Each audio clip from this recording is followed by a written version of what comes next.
I'm here. Am I visible yet? No. Why? Oh, that's why. Alright, so we can go back down, look at that.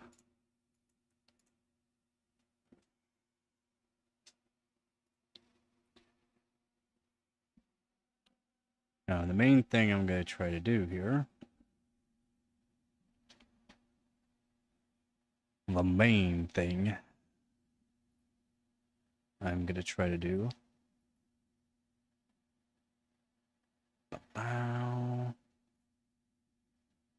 keep the temp limit there, it's fine. We're just starting off here. I'm going to do some 3D mock.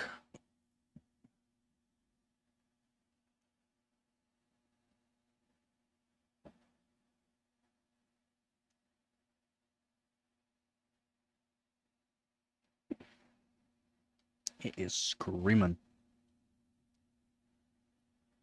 It's fine though. There we go. I'm going to show how much watts goes through this board. It's just a 3070 Ti too.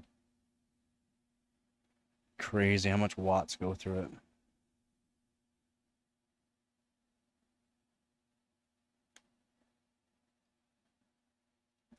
It's madness, I tell you. Alright, we're here. We are in. Can we see? Can everybody see?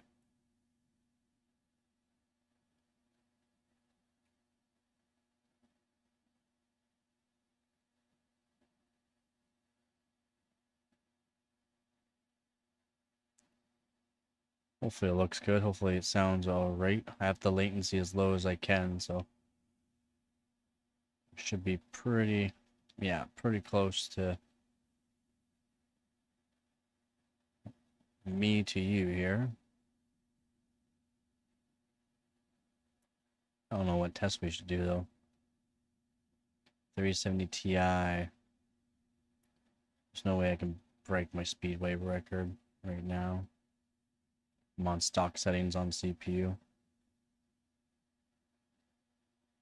Should I do?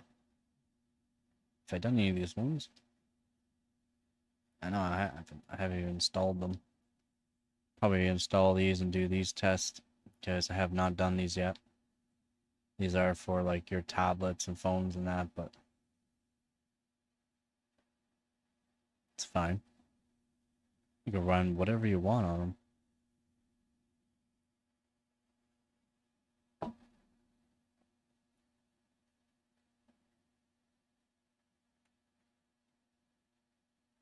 Graphics test 1 is vertex heavy.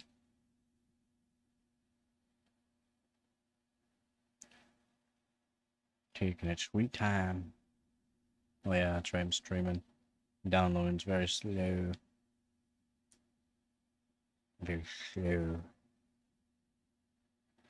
What do you guys think? What tests? We are good to go. So, we got Ice Storm Extreme and Ice Storm now.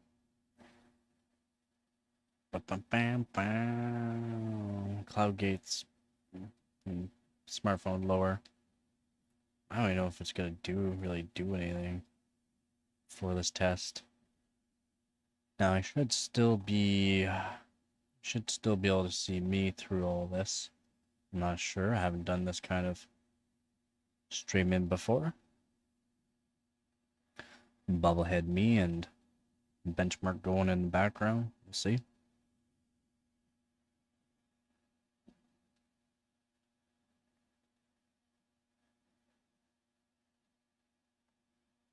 Yeah, again, this test isn't gonna be very strenuous, that's for sure. Oh yeah, here we go. I got my phone right in the way of the frame counter. Looks pretty good though.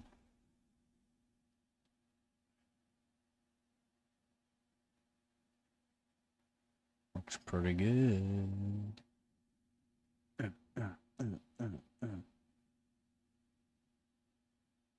Look at him go.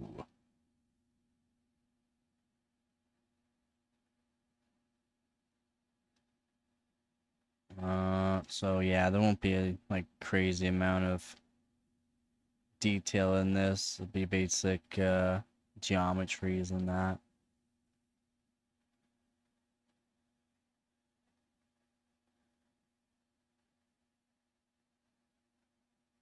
Basic physics applied. Yeah, by the looks of basic physics applied on this test.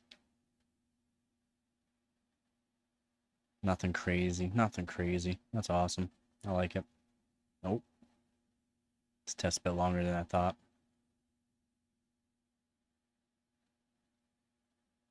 Frames. Oh, this must be the CPU test. This is a physics test.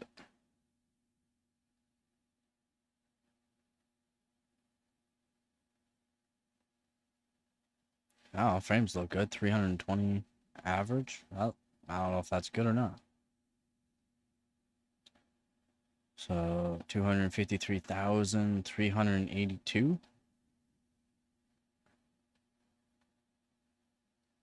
Graphic score of 443,000. Is that good?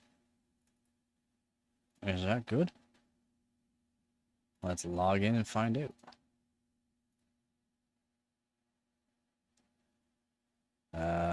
3070 Ti. So I got a few records and a few pretty good scores. A lot of top fives. I have a really nice 3070 Ti. Silicon Lottery to the max. Where is it? Ice Storm. And he's using what? 13900 KF at 6.1 gigahertz. Tractor by the looks of it, yeah? It's tractor? Yeah, it's tractor. Tractor, he's insane, let's just say that. He's got some good scores. You get some. He's good, let's just say that. His 3070 Ti also has the Micron memory, so if you have GDDR6X memory on your GPU, the Micron it's just better. The Samsung doesn't overclock as well. Comes very unstable. I can slide my bar until it maxes out. So 11,500. Pretty good for the Micron. But yeah, so he did a lot higher just due to the fact he's on Oops, sorry, I didn't mean to show you a picture there. Trek door. That's a system that he had it on. So this is his chiller. He just had it on chiller. He didn't have it on anything insane. It's only 6.1 gigahertz on the P core. It's not nothing major. But what I need to look at here,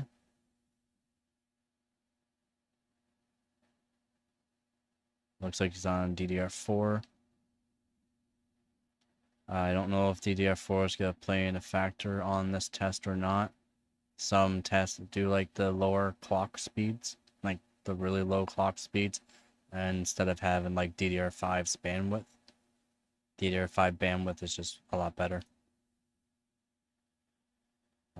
When DDR5 first came out, no one, I mean, a lot of people, a lot of like the overclockers too, even were like, DDR4 is still gonna crush everything.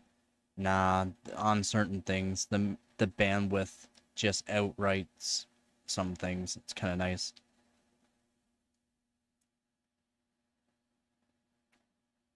So like, how much you can actually process through the RAM. Yeah, I can do about 110 gigabytes per second, basically.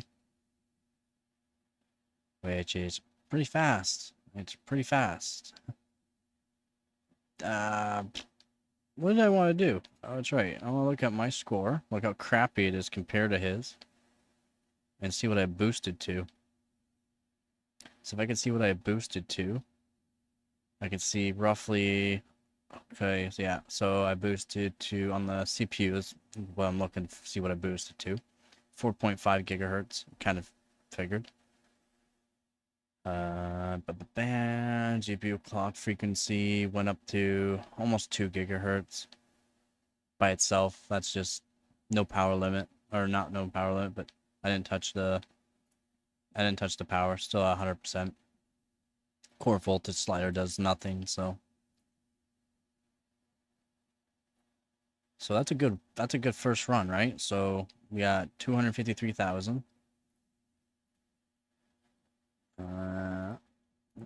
And we go back to here. We go back to Ice Storm.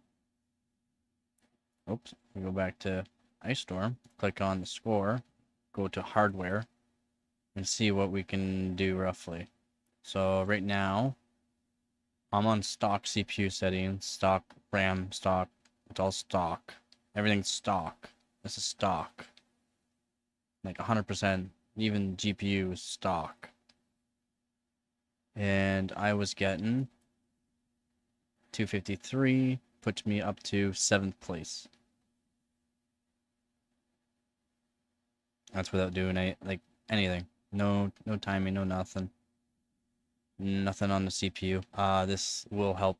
CPU frequency will help, as this will scale. It helps scale it. And it also help push your GPU to a little bit higher of a load, which is utilizes more better. Anyways, let's go back to here. We'll crank up the slider and we'll just see what it does by itself. As you can see, we're already back down to the 27 degrees, so we're good. So we'll go to the power limit, crank it, fan speed still cranked, and see how much better we can do. See if it does actually 2 gigahertz by itself, which would be nice. And we'll rerun this test. I didn't even look at the temperatures. Okay, yeah, so we hit maximum 53. Memory, we hit 52. Hotspot of 66. At 13, that's almost 14 degrees, so it's within the region I'm expecting it to be. Until the burn-in period, so just letting everything actually set and settle for a while. Actually it'll heat up and cool down and do its thing. It'll eventually like squish out any kind of extra air bubbles that actually might be in it, or any extra thickness of paste that might just be trapped underneath, since it's not being squished down with a whole lot of force, because it is direct die kind of thing, right? Frames are looking fairly similar, not gonna lie, looks fairly similar.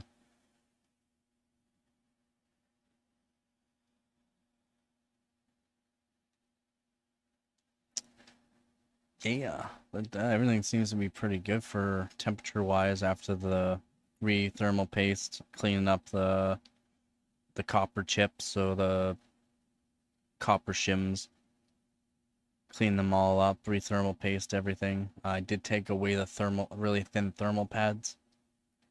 Not gonna reuse them; they were too dirty and crumbly afterwards.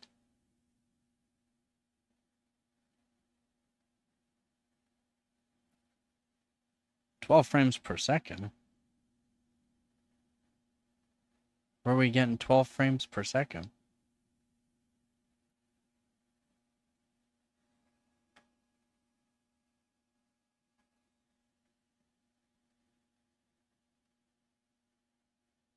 That's 12,000. No, it was over 12,000. It was over 2,000 frames per second. What are you talking about? Yeah.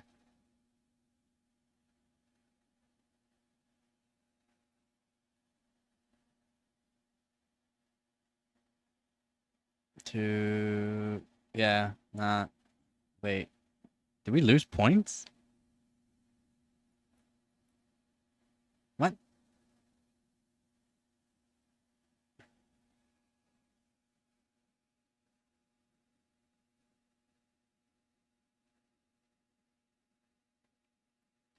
Yo, we lost points.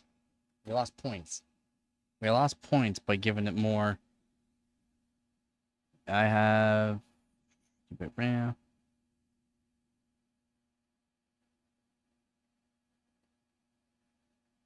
Perfect. Sounds like the perfect combo. Sounds like a bunch of Chinese knockoffs. Perfect. Yeah, we lost speed by giving it more power. So I'm wondering what kind of temps we were hitting. GPU temp, max CPU temp 59. 59 on the GPU. Oh wait, I was running the test and I exited a bunch of stuff. That was my bad. That's why. Duh. Duh. I hit 4.5. We're doing about same about for the GPU. Almost 2 gigahertz. Nothing crazy. Alright, now let's put a little bit of juice into it. We'll go 50 for the core. We'll do 500 for the memory to start.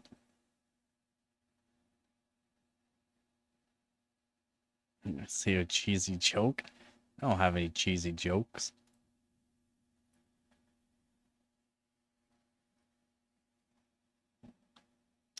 What do you call cheese that's not yours?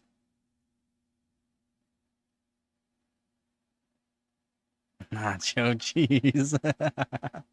Nice.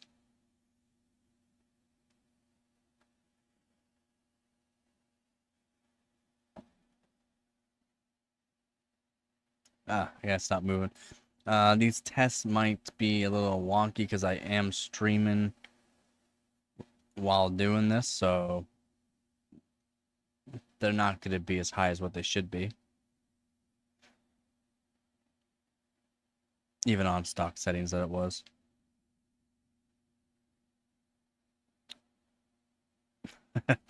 Thanks, Nunya.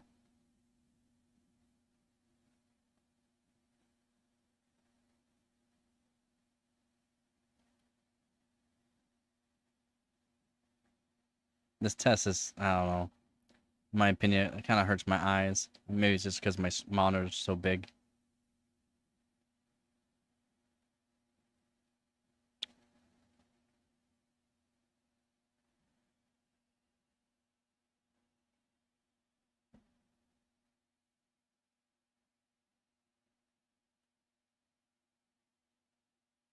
Yeah, this is just a really basic test. It's for like phones and tablets.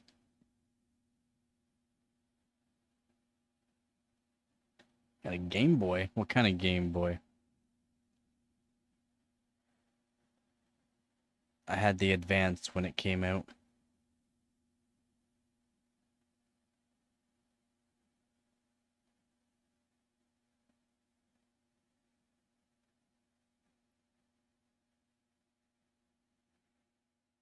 Hey, Gabagoo.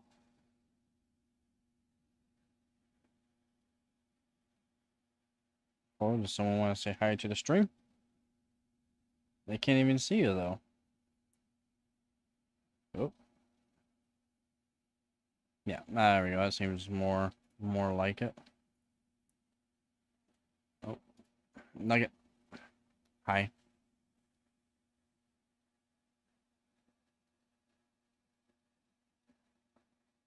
Oh yeah, I've seen the mod. I've seen that mod.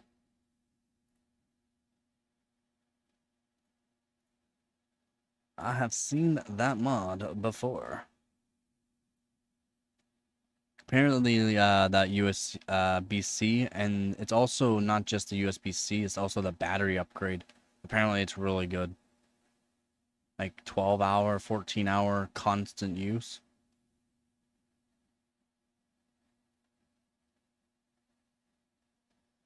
So we're still around the same for some reason. I'm not sure why we are. It might be the temp. It's an 1800 milliamp battery, eh? It's pretty good. I mean, for such a small space to put stuff. It's not bad though. This right here is not bad. Oh, I'm gonna do 1,000 now on the memory. See what we can do. Oh, I said 1,000 on the memory. We'll keep the core clock at 50 for now. No, we'll keep it at 50 for now. I just don't want to be crashing for no reason. So I'm just gonna try to stay within the specs that I know. I can go a lot higher on the memory. It's only because they are copper modded, by the way. The memory chips are copper modded, so they stay a lot cooler.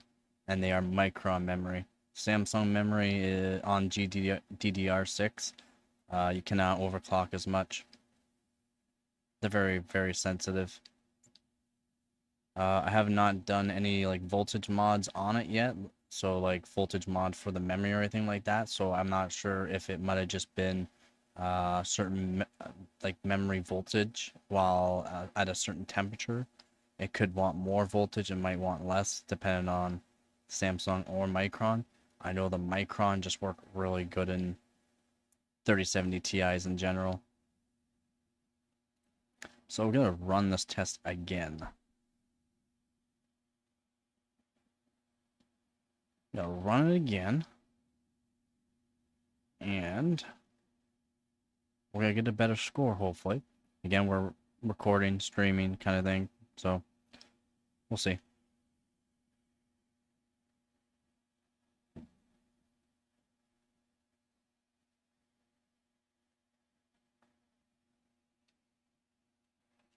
Are you comfy? Yeah.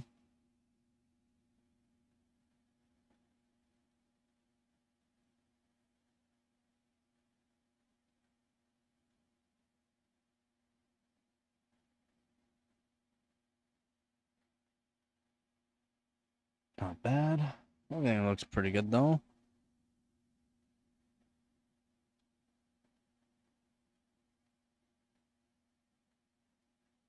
Everything's been looking pretty good.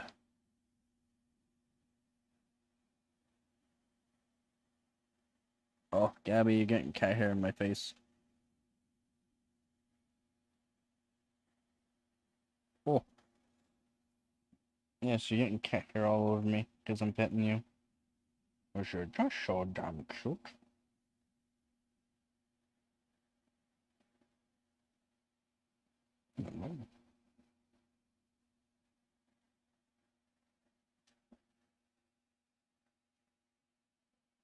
Oh yeah.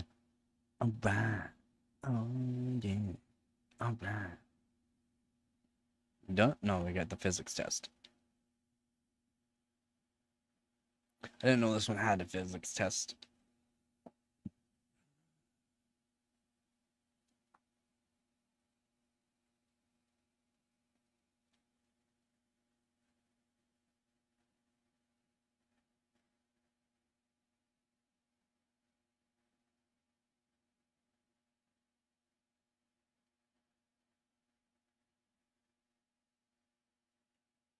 $251, $685. Now, We're boosting to over 2 gigahertz now. Constant. That's good. Constant. It's not lowering too much. Except for in the physics, of course. It looks like we're boosting... Why are we boosting to 4.7 here? Is that the drop in? Yeah, that's a drop in. That looks good.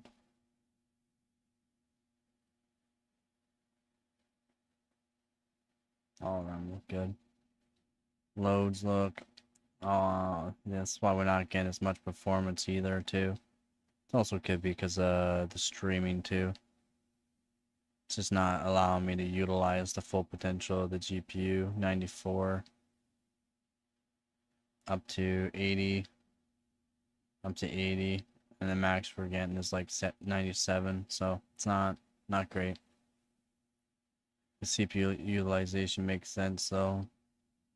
It's not strenuous that much on the CPU. The GPU, though, GPU should always be able to be strained by the CPU, but since the CPU is not being strained all much, it could also be being utilized to the streaming, so makes sense. 4.7. Clock frequency looks good though. I like that. It did boost back up to 2.04 gigahertz again. That's good. Well, that is good. So, what do I want to do here? What do I want to do? Let's see. Do I want to crank it more, or do I want to do a different test? Because to be honest, I think I can lower the power limit a little bit, and I can beat this score. For some reason, I feel like I can beat the score if I lower the power limit. So I want to run this test one more time. Just lower the power limit, because it is kind of warm. Oh, what's Dave saying? Dave's saying about 21.3. 45 humidity. So it's not bad. I'm gonna check the GPU temperatures after this run, because that means I've done a few runs now already, so might as well. You can check the GPU temps over, see what they're looking like, see if they've changed at all. Usually a burn-in period after like a repaste and a thermal pad paste does take a little bit of time. Could take a few days for some people. Depends on how long you're gonna be using it right after you use it. And more or less try to put load on it as you go until so after I'm done all these tests here, I'll probably go to firmmark. I'll run firmmark for a while. Firmmark is very strenuous, so it's not for longevity. So I'll run firmmark for a while, let it get real hot, and then not take firmmark off right off the bat. What I'll do is I'll put the fan speed off, and then I'll exit out of firmmark, and I'll let the GPU cool just by the actual cooler itself without any airflow. There'll be a bit airflow right off the bat, about 30% fan speed usually, but by the time it cools down, it'll turn itself, the fans off. So yeah, this goes pretty good here. This test here is pretty good. Physics. The physics is going to change a lot of the score because of I'm recording right now, but I'm not on a 2 PC system right now. I'm literally, this is my screen.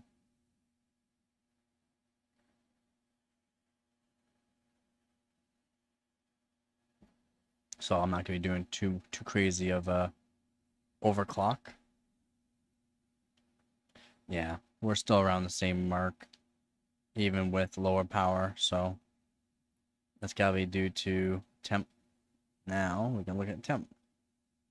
So we had GPU temperature and the usage at the same time, and we're not utilizing full potential of the GPU. Probably from the probably from streaming, but also where the CPU is not overclocked at all, so the CPU might be bottlenecking the GPU a little bit. 12600K. So as soon as I overclock the CPU back to the 5 gigahertz on the P cores and 3.8 on the E cores, should utilize the full amount. I'm not sure if I'll be able to record and stream while doing it though, so maybe I'll just make a video. It's a lot of extra processes. But temperatures look good. Do we have memory use? Core. Yeah, we're boosting to over 2 gigahertz, no problem on every single run. Except for this run here, the first run in. Every other run, 2 gigahertz. GPU clock, so I raised the GPU clock each time. So stock 95. Second one I did 500. 500, and I did another 500 on these ones. So we're at 1,000 plus on the memory. I can do 11,500. I'm not sure again while recording and streaming, so I'm not gonna do the full slide bar over. Could crash.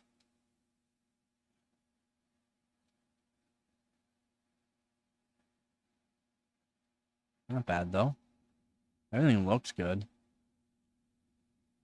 Yeah, power. Let's see what kind of power we're looking at. It's so GPU power right here. Oh, wrong one. GPU power right here. So we're doing at, when everything's going, right at the heavy part. Yeah, we're barely even touching. Yeah, max 250. We're not even touching the GPU. We're not. We're not. Furmark will be over 100 watt, about 100 watts more.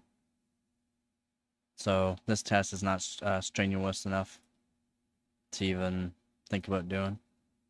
I do need to run these tests though for the hardware bot. So if you don't know, if anyone here is new to the stream, I do the hardware bot. So I overclock everything. Like everything. And right now the 3070 Ti is in. I just bunked my kitty in the nose. Yes, I'm sorry. And so I got a few decent scores with it. But I was looking to see what I had to actually put in. So I have Ice Storm Extreme done. I just don't have the Ice Storm done. So I do need a score for it, but I'll wait until I build another streaming PC. I took it apart. I had a overclock marathon yesterday, and I took apart all the PCs, all the mini PCs and all that, and overclocked all the motherboards and that in them. So I have a lot of cleaning up to do and build another streaming PC so I can use my daily for overclocking again. More or less for DDR5 overclocking, Micron and Hynix MDI. What else do I need to do? Oh, I need to do Catzilla. Catzilla. So I didn't do the Catzilla because I was having issues with the submission. It wouldn't allow me to like submit, and my scores were high enough where I needed to submit like a valid on their page. 4 minutes, and yeah, I this guy, Frag Hunter, not long ago, it was August 31st. August 31st. August 31st. He beat my score. That's why I got a second. That's why I only have 4 records for this GPU now. I did do it with an i7 8700K, but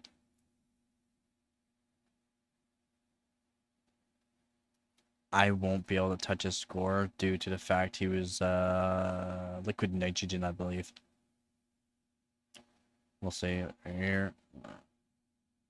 No, i9 9900K,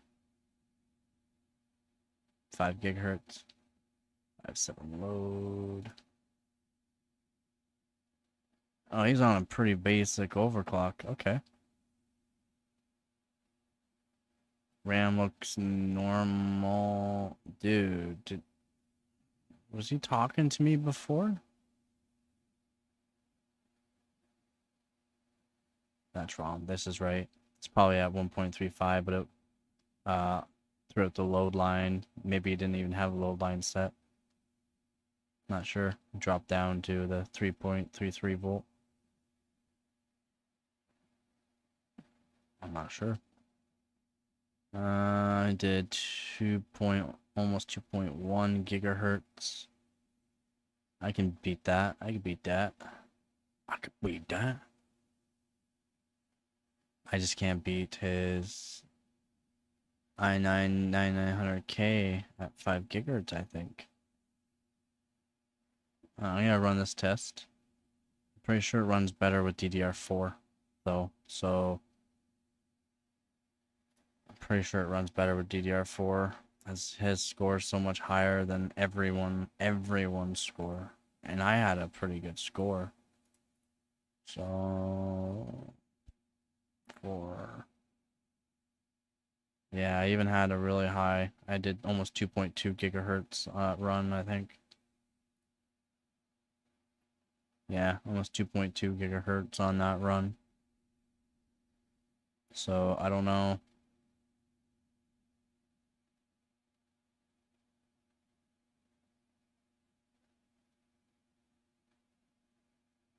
Did have 5.1 gigahertz on the i7 87K though, so.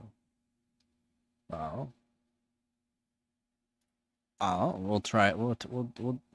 No, we need to do a strenuous test here. Time spy? Anyone here in the chat? What should I do? Time spy? It has to be an extreme. I need a somewhat stressful test. Oh yeah, the Nomad now. The Nomad is. That's right, that's right. The Nomad's good. Should I keep the 1050? Yeah, we should be good. Should be good. Hey yo, hey yo.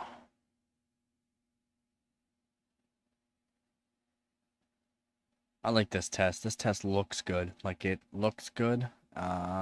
Pretty sure it's not gonna look so great through live. I don't think it's gonna look that good through live. Depends. Because it's not really a high frames per second. If I am at 60 frames per second 1080p, it's not gonna look that great. So I know I don't get a whole lot of frames, especially when it's not, my CPU's not overclocked. I got no RAM overclock, no nothing. It's everything stock. JDEC speeds on RAM.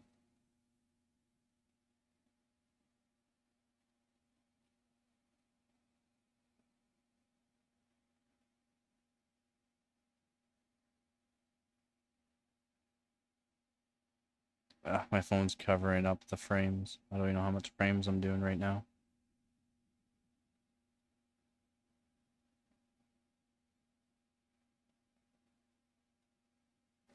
What do you think? Looks pretty good, eh? This test.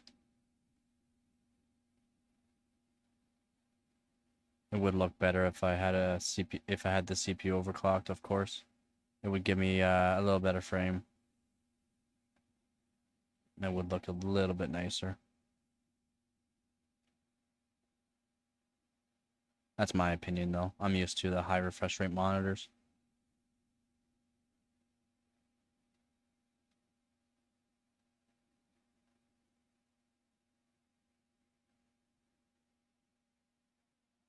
Test is done. How we do? How we do? Did we do good? We did all right for stock. Wow. Oh, that's right. I guess I could have raised the power limit on that too.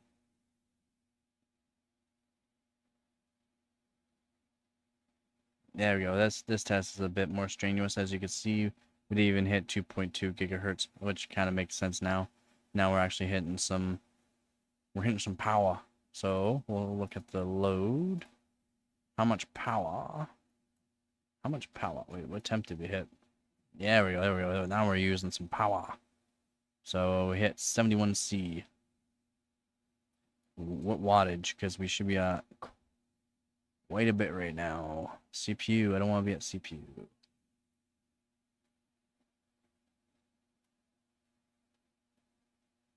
I didn't think I went that far. Max.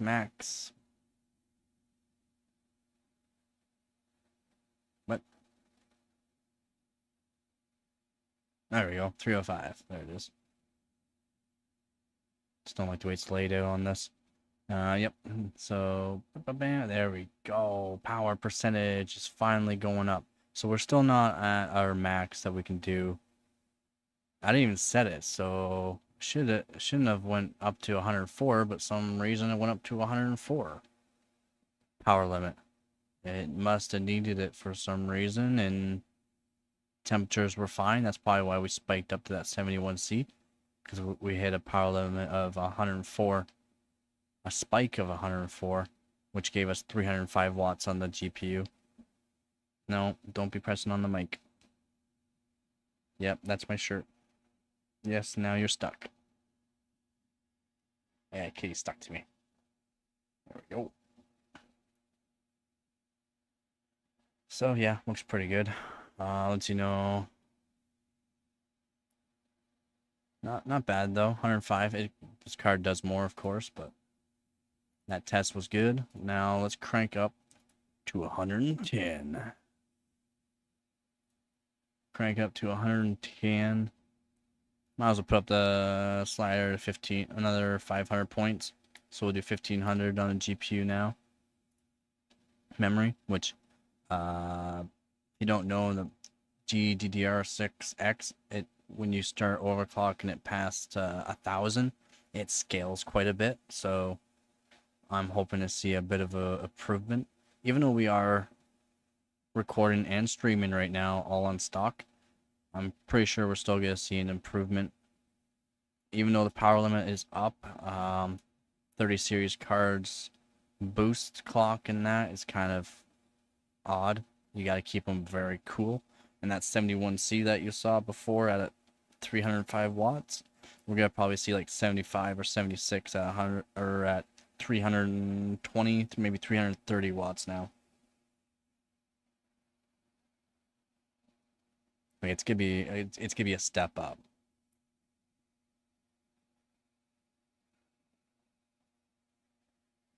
If anyone's new to the chat, just talking, going over a bunch of benchmarks. I did a 3070 Ti, redid the thermal paste, and just cleaned up the copper mods that I did on it. So copper shims on the GDDR6X memory. And just doing like a small burn-in basically for it. Just going over a bunch of benchmarks, and then later on I'll do a firmware test to show you what kind of temps and the hot spots on it. Show that the memory stays really cool, relatively right where the CPU core is, like the CPU core temperature. The memory stays around that same temp. Normally with GDDR6X memory, if you don't do a copper mod, you'll see like 100, maybe 110 degrees. So it is a big improvement.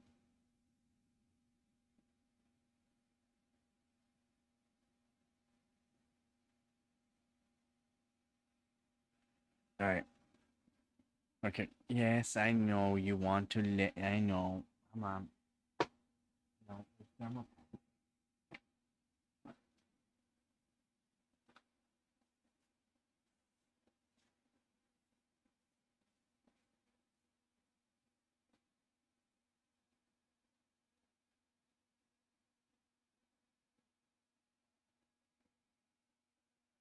Did we crash? Nope, we didn't crash.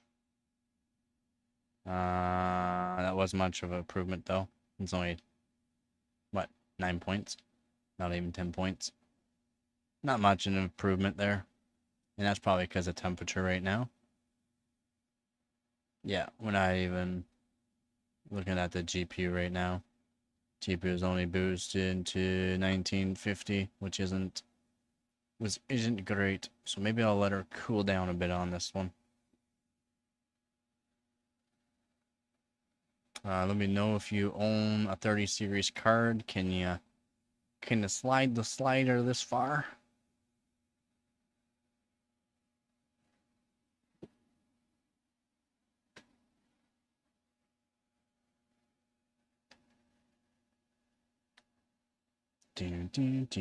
Almost down to the min temp. Yeah, almost down to min temp. Usually it's right around 5 degrees past or higher than the actual air temperature. It's almost 22 degrees in here now. So we are warming up in here a little bit. Not much, but we are warming up.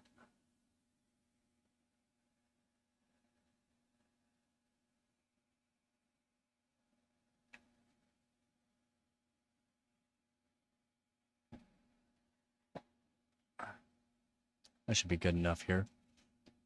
Should I put up the core clock? Yeah, we can put up the core clock. Probably no problem. What am I talking about? I could probably do 200.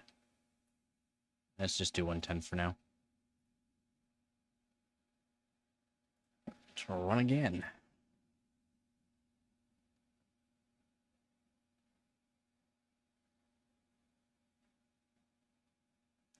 think I might have to kick my cat out of my room here.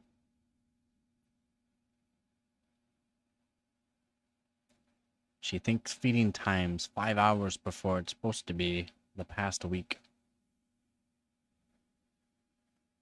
She goes through these stages.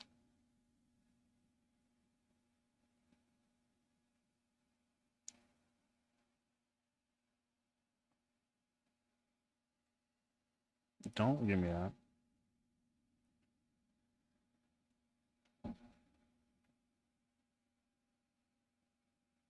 Oh yeah, I want to see what kind of frames I'm looking at. Yeah, I'm right around 35.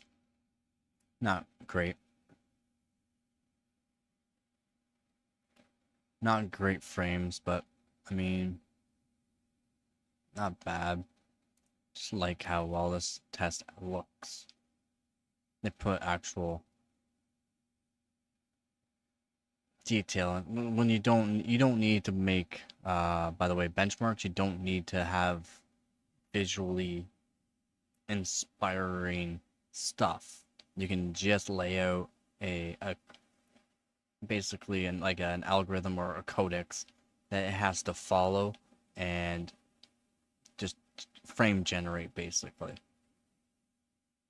They don't need a visual. So when they do stuff like this, like these nice tests, it's because they want to. They want to have a visually appealing test. And I think it looks great. I think it looks absolutely amazing. Benjamin Weiler likes my post. Haven't seen him in a while. Okay, so we improved quite a bit on that one. So this test might scale with GPU core more than memory. I haven't ran this test enough. I ran every other test more. So what we'll do, we can lower the memory like this. See how we just cranked lower it? This is just a little trick of the trade. So we can do 100. Okay, so we're not gonna have this cranked either, the core. I'm gonna put down the temperature again. We keep it where it is here. Just lower down the memory. Run the test again. See what the score is running at to see if it's gonna be core dependent. If this drops like 300 or 200 points, I'll know that it needs memory. But instead of giving it like 1,000 memory or anything like that, we'll probably do like a 350, or we'll even do a negative 350 or 300, negative 300 probably. And we'll slightly increase that if the score increases, as we increase this by about 50 to 100 points, depends on how fast you want to do the test and how much information you really want from this test by doing this, because you can scale, you can scale with the temperature in that, from roughly what core you're boosting to and all that for what temperature you're at, and then sliding this memory to wherever you want. You can give more performance to the core, like it'll give more power maybe to the core. Not sure how it works with these 30 series cards, but I'm finding no fans on it. Put your own fans on it, like take off the shroud, put your own fans on it, and then figure out the core voltage slider doesn't do anything, so it really doesn't. So we can mess around with the memory clock, and we can downclock the memory. It still could be like 10,000 plus memory, or 9,000 plus memory, but still. What we can do here is, yeah, it'll be 9,500 if we're on 0, so we'll be about 9,000 on the memory now. But that will maybe allow the core to utilize more of the GPU board draw. And if we can get more voltage into the core, when normally we wouldn't get as much core voltage, even though we're at the same temperature, roughly the same temperature, we'll get more core voltage, which should help us peak our boost clock. So I'm expecting a 2 gigahertz boost clock, no problem on this run. No problem on this run. And I lowered the core clock this time. So I lowered the core clock from 110, and we're only boosting about 1950, 1940, 1950. And that's because I think the memory was just too high, and this game really isn't scaling that well, or not game, this benchmark isn't scaling that well. I guess this benchmark would be classified for some games, because it might utilize some of the aspects implemented into this benchmark as some games do, but that would depend on the game, and I'm not sure what games scale with certain things, certain core, like if it's gonna scale with CPU frequency, if it's gonna scale with more cores, if it's gonna scale with higher core or more memory. So I am not sure about that. I can probably do some research on that, see what Steel Nomad and other kind of benchmarks you can compare them to. I know they have comparable frames per second, like Battlefield, Apex Legends, Red Dead Redemption, and GTA 5. I think they have on it, and I don't trust it. It doesn't look right.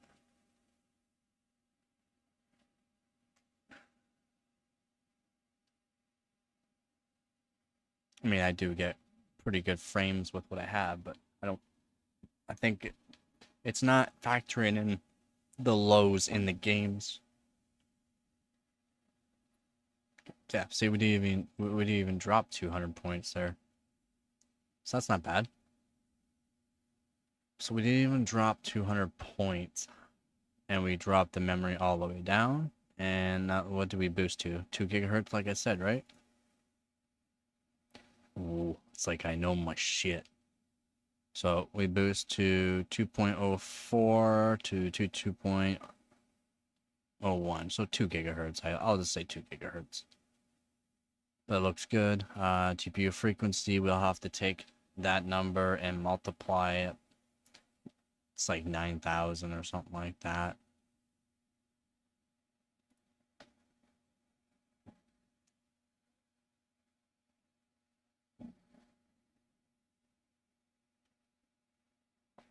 Temperature. See how much more temperature we got? We got another degree. We still went like exactly temperature we started all these tests at, so like 27 degrees. I should have GPU temperature start Well, I guess we wouldn't have the start temp. This will. Temp 27 degrees, 27 degrees, 27 degrees, 27 degrees, 27 degrees. So we are still at the 27 degrees, roughly about 5 degrees above ambient air temperature. Again, ambient air temperature, Davey here will tell you exactly what you gotta know. That is Celsius, not Fahrenheit. So now we know that this test more or less scales with the core, but we need the memory. We can, like I said, do increments. So I already know negative 400 is not gonna be that effective. So if we do an offset of like minus 250, we'll do 300 like I wanted to do, just to stay with what I want. So an offset of negative 300, we can get more performance, so it'll give us a little more like GPU overall bandwidth of how much it can process, and it will allow us to keep boosting to that 2 gigahertz. Seems fairly simple, right? So even though we're technically gonna go higher, if I can find the chart again, I'm not sure if we have. And I don't care about vid usage. I don't care. I don't care. I don't care. I don't. No, I don't care. No, I don't care. What are max? So yeah, we're hitting 322 watts now. And we're only boosting it to about 101. So we're not hitting our power limiter. That's good. Not yet, because we lowered due to us lowering the memory and not setting a really high core clock. It's not going to utilize more wattage than what it needs. We can do more. We can do more wattage. We can do quite a bit more wattage on it. My favorite game to play? Ah, sorry, Nanya. I was yapping away. My favorite game to play used to be Counter-Strike 2. My favorite all-time game is called AVA, Alliance of Valiant Arms, but it's gone through so many different companies that it's not the same, man. And Counter-Strike 2 was it's my second favorite, because it's basically the same. It's basically the same as AVA, first-person shooter. This AVA didn't. If you gotta search it up, I'm not gonna explain it. And then my third one's Apex Legends. Counter-Strike 2 I stopped playing because I was top 1,000, and I'm literally, you're just playing against cheaters.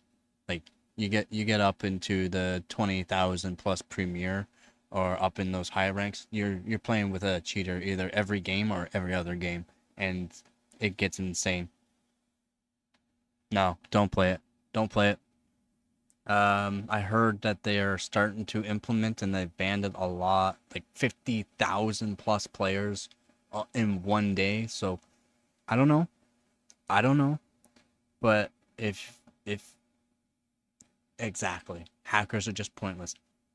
People thought I was hacking because I'm good. Like, I just have really quick response time, but I also played AVA for 11 years. AVA came out before Counter-Strike, so CSGO, and I played off of that, and I put the settings into Counter-Strike and instantly became good at that game. 13,000 hours later, I quit the game because too many hackers. Again, I was top 1,000 for a while, and then every game was a hacker. Every other game was a hacker. So literally, you're not gaining points, and you're just losing points. But then you have to work those points up. And at the time, I was trying to make content for YouTube, and nah, man. I only play ranked in any game. I do not play in pubs. I used to be a pub stomper when I was younger, of course, and like AVA, but I grew up and learned I wanted to be some of the best, and the best only play in ranked.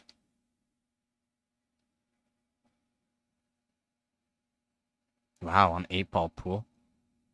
That's just mess, man. That's just mess.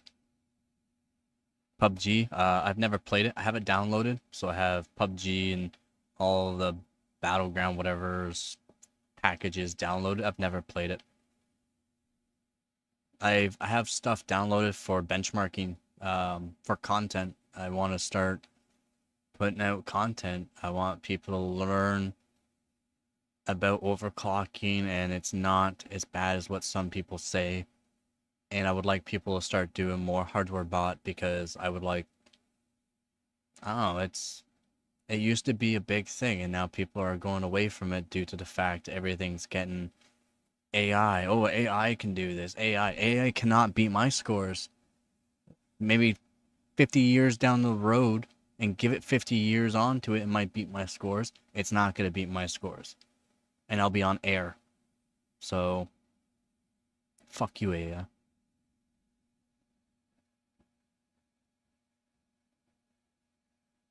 Yeah, that's mess, man. That's mess. 8-ball pool? Hacking an 8-ball pool? What's wrong with people? So yeah, this 3070 Ti, let me know if any of yours hit around this temp, or not temp, wattage. So I get more wattage, so we'll be doing more tests, and I'll show. 322 watts so far.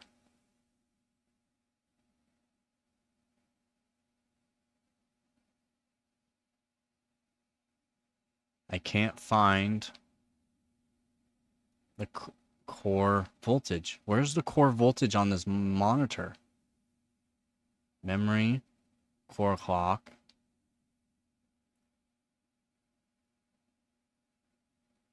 Voltage. Where's the voltage? Yep, just cash in.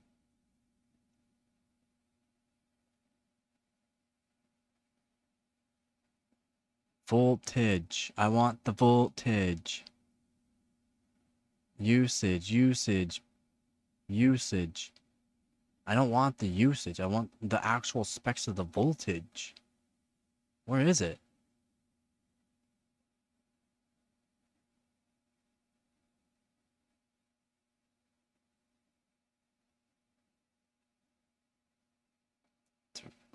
Why? What's going on, people? What's going on? How's it going? I'm here. I'm just looking through some crap. Let me know what kind of PCs you got, what kind of overclocking you've done, if you do any.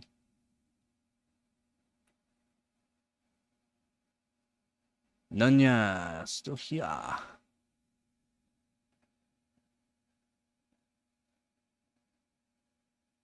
Do you play PUBG?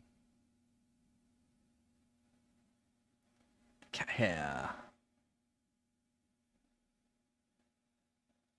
Okay, so it won't allow me to find the core voltage on that? Really? Does this have a, let me know max? Nope.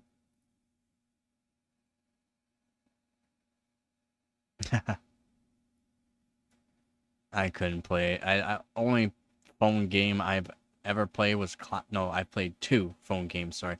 Clash of Clans, and I quit that game after a couple months, and another game that's an old one is called Shadow Era. I've been playing that for years. I go on it once in a while to get my rank score back up. Try to stay around the top, but some people's decks are so hard to beat. They're so good. That really I just play like strategy card game like maybe twice a year. Rest of the time I'm just playing Apex Legends or overclocking. Most of the time I'm overclocking though. So we're gonna run this test again. Like I said, we're gonna do like an offset of minus 300 on the memory, keep the core clock.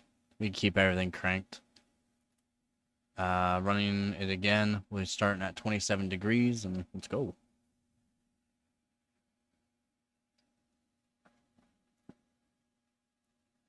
So the normal baseline I'm looking to beat is around 3,500 points. And anything above that at this temperature is good. Anything above that with this temperature and everything else is on stock settings like CPU and RAM, that's good. That's just a baseline. It's a good thing. It's just good to do. Make a baseline, especially if you haven't run the benchmark before, so that way you can see what it scales with. Most things scale with CPU frequency and GPU frequency, but some tests like GPU memory.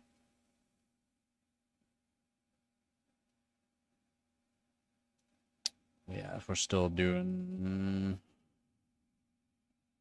I gotta say we're right around the 2 gigahertz mark again. I want it to be 2.1 gigahertz somewhere, but it looks like we're just gonna be at 2 gigahertz again. You can tell just by the frames. I should be hitting about 35 steady, or 35 to 37 steady, right around 2.1 gigahertz. I've ran this test at pretty close to 2.2 gigahertz, I think. Hitting close to 40 frames.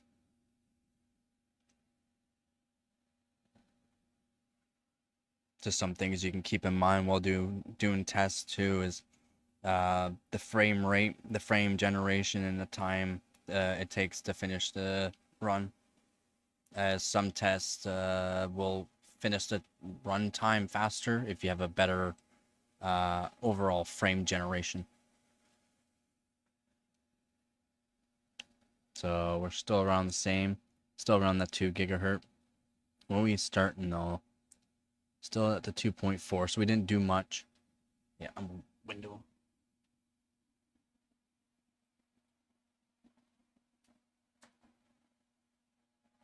Okay, so I had to take away a block there, so hopefully it's not too loud. Hopefully you guys can still hear me just fine. Oops. I'll go back to that. So yeah, we are here. We are here. Yeah, that offset. So going from the minus 500 on the offset to the minus 300 is basically the same. So we'll do an offset of 100.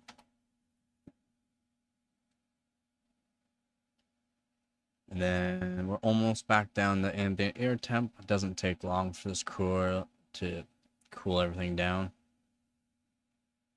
I do have the fan going, so hopefully we can go back to our starting temp of 21 degrees. We did raise 1 degree.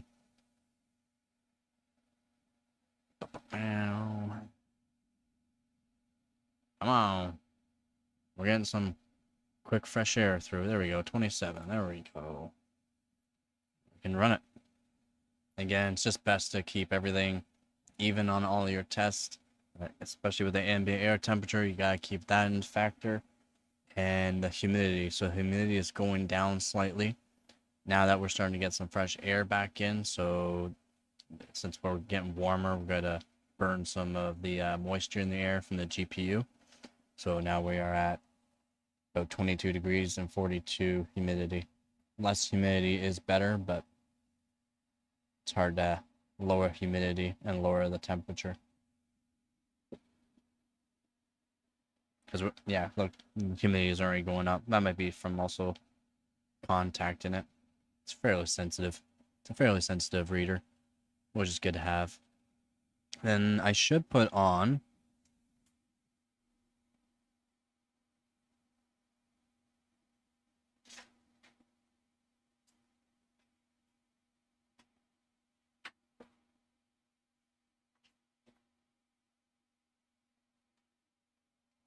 now. This isn't no fancy K-type probe, but this little thing, I'll plug it in. It's generally for servers and that. It's just an alarm, so it's a probe. It's a probe, not an alien probe. So we got probe. So we got a probe here. It's not a K-type, but it is a really sensitive, like it's quick. It's quick. And I like to use this, so I have a couple of these. And I'll use them on motherboard VRMs, and I'll also use them on like spots on the GPU that might be getting warm, and then you might just be able to put a fan to cool them down. RAM, you can test out because there's no metal on this, right? So everything's been it's coated. There's no metal whatsoever on this. This is basically it's like thick Tafcon tape over top of the probe, so that way you get really quick thermal transfer. Like it's quick. Fairly sensitive too. Goes up in increments. And I'll use that on different spots on motherboard, on GPUs, on the RAM. Look at that. Look at that. Look at that. That's good. So we just scaled quite a bit on that test, but we still at the 2 gigahertz. Yep. Throughout the whole test. And that's what we're trying to do. Because the way the boost works and that. I'm only at 100 plus on the core. I can go higher. So we're good. We're good. Looks like everything's going good. GPU temperature is hitting a max of almost 72, so it's making sense there. But the only thing is I don't have hardware monitor going right now. I should have a hardware monitor to see what the GPU voltage is actually going to the core. Because it doesn't... The board power draw is so high on these boards that having too much memory clock can take away core voltage on your GPU. It's kind of odd. So we'll go 150. We'll go 150. And we'll go 0, 500. 500 because it's not a crazy amount, which will put us to an even 10,000. An easy even 10,000 on the memory. Core should be hitting about 2.1 gigahertz now with that 50. It's weird. It will increase more than what you put it as with the boost and the temperature in that, so it will boost quite high right off the bat, then settle in. So I'm looking to see around 3,500 plus points on this run. I do want to set this up though.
Cool, cool, cool, cool. Awesome. Nice. I like it. Awesome. Very good.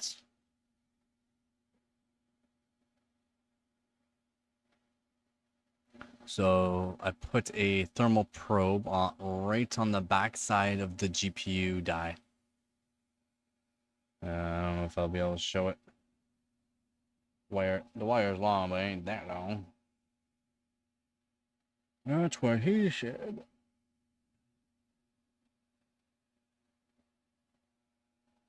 So I don't know if we can see here.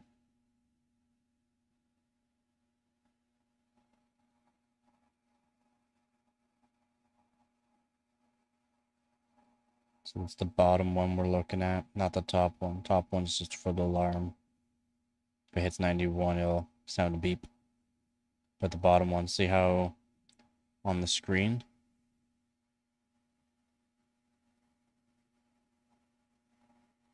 See on the screen where it says 27 degrees? So this thermal probe is right on the back of the GPU die. Like right on the back of it.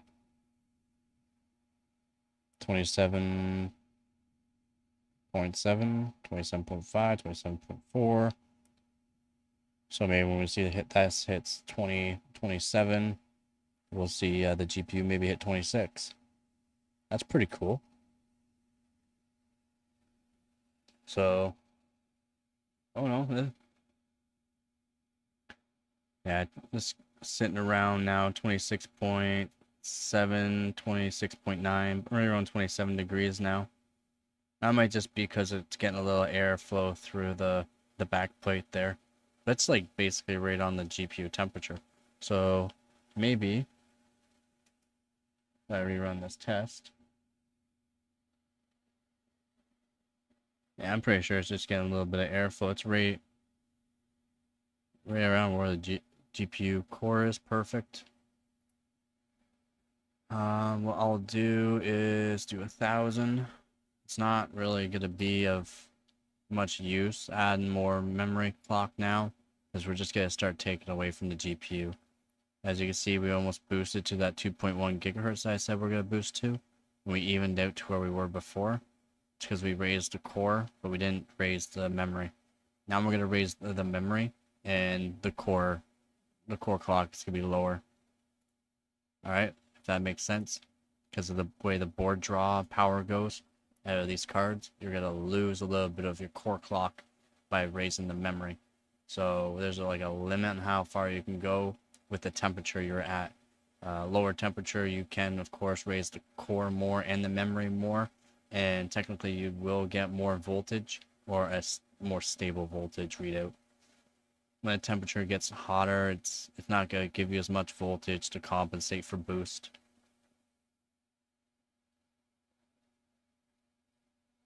Or if there's a way to disable the boost on the video cards. Have it always maxed out. I know there's the maximum preference on the settings, but that doesn't give you the max. It doesn't give you max. It'll give you close to the max. It gives you about 200 offset, so it's close to your max. This test isn't looking half bad though. We hit some 38 there, steady 35. It's going all right. So is it gonna keep the power throughout the whole thing? Did we find out the actual like smooth spot and where this GPU wants to be for this test? Because if so, what temp we at? Still 22 degrees. The back of the GPU core, so the back of the GPU core now, it's going up like 55. Hey, like it's going up fast. 55.4, 55.6, 55.9, going 56.3, and dropping crazy. 45, yeah, so we're right around there still. It's gonna be a little like heat soaked, so it might take it's just taking a second to drop. 40, and the thermal probe I put on the back side of the GPU core just to read out roughly what it's gonna do. We believe in the heart of the cards.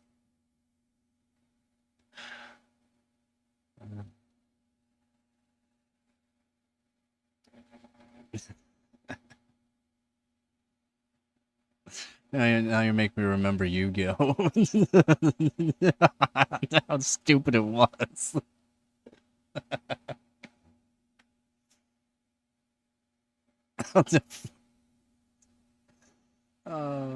Not bad though. Where are we at though? What would I say we're gonna do? And we're gonna drop quite a bit though. Yeah, we dropped quite a bit. Kind of figured, but the score's pretty good. The score is actually pretty good. Yugi Mans. Yeah. What up, Alex? We're just trying to figure out just live stream earlier of me taking part this 3070 Ti, so I'm just trying to do like a burn-in on all the thermal paste and that, so that way I can get better performance later on. Things are looking pretty good though right now. I don't know. Should we just do the 1500? I don't think it's gonna help us. I think it's gonna drop our GPU frequency, and we're just gonna lose performance. Thank you, Alex. Thank you.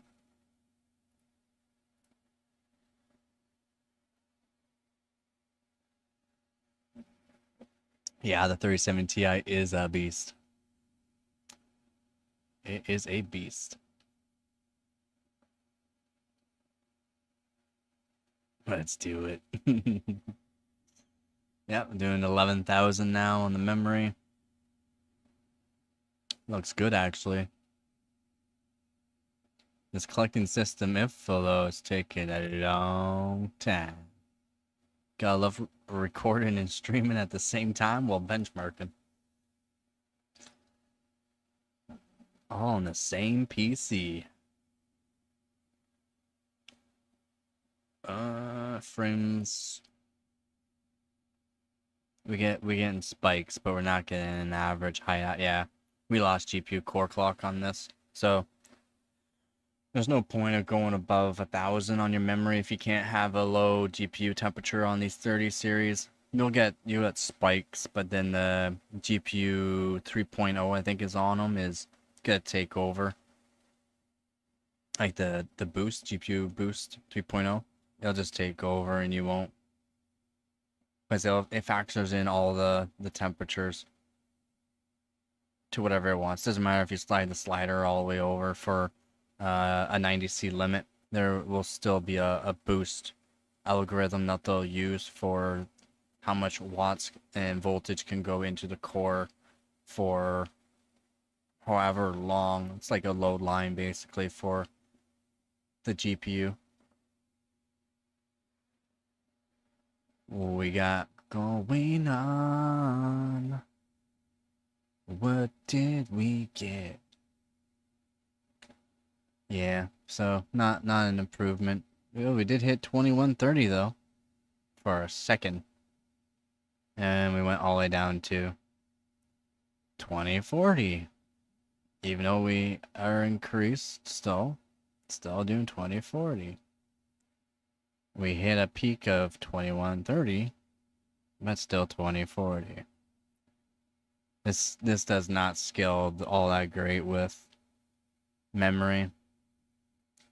It'll help probably with CPU core frequency. I'll have to see how many cores will be good for this test. Probably 4 it might require, but if we can do 2 cores on the CPU, we're talking like 5.5 gigahertz on the CPU, 5.6 gigahertz on the CPU. That'll definitely help scale the overall score. Now, I do have...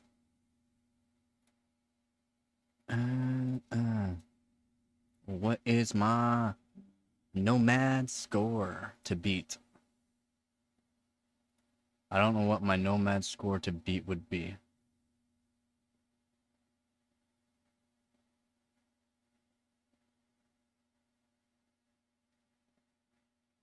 Volkman? DX12. DX12. Oh, I don't have a record on here. Okay. Do I have it for Vulcan? Or I didn't do it because it doesn't give you points. It doesn't give us points. So what's the point of doing it if there's not gonna give me points, right? What? Well, I'll give you a reason why we do it. You see this frag hunter? See this frag hunter? Yeah, you see this frag hunter? He beat one of my scores on my 3070 Ti. So you know what I'm gonna do? I'm gonna beat his score. I'm gonna beat a bunch of his scores. So what are we gonna do? I'm already beating it. I can already beat it. Guaranteed.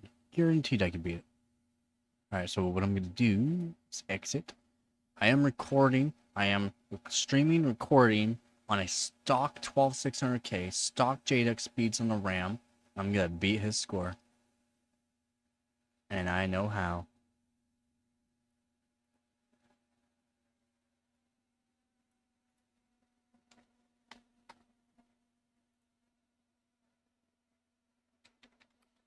Try this first. Or fan speed. Allow everything to do that. Get some nice fresh air in here. Sorry if the fan is loud. Oh, we're gonna beat it. We're gonna beat it. Frag Hunter wants to take one of my first place. I'll take one of his 5th place. And I'll try to get a 1st place. So I need to do Steel Mad. I need to do Steel Mad Vulcan. So Steel Mad Vulcan is just the normal one. So it'll use its Vulcan. It won't use DirectX 12. It's just a less stress basically. We're gonna run this test first to see if I'm stable at recording, streaming, and benchmarking. So I won't do DirectX 12 yet.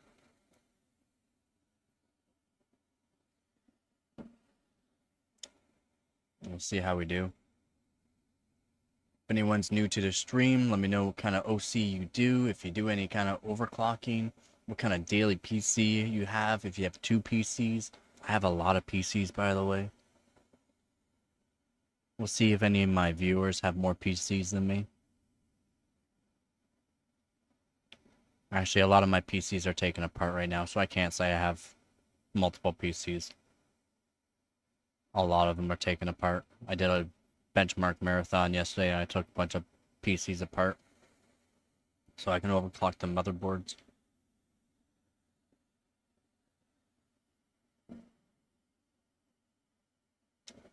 Looking good. We are looking good. It's looking good. The score's looking good spike, 39 frames per second, a fair average of 35, which is what we're looking for. Steadier 36 would be nicer, but seeing some spikes at 38 and 39 just means we're getting some performance on this run. I could set the priority to this test, but guaranteed streaming won't look good. I'll probably cut it to like maybe two frames per second probably. Or I'll probably turn the stream rate off. I'm only using a single PC right now for all this. Oh yeah. Oh yeah, we're getting oh yeah. Oh yeah. I know my shit. I know my shit. Look at that. Lowered that, barely raised that, and we're almost at his score. Look at that. 2.1, 2.1, 2.8. Did we go to 2.4? We didn't even go to 2.4. It's like I know my shit. Alright, perfect. Again, the core voltage isn't going to do anything for us. It doesn't do anything on the 30 series. Core clock, I'm not sure this test. I can do over 200 no problem. Some tests like 265-ish. And in boost terms, that's not like it only boosts to what the boost algorithm will let you boost it to, so it'll counter how fast it's raising in temperature. Once it hits a certain temperature, like steady, it's not raising so fast, it'll switch to a different kind of load line on the GPU, which will allow it to run a steadier voltage and a steadier wattage. But it's all within the boost, so right off the bat, the boosts could be higher. So I should be able to do 200 on the core for this test. I don't think this test is all that strenuous. I could be 100% wrong. I didn't even check to see how hot the back of the GPU, because it's still cooling down the back of the GPU core. So I have a thermal probe right now on the back of the GPU core, and it's still cooling down. It should be below the GPU core now, but we just hit 28 degrees, 27.7, 27.5, so it's cooling down. It's not very fast, 27.6, 27.5. It's right around 26, 27.6 again. There we go, 27. I have to run all my tests the same. Best way to do that is just to make sure I got the temperatures the same. Once I hit about 27 degrees, 26.9, we can run the test.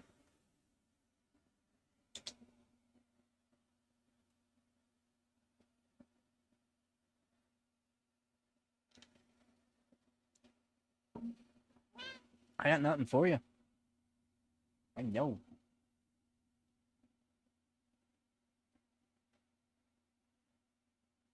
What do you want? Hey? What do you want? What do you want? You just want some pettings, eh? Hey, you want a hug? You want a hug? Oh. How's that? Is that good enough? Is that good enough? I got nothing for you.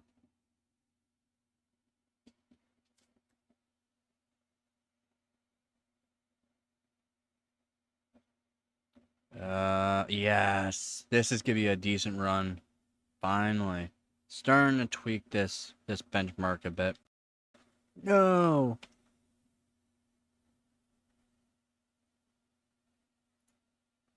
Temp did we hit? What temp did we hit to crash? 67. Were we climbing pretty quick? Oh yeah, we were. No, not really.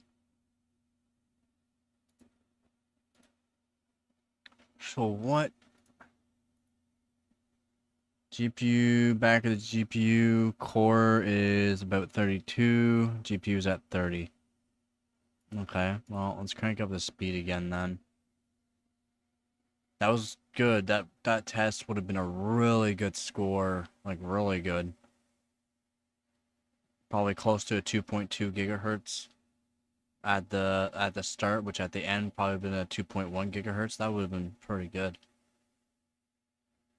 So what we'll do is set the memory down. No, memory down to 750. See if that will help increase or keep a stable voltage. We will drop voltage as the temperature goes up, but it is what it is.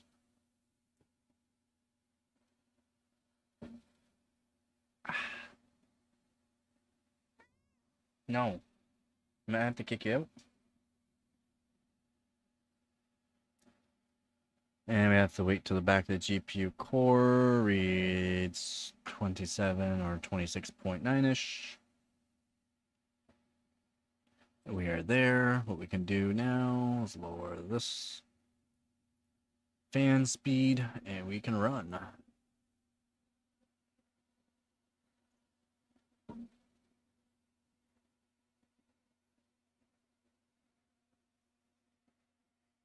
It's rough having a lot of these. I have a lot of background processes going, so it's not like my score is gonna be all that great. I'm just trying to beat one score, and that one score is not even a top score. I just want to beat it because he beat one of my scores before, so I just like to beat his score, and that'd make me happy.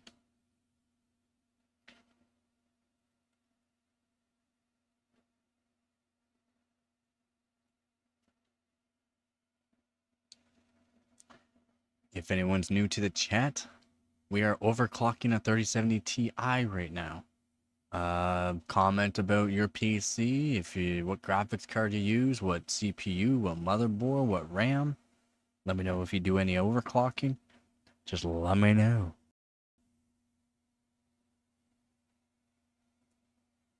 Flip the lucky chip? Nope, can't even flip the lucky chip. Okay, that's fine. It's fine, it's fine, it's fine. Fuck. So what do we want to do here? I guess we have to do like a 180-ish. And we'll keep this 1000 then. Seems like that's only way. I can lower the fan speed some more, but I find lower than 70% on the fan speed, it just takes too much board power draw and it takes away, so it is what it is.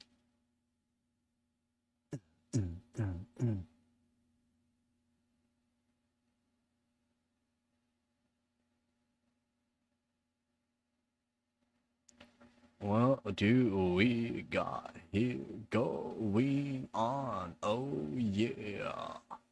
Put this back down to about 85-ish. I would do 80.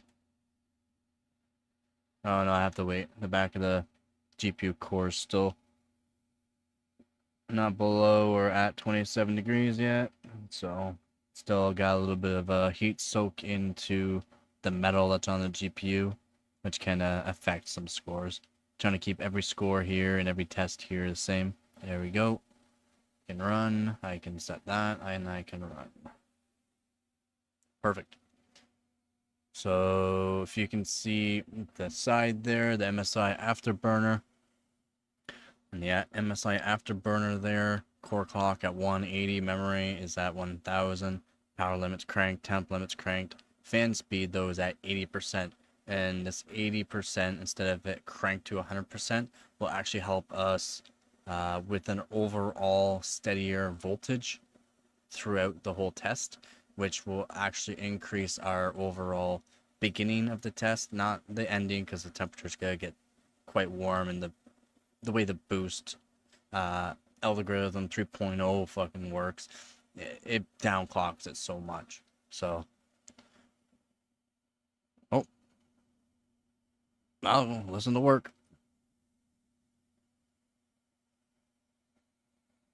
So yeah, that's something, and we are. It's looking good. This test is looking spicy. We're looking spicy on this test. Hitting 38, 39s, and I see this is now because due to the booth algorithm hitting in now. I believe it's the booth algorithm 3.0. Could be the 2.0. I'm not sure, but 3.0. It's due to the temperature getting so high. It's gonna take away wattage, which is the core voltage. It takes away some of it. That's why lowering your fan speed can actually help improve this. This is why voltage curve on these cards can come into play, but and for overall benchmarking of your curve isn't gonna beat my tuning. Sorry.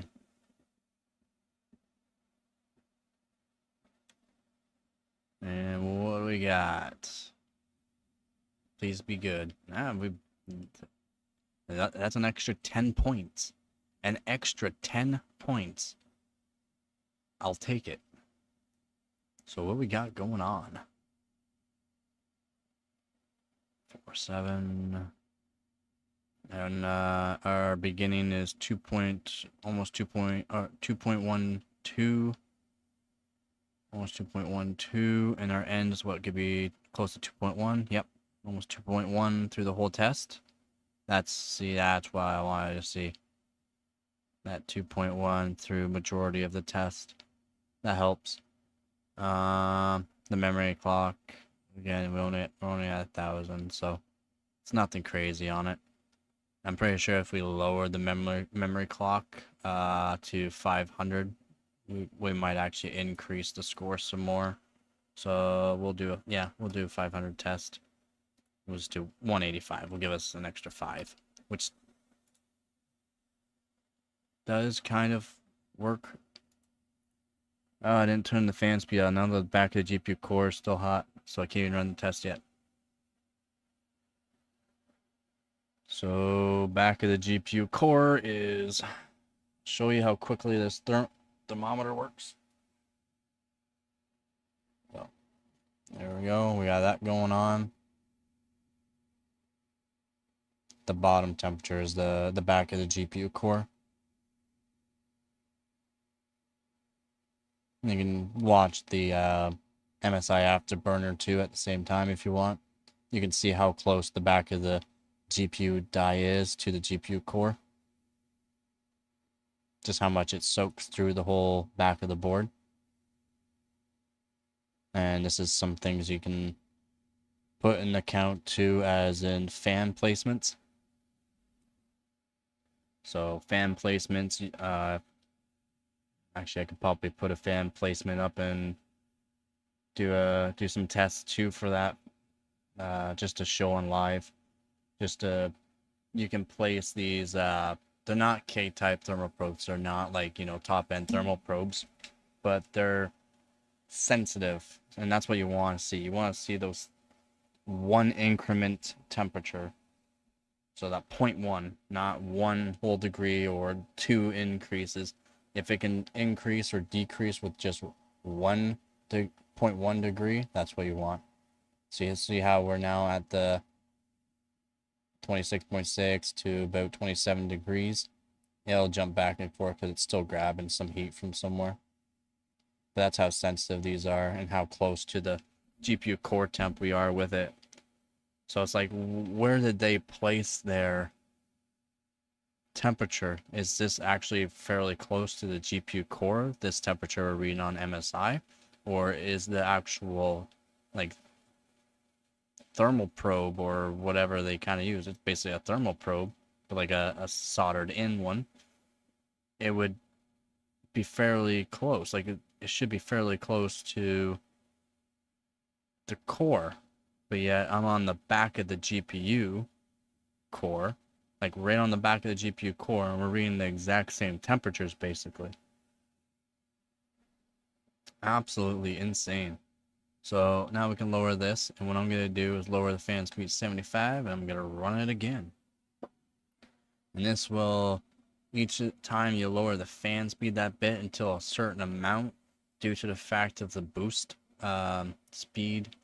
So the boost 3.0 will factor in how quickly the temperatures raise and how much core voltage it will allow it to have during that raise.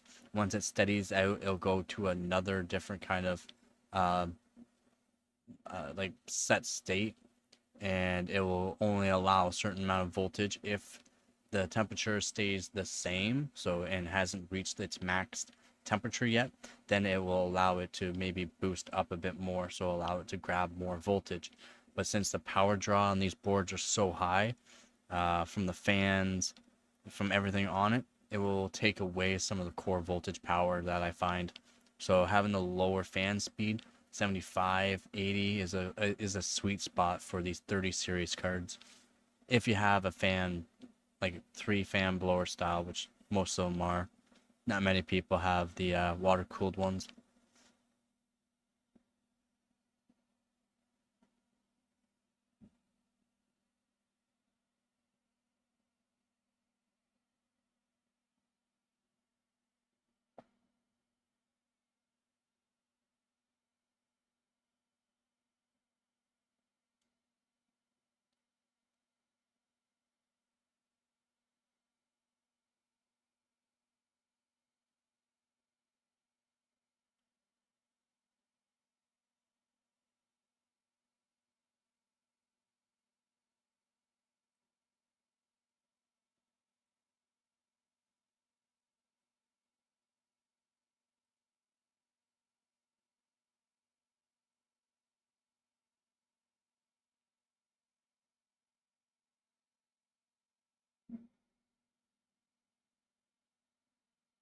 So 2129. No, so we lost due to temperature again. See how we're boosting, downclocking, boosting, downclocking, downclocking, boosting, downclocking. Fan speed's just not enough. So it's raising too quickly in temperature, but it's also being like, it's raising, but as soon as it goes into a somewhat, thinking it's a steady temperature raise a little bit more, and then boom, just making it drop like that. I don't like that. So what can we do to fix this? We're gonna put fan speed back up to 85 then. Oh wait, we gotta crank it. I'm gonna do 85 on the fan speed then. See if it's just because of the boost algorithm. The boost algorithm can affect a lot of things. Oh yeah, I wanted to check out the board power draw. Are we somewhere around 340 watts yet? Oh, I'm way too far. I'm at CPU. Are we around 340 watts yet? We are at 300 and almost 30 on our max. Yeah, 330 on our max so far. So we're almost at its low limits, but should be able to do more. I think the overall board power draw was pretty high too, wasn't it? I think it was pretty high overall power draw. Overall, where's the overall? Where's the overall power draw? Doesn't have overall power draw. That sucks. Alright. Back of the GPU still above the 27. Still waiting for it to decrease a bit. And boom, we are good to go. So we'll do an 85 on the fan. 86, fine. No, 85. 85. 85. 500 on the memory's fine. We'll do 190. Slight increase. Not much though. Let's go.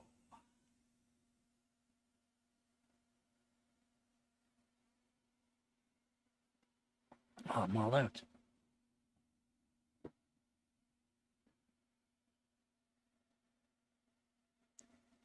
So just loading the test. We're doing 1830. No boost. That's not the boost. That's probably boost 1 or boost 2 and not the boost 3. Boost 3.0. So stages of the boost. Were we looking for frames? Frames are looking okay, but not great. They don't look great. They look terrible, actually. The frames look terrible. I'm pretty sure most of the dips and gains is due to the fact that I'm recording and streaming. So it's probably gonna give me like a plus or minus of like 20% instead of like a plus or minus like 1 or 2%. Because I am getting some really, really, really good tests, and then some other tests are worse. So it's probably best if I just rerun this test again afterwards, the exact same. See if I can keep the same score. I would like to beat 3,600 points on this, so that way I can get... I just want to beat one person on hardwarebot.org on this one, because he beat one of my scores. So I'm kind of locked into it. I'm all stock settings, though, on CPU and RAM, so I should have overclocked it before I started the stream, but of course I didn't. Again, we're still right around the same. I'm wondering if it's because of the recording and streaming. I'm looking to be around 3,600 points right now, and I'm not hitting it. It's making me quite frustrated. Pretty sure raising memory. So memory, I'll just go 825. Let's go 825 this time on the memory. See what happens. And I will be right back.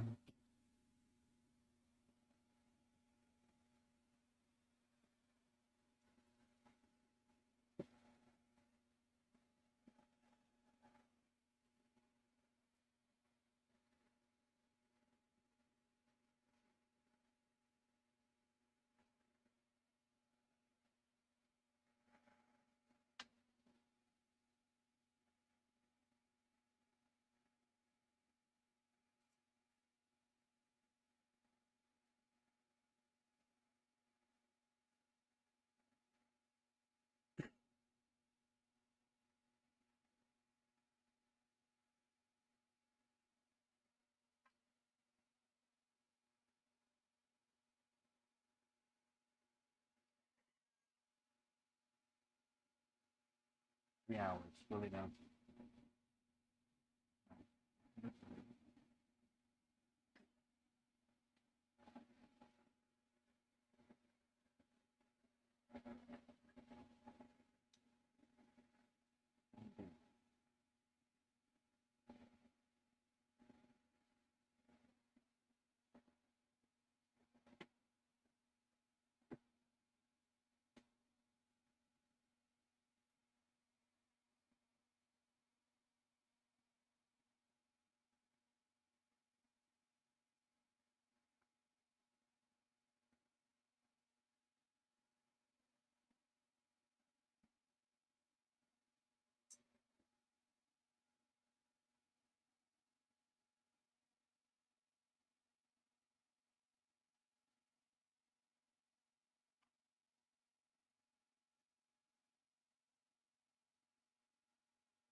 So our temps are definitely good now.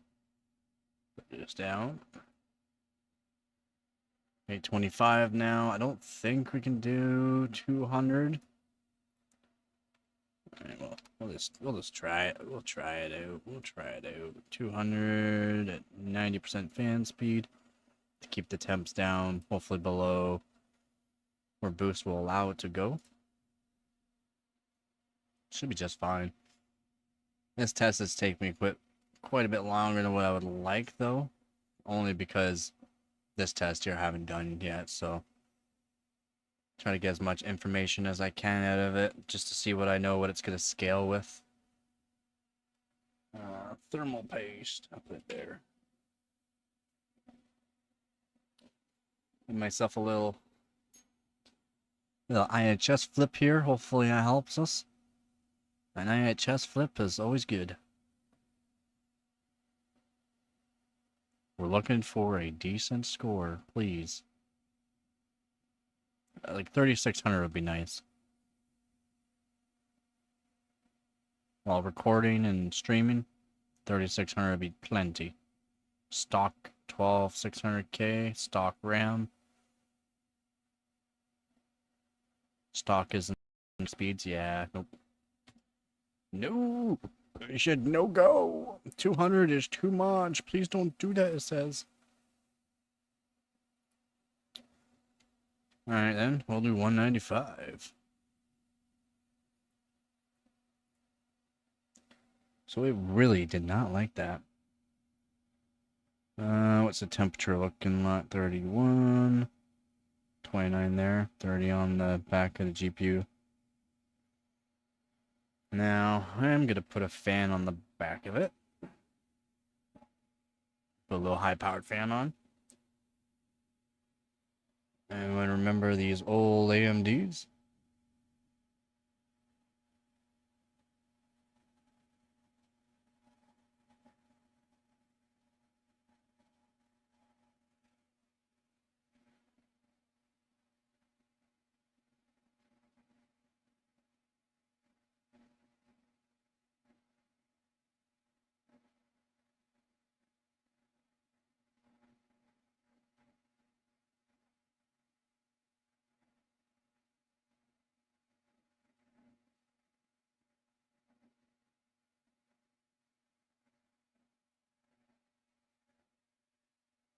Oh yeah.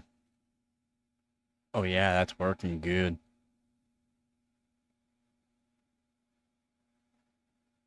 So, it's definitely helping cool the back of the GPU core right now, because we're right around 26 now degrees. 25.5, we're dropping pretty quick now. 25, 24.4, 24.3, 24.1, 24. Oh, back up a bit. Did we hit a spike somewhere? Nope, back down to 24.3. Nice. All right, so that looks good. Fan there is in a good position for the back of the GPU core. What we can do now is keep this to about an 85. 195, we should be a stable run.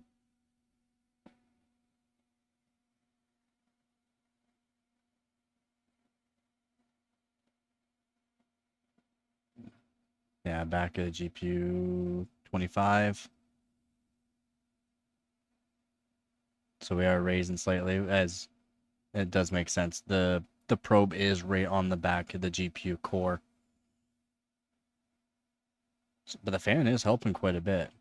We're probably around 30, 32 degrees on the core right now. Not much load, so it's not going to be much power.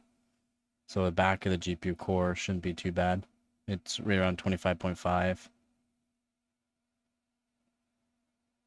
25.6, and it going now. Like 20, 29. It going, it moving. 30. And this is with a fan on the back of the GPU core. It's raising quick. 35. This might help stabilize the run quite a bit.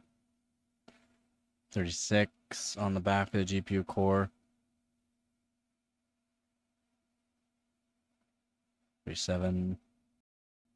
Nope. Not stable though. We are not stable though. Close. Close. Legacy, is it because you messaged me, buddy? Or not messaged me because you went on? Gave me a notification. Another background task. Not stable though. What were we doing? It's pretty stable, 2.1 gigahertz. Pretty stable, 2.1. Whoa, whoa. Where's this boost going to? 2.2. Like, why is it boosting out of nowhere to trying to boost to 2.2 gigahertz at that temperature? That temperature here. At 73 degrees, it was trying to boost to 2.2 gigahertz. Why?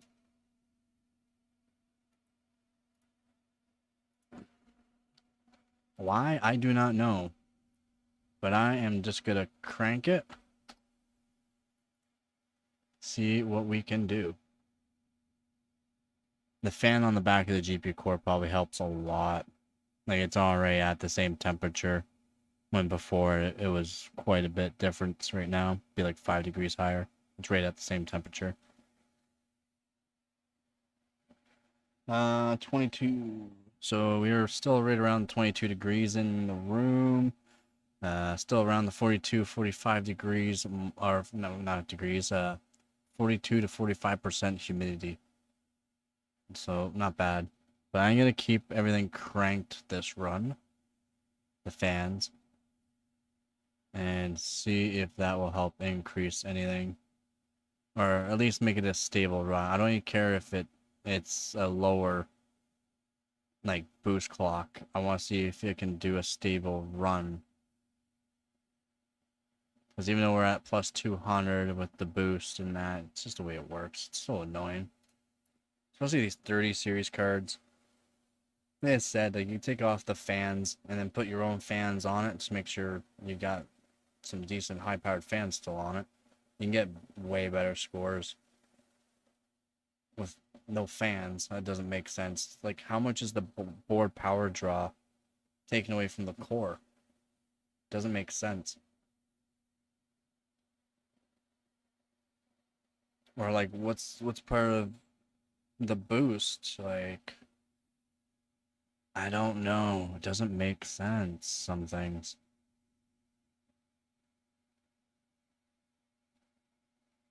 The temperature makes sense, though, with the boost. The boosting algorithms have always been with the temperature, how quickly it raises, and that. So that's always been...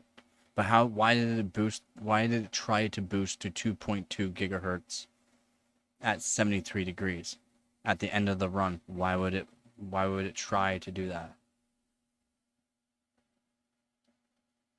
2.15, like, it's not bad. What I saw there at the end, 2.15. But again, is it trying to boost to 2.2 gigahertz for some reason? It is trying to boost to 2.2 gigahertz. Oh, look. Okay. CPU all of a sudden is boosting to 4.9. Oh, because that's the end of the run. That's when it crashed. Never mind. That's just because it crashed. It's just adding that into the data for some reason.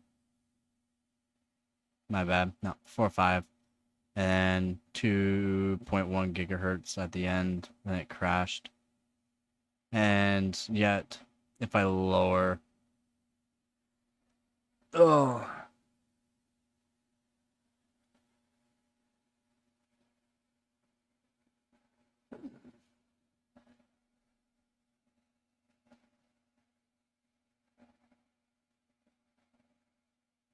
30 series cards are just messed. I wonder... I really want to put a power limit mod on this, like, ASAP now. Because I know a power limit mod would kill the actual... that whole problem. It would take it away. It would always allow me to get the maximum amount of power, which should give me the maximum amount of voltage. The only problem I would have to deal with is the boost algorithm. That would be, but from my test, the fan, I would also have to put it on like a water block because the fan is contributing. Why is the fan contributing to this? So let's just put that down. Let's put this back down to the 150. Just keep that to 1000 because that should be fine. But we'll boost to 2.1 gigahertz roughly still. But are we going to be stable? Because I'm not sure if the fan's going to be able to keep up the fan curve, the stock fan curve. There, auto. So we're just going to put auto fan. Let's see if the fan can keep up. I don't think it will. I found before while using this graphics card is have the fan around 80% speed all times.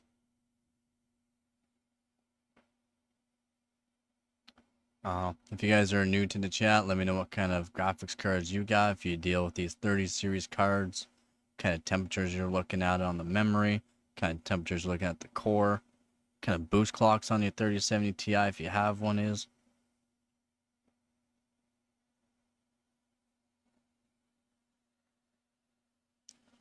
Back of the core is 35. Again, I have a high-powered fan rate on the back of it too right now. So, I don't know. What a headache.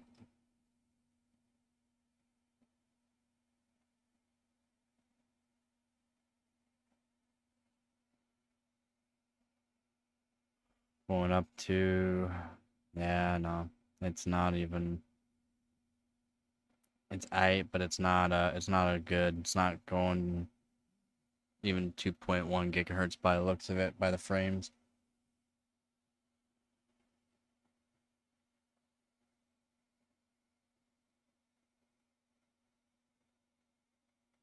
Yeah, it boosted quite high at the end there, holy. Well, let's see what we got.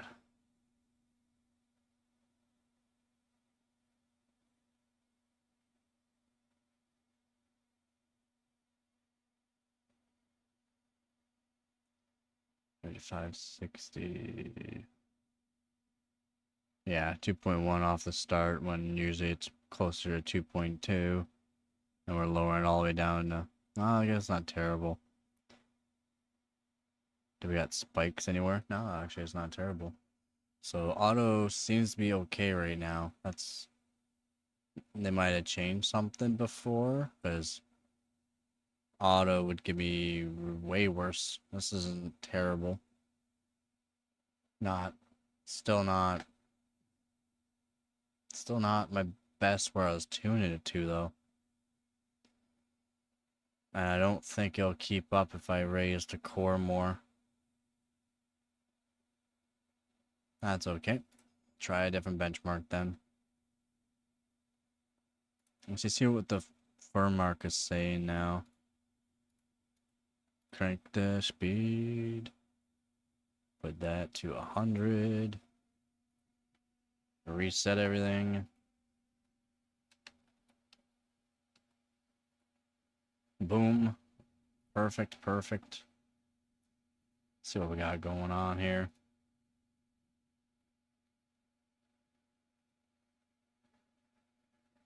Firm mark.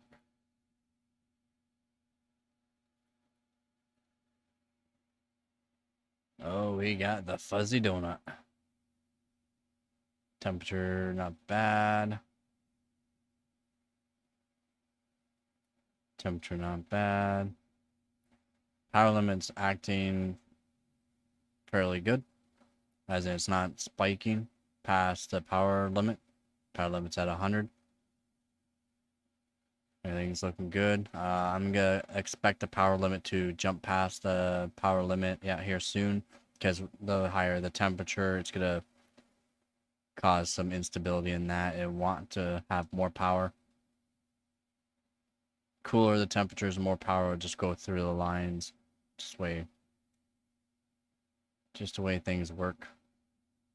70 degrees now.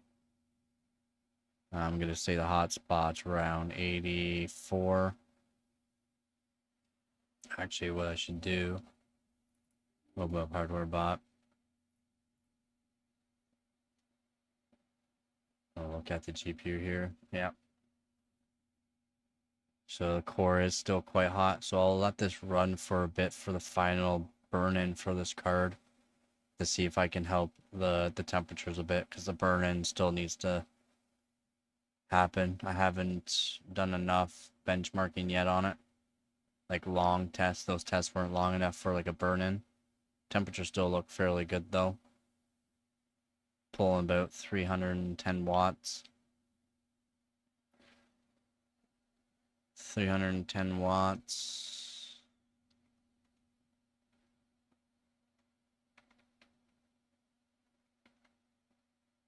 There, as I say, I should be able to.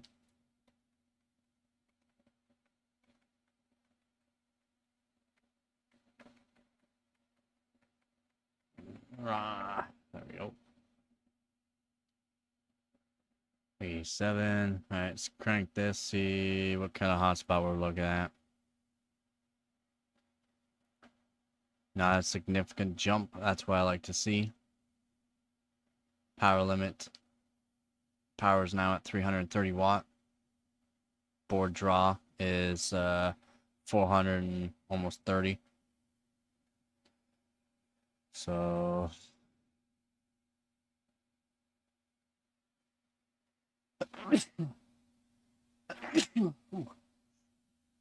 oh, my bad. The hot spot still 195. Going up and down. So the burn-in is starting to help right now.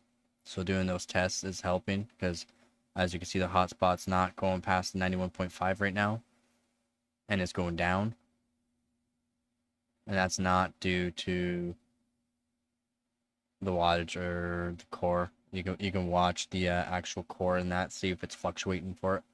Everything looks good. I haven't hit 92 on the hotspot yet, so the max I don't like seeing this kind of temperature on the hotspot, but warmer temperatures just do this. Won't go past 95, so as soon as it hits 95 for a burn-in, if it does hit 95, I'll just go to there. We'll turn the fan speeds off, and then turn off the firm arc. Let the board cool down just through actual heat dissipation, not through the fan speed and air. I find it works better for like a burn-in, but temps look fairly good for now. And if anyone watched my other live stream of me taking apart this graphics card, so this 3070 Ti, it's copper modded on the memory. The memory should be right around the GPU temperature, and it shouldn't go to like the 110 degrees Celsius that you would see without copper mod in it. The copper mod helps a lot.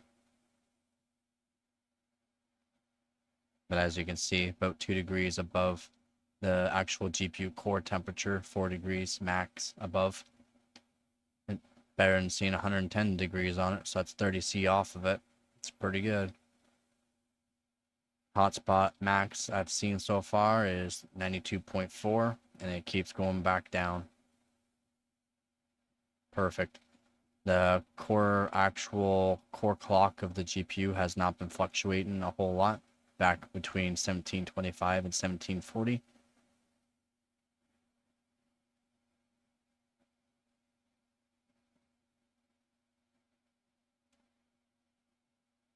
All in all, looks pretty good.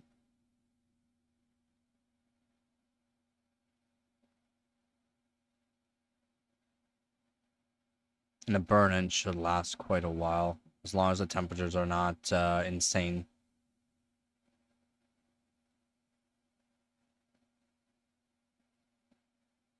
So that's what we'll do here for a while.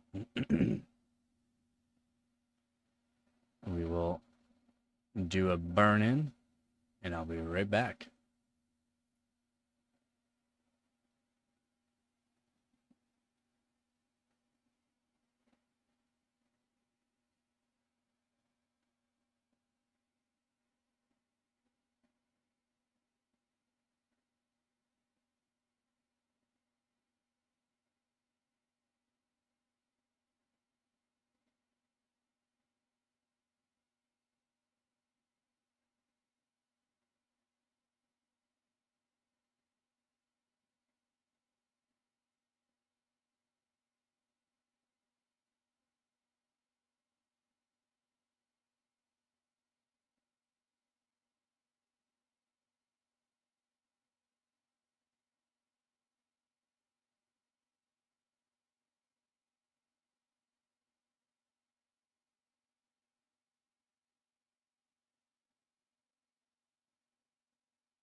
Oh, I want that.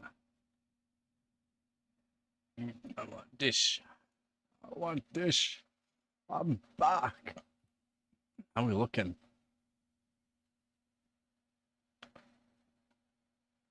We are looking pretty good by the looks of it. Max is 77. It's at 76 now. Room temp is still at 22 degrees. And hit a max at 92.6.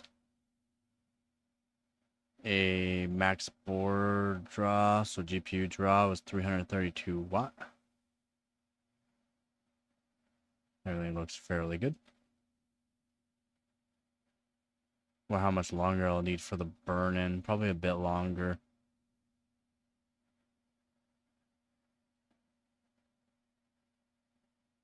Burn-in usually gets implied for like PTM, like the phase change, thermal pads for like laptops and stuff, but people use them for the GPUs and CPUs too, so that's not what's on mine. All thermal paste can go through a little bit of a burn-in.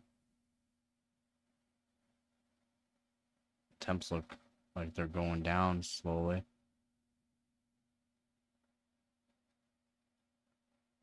Back of the GPU. Right around the 50 degrees. That's more like it. What would happen if I take away that fan on the back of it, though? Hey, it looks like the temps are going down. 90, almost 91 on the hotspot now. That's good. That's what I like to see. Maybe we'll stop the burn-in. So, if anyone's new to chat, that just went through a bunch of benchmarks and that. Now I'm just doing the burn-in. So, this looks pretty good. Temps looks like went down over the course of 16 minutes. That didn't take a whole lot. So maybe those tests were more powerful than I thought. Some tests were hitting about 320 watts. So what I like to do is just put the fan speed down. Yeah, the temps are gonna raise, but big cooler. Let it sit for a second. Exit. And exit that and just let it cool. Just let it cool by itself. Don't let the fans cool it or anything. Just let it cool by itself. It will take quite a while for it to cool down. But once it hits roughly the ambient air temperature where it should be with no fan speed.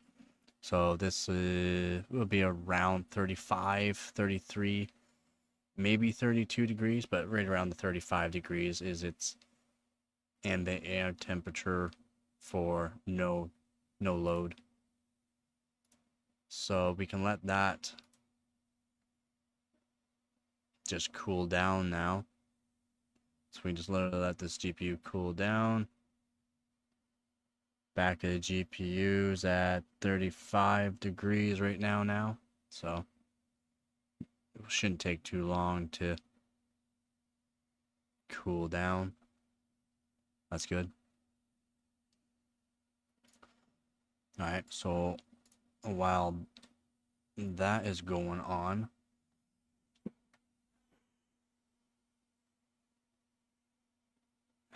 no more bobblehead me, and what I'll do, put display capture up there.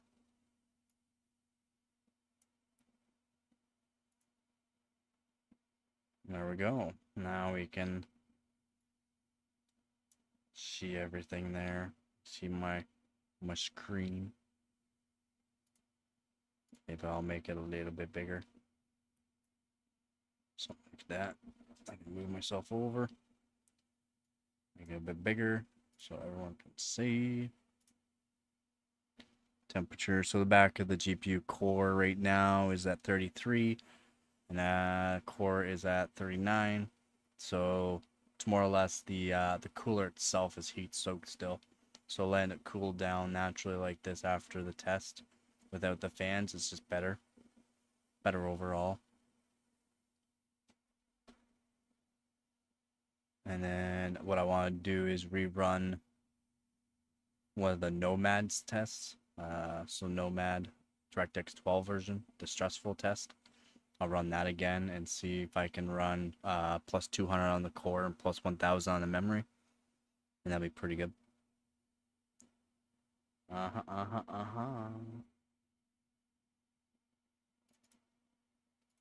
So we go hardware bar here.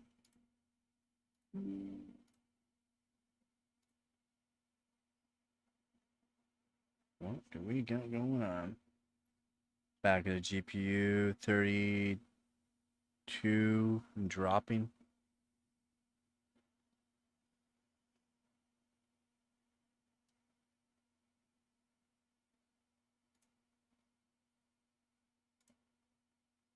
So 19, almost 2,000 points. I don't think I can get that.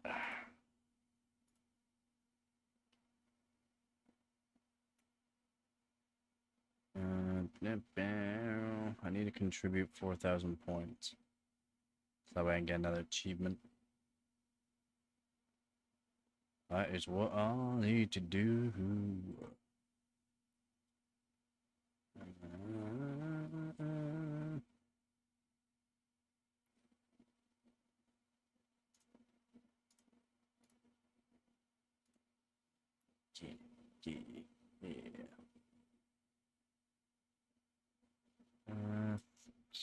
Check out my 2080 Super.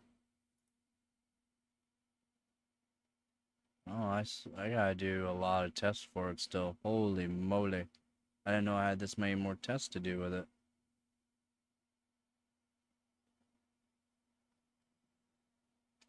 I mean, I got some good scores, but I mean, holy moly, I didn't know I had this many tests to do. So these scores I have to do basically before the end of the year to help for 2024 submissions.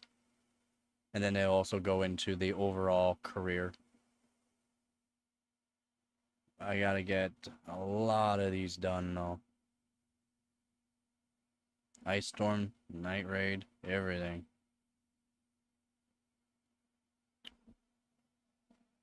I got a lot to do. Holy moly. It scales with core frequency. So this guy's core frequency, I'm gonna say, is around 7 gigahertz or more. Around 7 gigahertz, 6.8. Yeah. Yes, yeah, that sure does. We run on Windows XP there? Running on Windows XP there, buddy? Dry ice to almost 2.4 gigahertz salty. Holy moly, buddy. Holy moly. What did I get? What did I get? Didn't even check.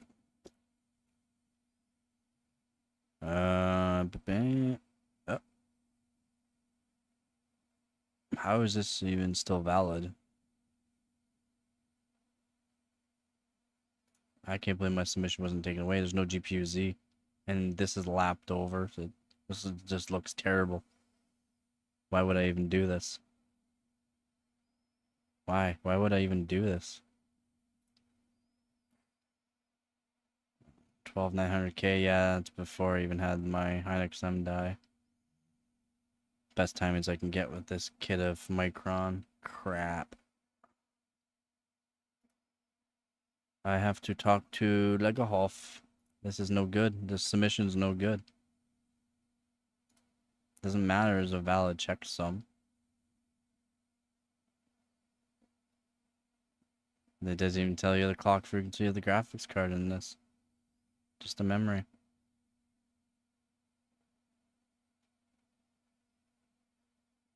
That sucks that I have to get rid of this test.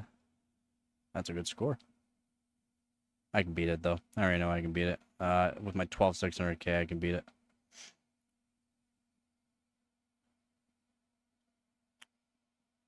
What's another good one I can look at? But holy, I got a lot of tests I have to do. I didn't realize. I'm gonna have another benchmark marathon going on here probably.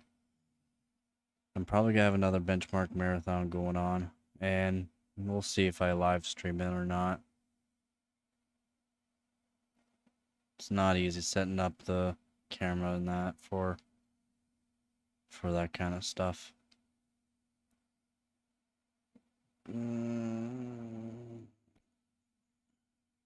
That's salty again. Yeah.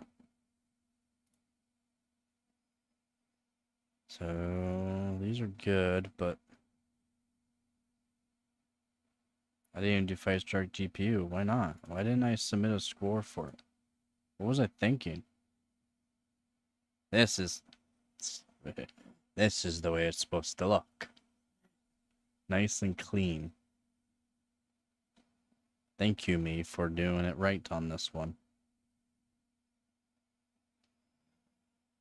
Everything looks good. But what was I boosting to?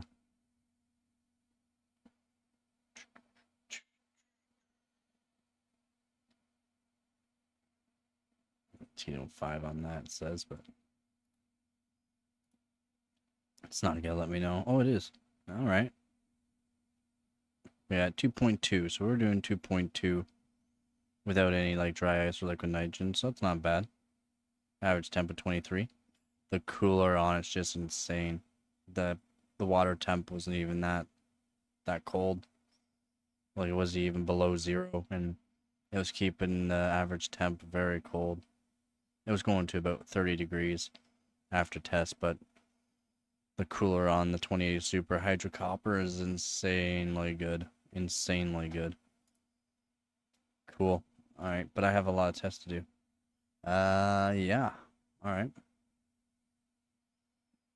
Oh, what can we do?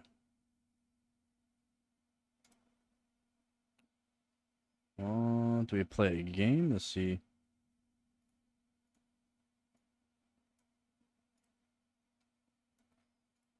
Oh, play a game. Play some Counter-Strike 2 pubs. I don't normally play it, but see what we can do in game here. See what things are looking like. Oh, that.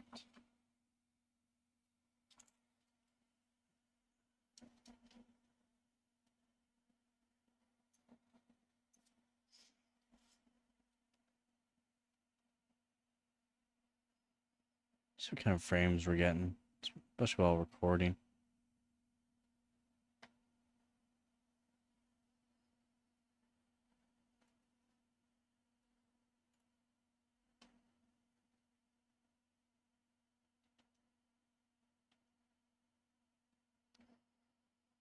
See, load. There we go. Let's go workshop map first. Let's go into the aimbot. Just to test it out first. It's best just to test it out, see how it's performing.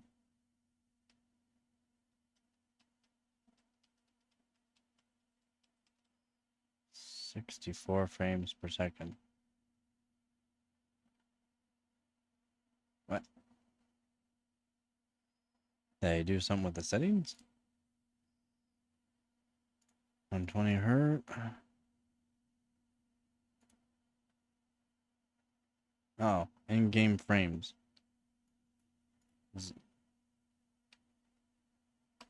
No, 0. Just straight up 0. Maximum frames in menus? Sure, 200.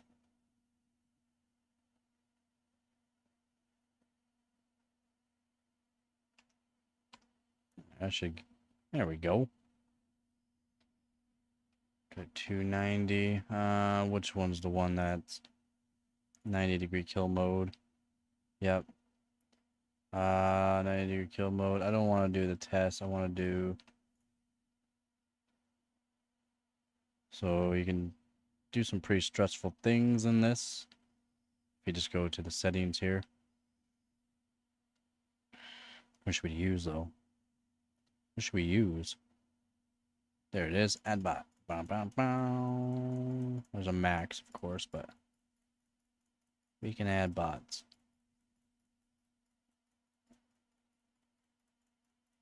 40's our max, right? Yep. Look at all of them. Look at all of them. You're just looking at me. Just looking at me. Alright, so... And it hits the frame, so we were right around the 300, so 290, 300 frames. And now we're at 140-ish. Let's see, it's start knocking some away. 120. I got a setup for it. There's a little spot up here where everything feels better for movement wise. So if you stand up here, get all these bots up, it's more or less for stressing things out, because then you can just go around and the ragdoll effect hits. And the ragdoll effect hits and it hits the CPU as well, not just the GPU. It's nice about Counter-Strike 2 actually, instead of like CS:GO. CS:GO was more CPU bound. Now they implemented it, and more or less, all the details and everything else is the reason why the GPU is more affected now than it was in Counter-Strike, because they made it more detail. The ragdoll effects though are CPU. It's a physics type process. Your physics type processes are usually CPU. Wow.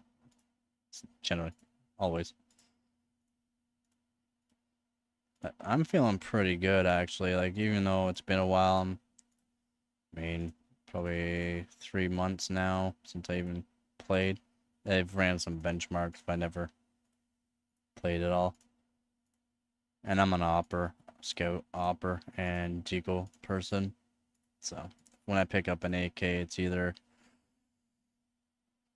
because I really need it, or my headshots are just feeling on point, basically. My headshots are feeling on point for long range, close range, quick shots. And there's little tricks you can do for actual stop and go. But I don't have my mechanical keyboard on me right now. This is just a test for the 3070 Ti. There's a lot of bots, so the frames go down quite a bit. Like to like 120 frames with the ragdoll effects going. And then I'm gonna go into, I'm just warming up a little. Haven't played Counter-Strike in months, so yeah, try it out and see how many frames we're getting with the 3070 Ti right now. Everything's feeling alright though. Like, I'm not, definitely not feeling the way I used to be right now, but that's okay. That's alright. Ooh, quick switching feels bad though. Quick switching feels real bad. I'm getting back to my centering. My centering alright, but that does not feel good. Let's just say that. That does not feel good. It's nice. It's great with all these bots. You can do lineups if you want. Just line up all the bots' heads. And you can fill the screen up just by that.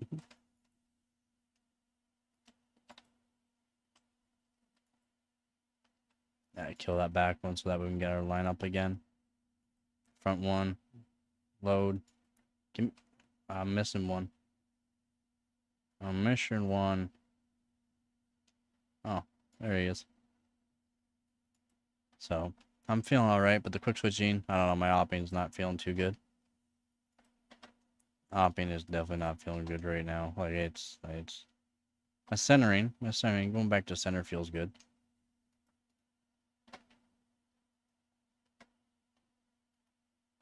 But the stop and go is not feeling good. Guess that's what happens when it's been a while.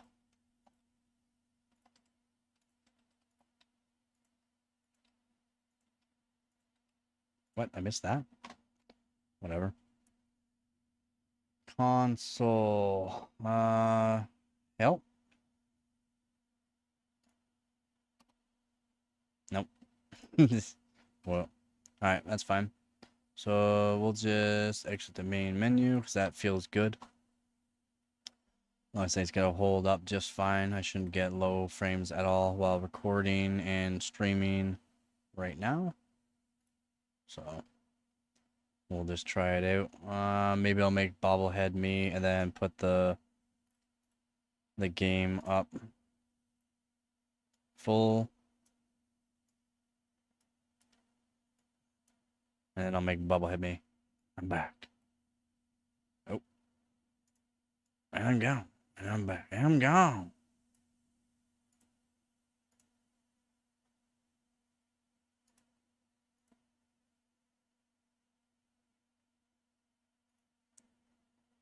Come on, why is it not showing the display?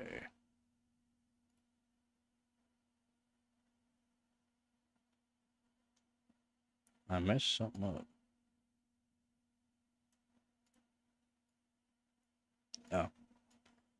There we go. And I'm back. And I'm gone. And I'm back.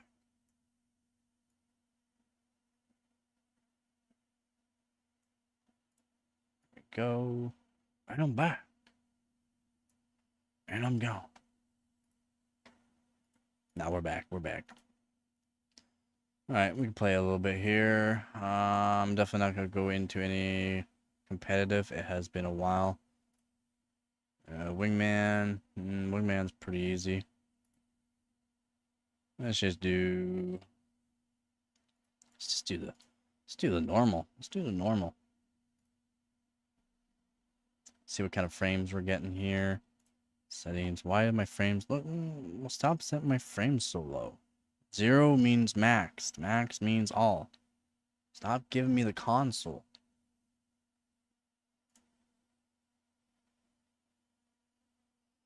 Oh yeah. A little bit of a test here. I can't hear you. I don't have a headset on. So this just give me all ears. Oh, I guess I have to go CT. Ooh, Kev with Crocs. DY Lu. Moose Skull. Polish cow. Oh, how is your reaction time slower than a snail? Frames look good. About 200 frames right now. 180-ish. 200, 180. This is a pretty rough part of the map, I believe. There you go, Polish. There you go. There you go, Polish. You're doing something now, buddy. Nope. The other team is just too good. Ping's good. Everything's good. Everything's feeling good. 3070 Ti is doing its thing. I am recording and streaming, though, so kind of rough on the system. Well, maybe I'm not recording now. There we go. Now I'm recording. That way I can get all this test done, get live stream done, get the recording done all in one for this test. This is just Counter-Strike or CSGO, Counter-Strike 2 right now. Probably will be. I did a lot of other benchmarks like more or less Steel Nomad, DirectX 12, and I did a Furmark burn-in.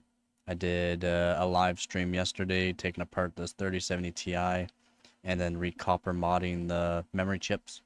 Just wanted to do like a quick burn-in basically to see how things were. Things are good. Things feel good. I'm gonna use a Scout. Forgot we don't have to buy anything in this. Everything feels pretty good though. Recording and streaming. So if we can stay above 120, above 120, that'd be good. Give me my nade, thank you.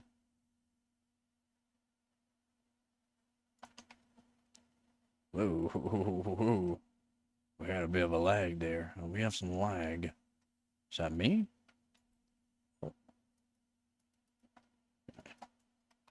Oh, teammates, I thought you had that guy. I thought you had him. I actually thought he went down. That's what I saw. Slow server frame. So I'm wondering if that's just because they're recording and streaming. So everything feels really good. Like, really good. T-Man. T-Man. T-Man's got a couple stickers. Is that even his? Yeah, that's his. He's got a couple stickers.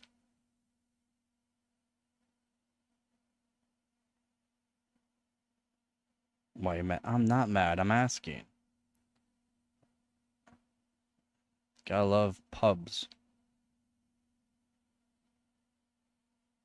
If anyone's new to the stream, I haven't sent anyone comment yet, so I'm not sure if my volume is still good. If things still look fairly good on the stream or not. Looks fairly good on my end. I just don't have the volume.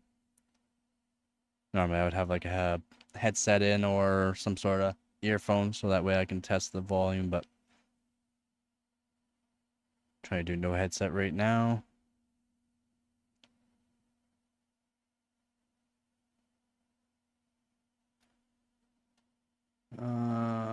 Let's see. Redo this setup. It feels good. Low of 100 though is not good feeling. Probably if I overclocked my system, it would be better. Guess I didn't aim for the head, and he knows how to aim for the head. Oh.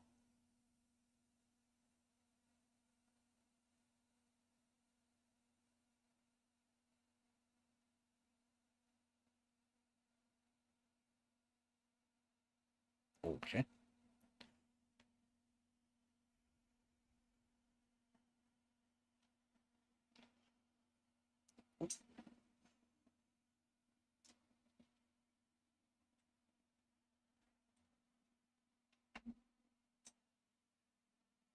Hey. So frames still look good. The frames are lower than what they should be because I am streaming and recording while playing. And settings should be all on fairly high settings, I believe. Where we at? Yeah. All high, 16 by 9. Refresh rate, I'm keeping at 120. I can go higher with this monitor, but no need to. Again, everything's cranked. Streaming, recording. Looks good. Feels alright. We are getting a low of like 120-ish though on the frame sometimes, so that's not good.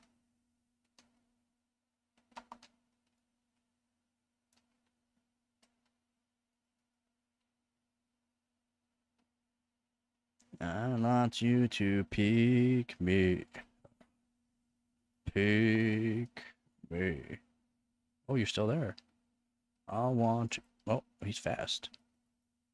He did. You get over there, buddy? Do you need help? I got you. I'm with you. I'm with you. I'm here. I'm here, buddy. I'm here.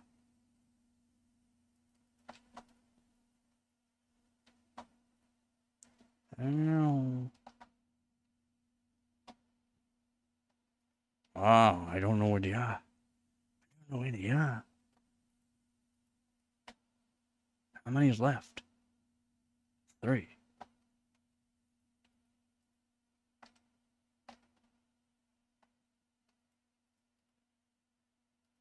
Oh, yeah.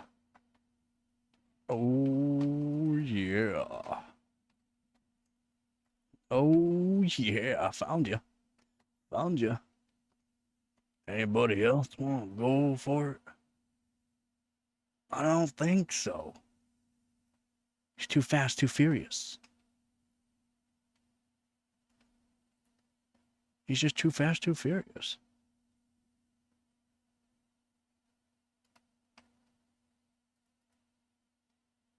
Too fast, too furious.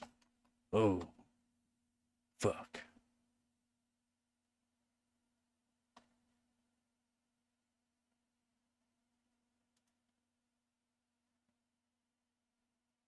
Go, go, go. What are you doing? Oh, you should have just talking. Wow. He's not a pro. Pro stick it. That's rough. That was rough to see. Oh. I'm gonna grab a nade for you and me. I got a deagle and I'm gonna shoot you in the head. Yes, you got the idea. This is the right way. Yep, that's the right way. Go follow the right way. You do not know the right way. Oh. Really? You get hit my head through the smoke like that? How many did I hit with that nade though? Few? Man, it has been a while, and I do need sound. Holy moly. He's knocking them out. He's knocking them out like a bunch of bowling pins.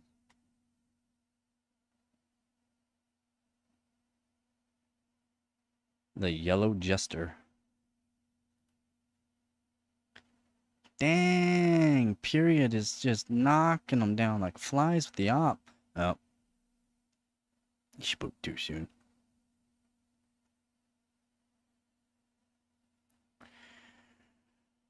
Do do do do do do do do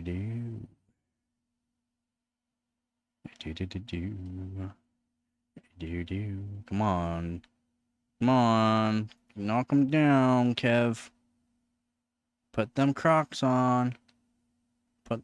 There you go. These guys know what they're doing. Things are feeling pretty good though. 3070 Ti is doing its job. I probably should put a headset in though. It would help. But you want to know something? I'm not. Are we at half? Yeah. Close to. No. We do get a little bit of a low. We do get a little bit of a low. It's okay. It's okay. Oh, teammate, you know what to do, Polish. Now we gotta throw the smoke along. No, he came in. He came in. He came in. No!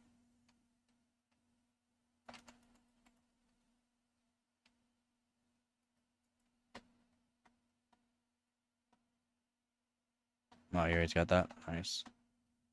That is what I want to see. Good job. God damn, man. These people, no one has like sound. How did you let him run right past you? Like wide swing. He wide swung, man.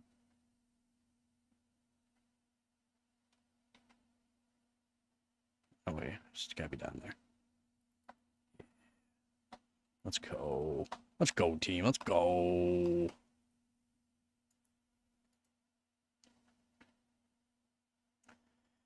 What we got going on? We got a need. We got everything we need. Let's go. Has been a while since I played. Things are feeling alright. The game, the frames could be better, but that's probably just because I'm recording and streaming at the same time. Just hitting the CPU too much. Oh yeah, that's a good nade.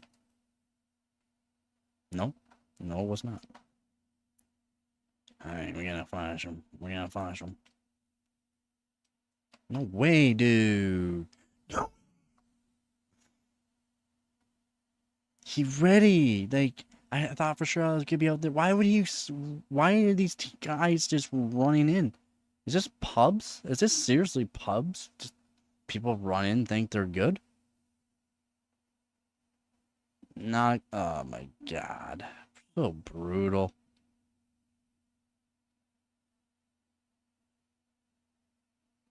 Kinda like why I like ranked more in any game. Like, you want to be able to place good, so you want to be able to play, somewhat smart. Still have skill, but play smart. Yeah, I got an op now, boys. Got an op now, boys. Can you hold one flash now? How come I can only buy one flash? Did they change that? Nice. So that is like the worst fucking molly I've ever seen, dog.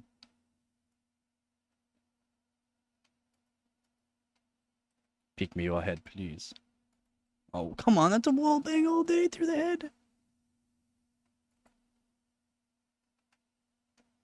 Come on, no, Molly! I can't even see my health because my phone's in the way. Guys, let him run. 2, not just 1. 2 of them.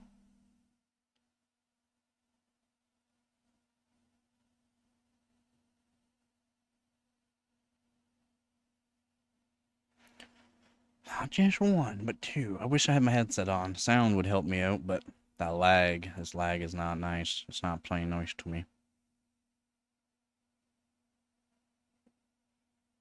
Looks alright though.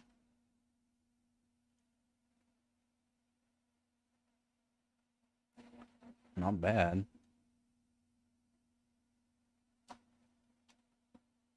Everything looks good. I don't know why I can't buy 2 flashes. Is that a new thing that came into this game? Can't buy 2 flashes now? What are you doing? What? What?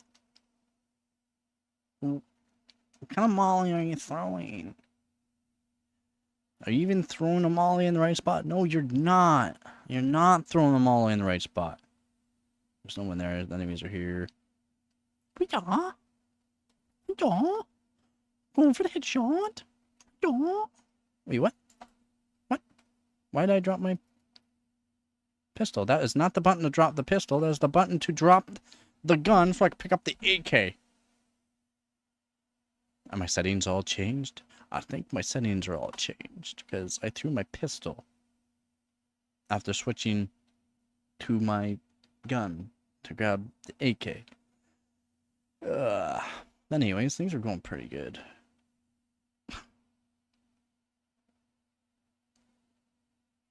About 250 frames right now. Maybe I'll stop the recording process so that way it's not as rough. Oh yeah, it's even way better now. There we go. Now we're talking. Now we're talking.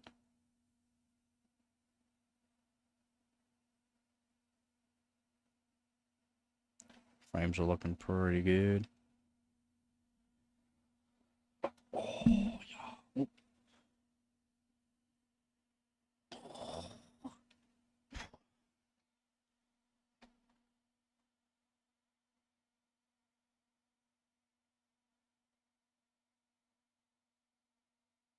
Dang. Nice knife. Nice huntsman. Oh yeah. Let's go deagle. Let's go nade. Let's go flashbangs. That's right. You can only buy 1. You cannot carry any more. No more double flash.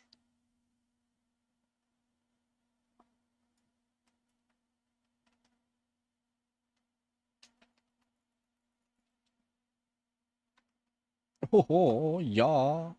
Yeah. Eat shit. Eat shit. That's right. We got your bomb now, boy. I don't know what my teammates are doing. They are not sitting in the right spot. Okay. Get the fuck away from me. I can somewhat remember some angles that they might hold. Thank you. No, we got an AK. Ooh, we got an AK. They're gonna be coming from around.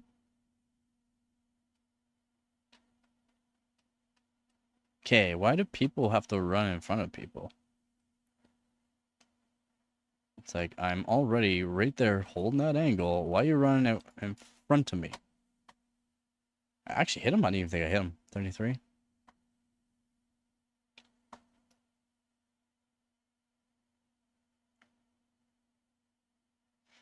Oh, pretty good though. Things look good.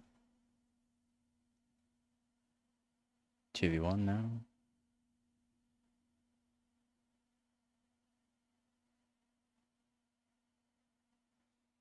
No, because I can't see my my health bar, so I don't even know what kind of health I'm at. And I'm running into situations without headphones on. I haven't played in 3 months. What other excuses do I have? Frames look good though, like a lot better. I stopped recording. Thing feels pretty good. That Molly was better, but like, what are they doing? Nah, I don't want up there. There we go. See, that's what you want. Oh, I fucked them up there. Oh yeah, I fucked them up there. Wait, oh yeah, I messed their days up there. Let's just say that. I just messed their days up. Their plans that they had no more plans. They're out of plans. Let's go.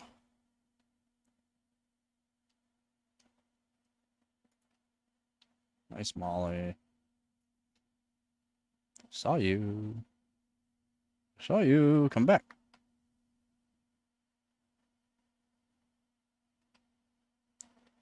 Thank you.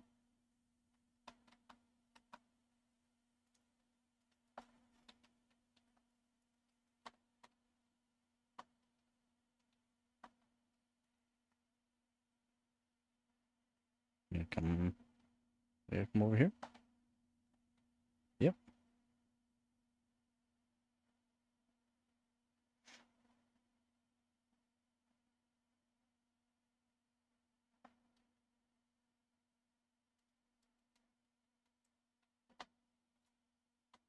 Not bad.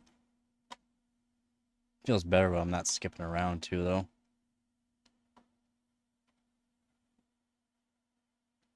What should I do? Flashbang.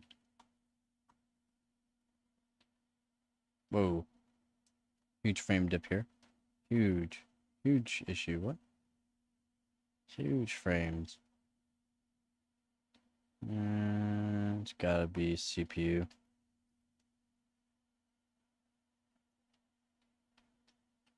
Nope, that's not what I wanted. Hey.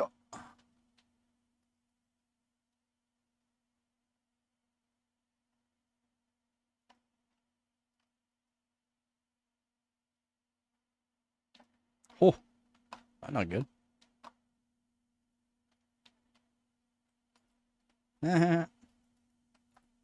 Oh, oh. You're better. You're better. One more there.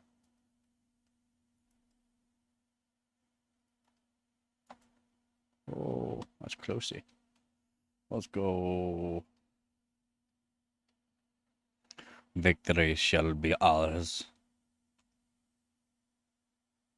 Not bad, though.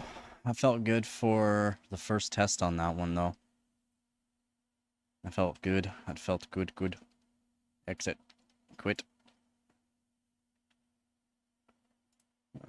Temperature right now. And speed. Nah, it's alright. Not bad. I'll be right back. Be right back.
Freaking cat. Okay, what else should we do for a test? Here, one sec. Not that.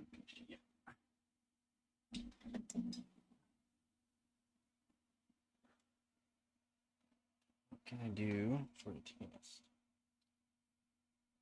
What would be good for Apex Legends would be a good one.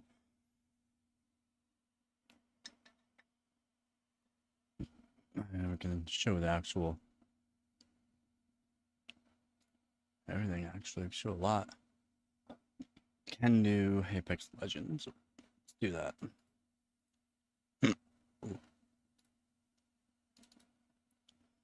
Oh, I got update apparently. Be slow.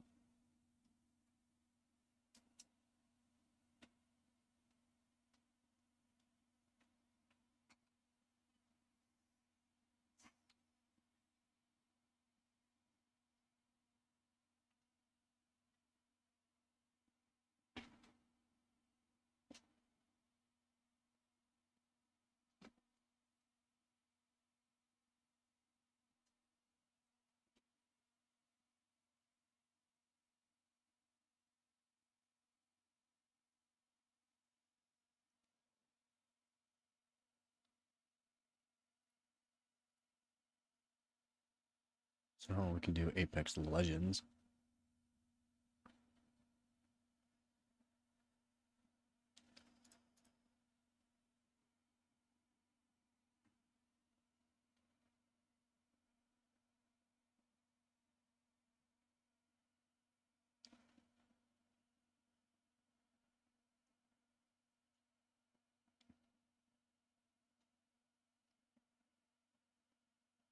I'll need my headset, which is buried underneath a bunch of PC stuff.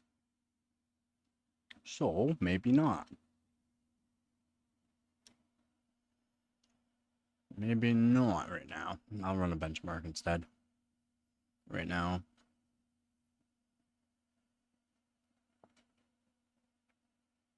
Yeah, let me exit. Thank you. But I'm not going to do Steam benchmarks. Let's do... I think I need to do a 3D Mark. I need to do a 3D Mark 11 entry, I think I need to do for a 3070 Ti, so I might as well put one in. I'm pretty sure the burn-in is almost done on this since I did the fur mark for a while. And do I need to do an ice storm? So I need to do ice storm, doesn't matter what score, I just need to get something in there for now. I don't believe I have Ice Storm Unlimited. I might have to download that. I got the records for Speedway. Steel Nomad. I gotta still put in a score. I mean, I could go back to the Nomad. Oh yeah, that's right. I just gotta retest the Nomad. I was gonna retest the Nomad, so let's get this fans going here. And get this going. Whoops. So yeah, I was gonna do the Steel Nomad again. DirectX 12, which is the stressful version of it.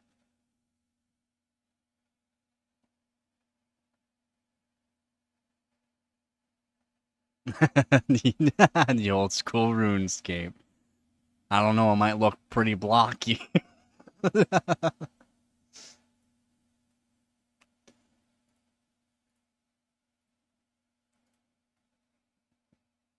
Yeah, it can definitely run probably old school RuneScape. No problem. As many frames as you want.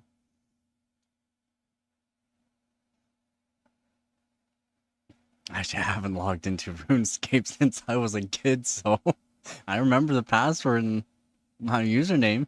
Dragon Slayer.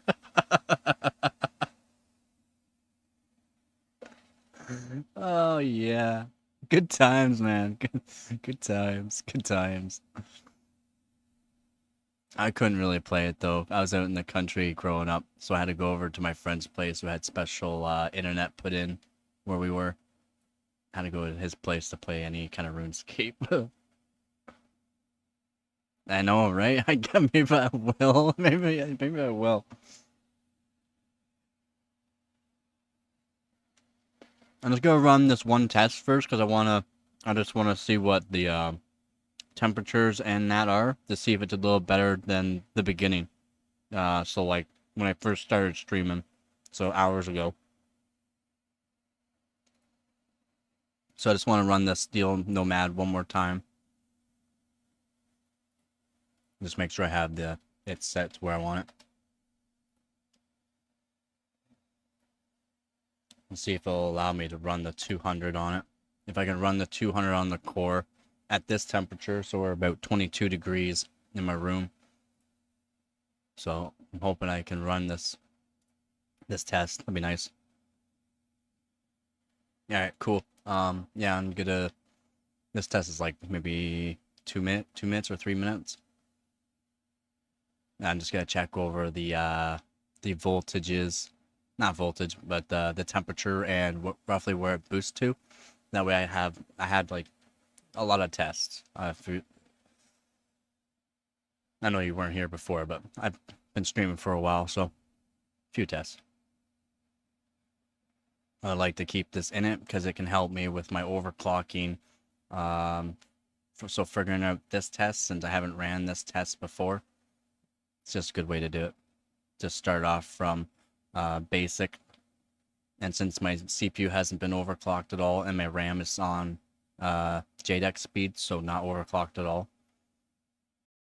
Yeah, a bit farther though, a lot farther than the one time. So this thermal paste reapplication definitely helped it. That's fine that it didn't pass it, but it went a lot farther than before, so quite happy. So old school. Grab a drink, so I'm settling for the big moment. All right, man, I'll be trying to figure out this RuneScape, but what I'm gonna do is go. No more bobblehead me. Whoops.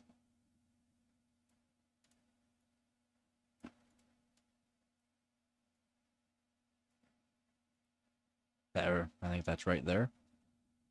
So I'm gonna do no more bubblehead me. No more bubblehead me.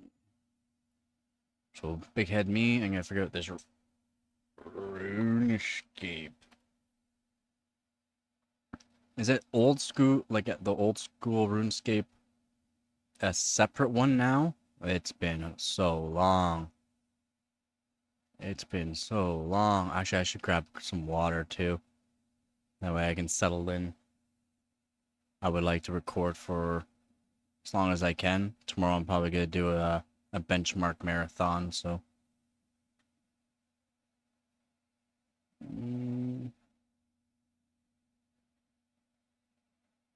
Wait. Oh, well, of course I'm going to allow cookies for old school RuneScape. Let's see. Free player. I just think this is the right one. Might be wrong. I don't know. It's probably been 16 or 17 years since I've been on. Download or play now? Play now? I can't play now. I have to download.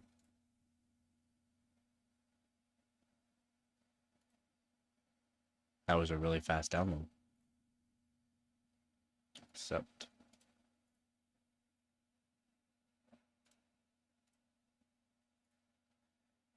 I think I'm doing this right.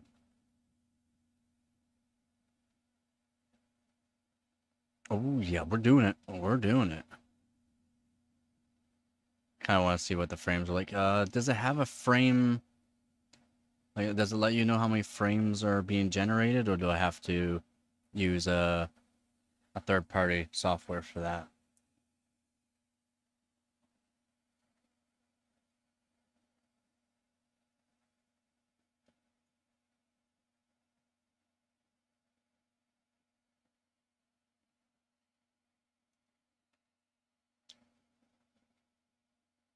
Very slow. Nice. I couldn't play, like I couldn't just play it, so I had to do the download. Is that right? I don't know if I did that right.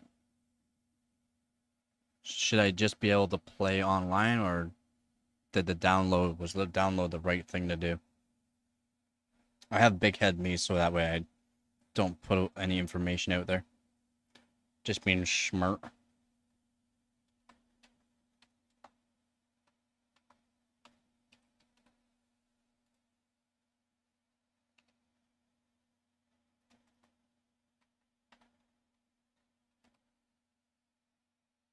Okay. It's not browser based. Okay.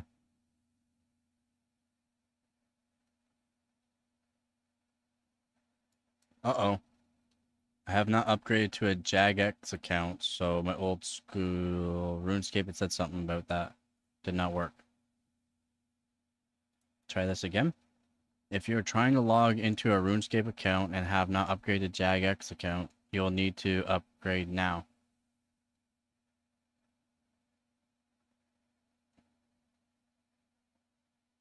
What does that mean?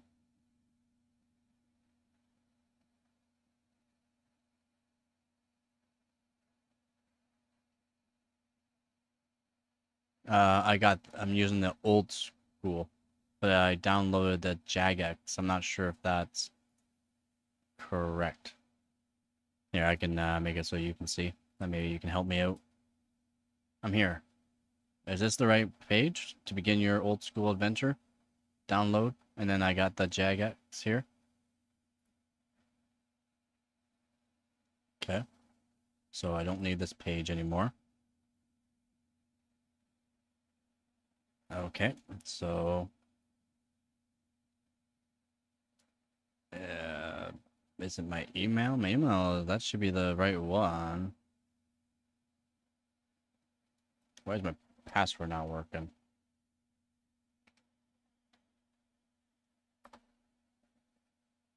The email or password, the answer is wrong.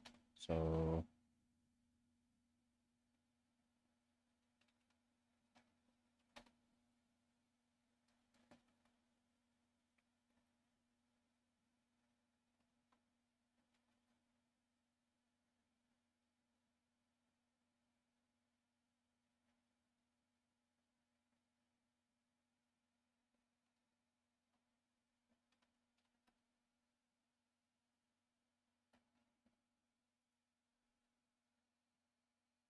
okay, yep.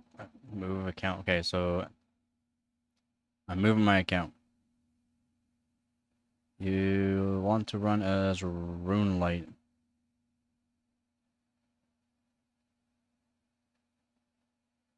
Okay. Um,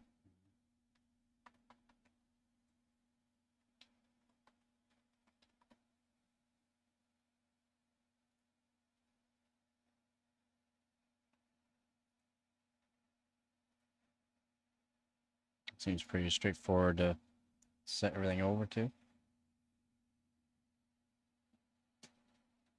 And verification code.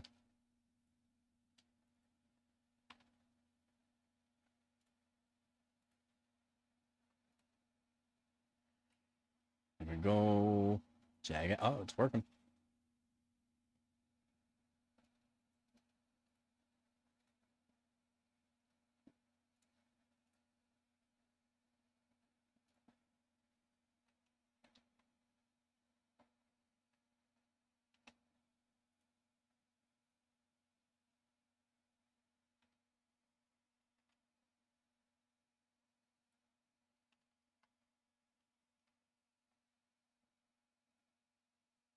Looks like it's working. I'm doing it. Use them to log in. Cool.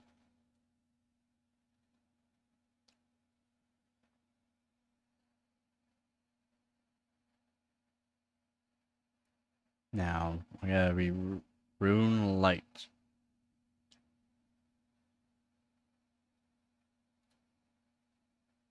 RuneLite.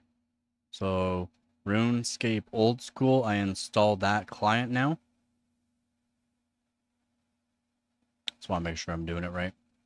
It's, like I said, it's been 16 or 17 years since I've even been on it.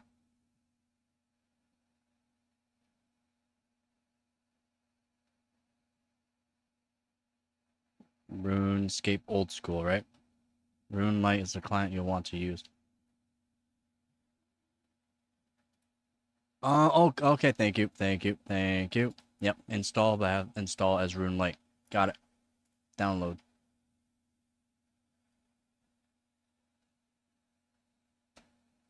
Oh wow, it actually utilized graphics cards now? Wow, how far we have come.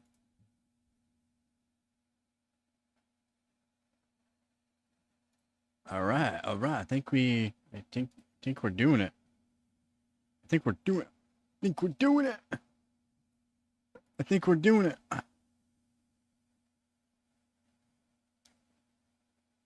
Bubblehead me's back. Actually, I'll make me even more bubblehead me. Make things look good. Alright.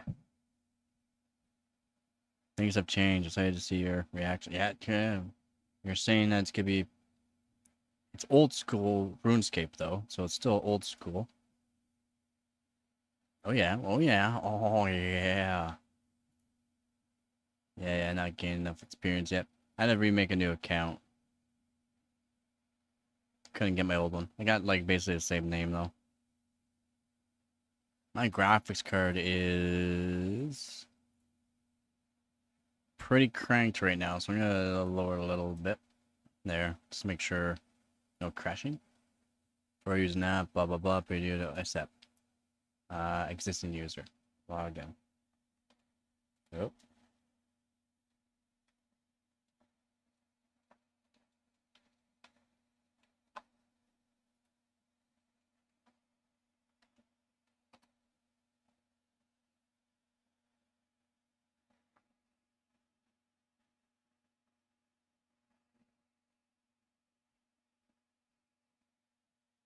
Incorrect.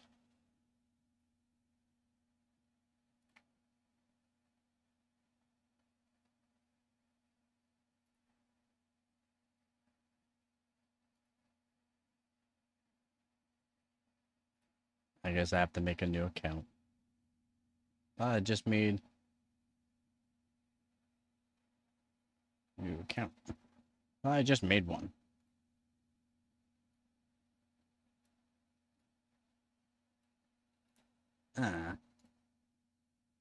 No, I did. I did just make one.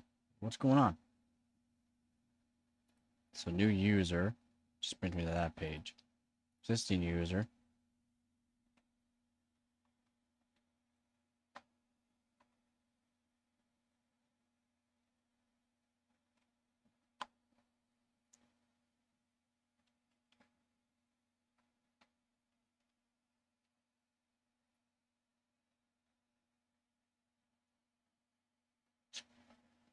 Thought I did. Try again. Let me think.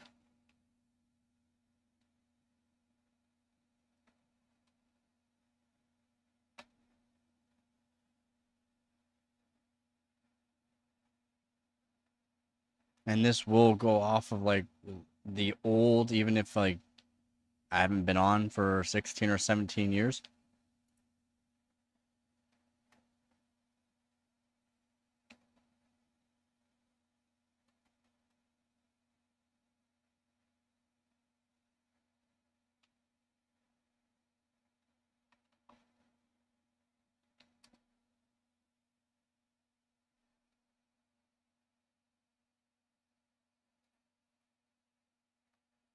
Try one more here.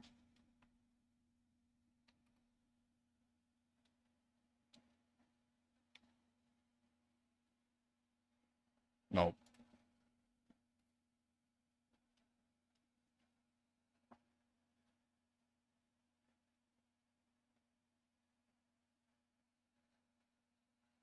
So new character.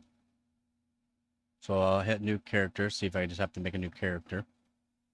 Because it should be good. Everything just said it was good before, so maybe that was my issue. I need to make a new character. because I don't have a new character. Save. Yeah, everything's good. Okay. Yeah, maybe that was the issue. Thank you.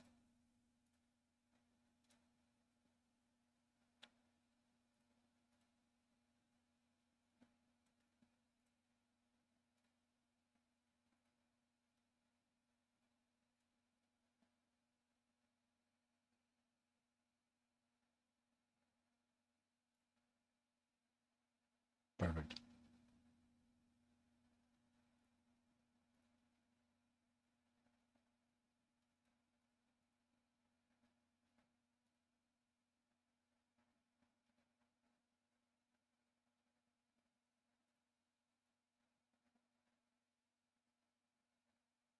So I still got Dragon Slayer. Cool. Alright. So, existing user.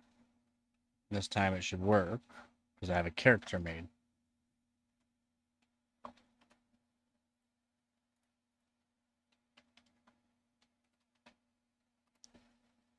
Please. Try again. Am I doing something? Am I doing something wrong? Existing user.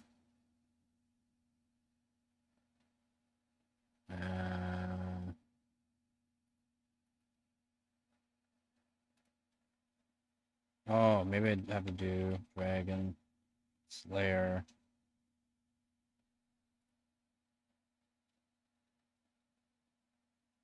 Please? No.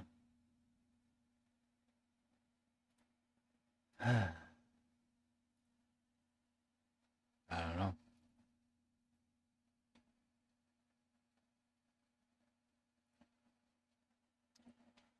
I don't know what I'm doing wrong.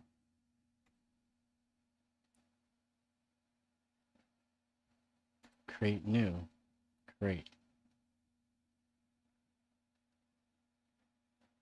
Oh my god. I'm a twit, man. I'm a twit. Never mind. I know why it's not working. My bad. God. Oh, I'm just a twit.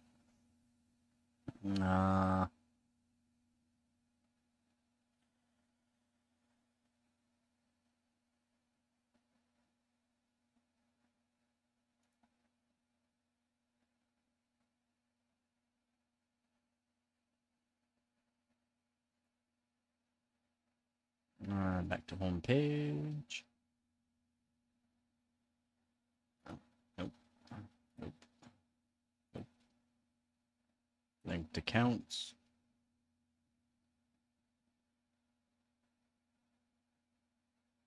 Nope.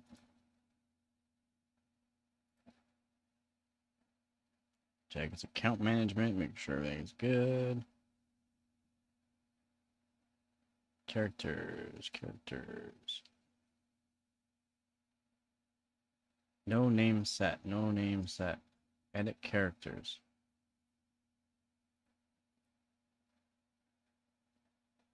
Save.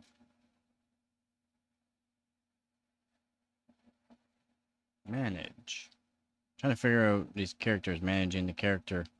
So I have character, but I don't have a character. Does that make sense?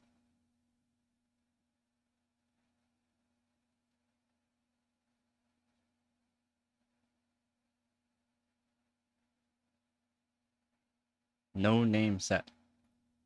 That's what I'm getting. Here, I'll show you the pit. I'll show you.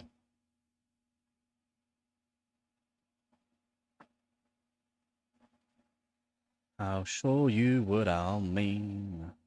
Ooh, my phone's dying. I guess it's been going for a while. Go lay down. Yeah, like hours. Wait.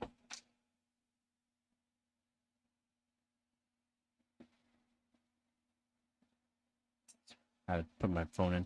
I'll show you what I'm looking at here. I don't know what's going on. Gabagoo. All right, here we go. So yeah, I don't know what's going on, man. I do not know what's going on.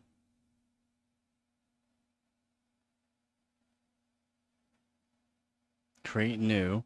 I've hid these, so I don't know why I did that. Save. But no, it's no name. That makes sense. I don't know. It's been so long, man. Here I am. You see, here I am.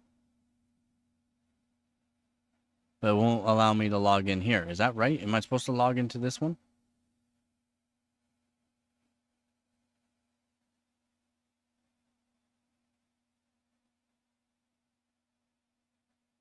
Yeah, like existing user or new user?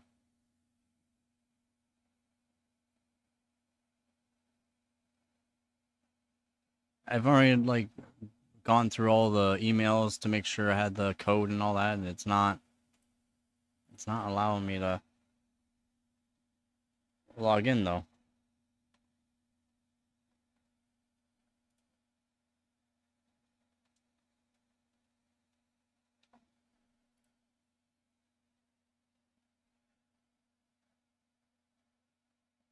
That's it. Nothing there. If you have upgraded to a Jagex account, you need to log in. Oh.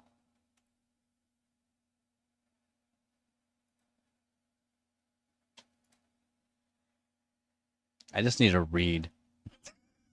Apparently I have to redo this, maybe? Repair it. I will repair it.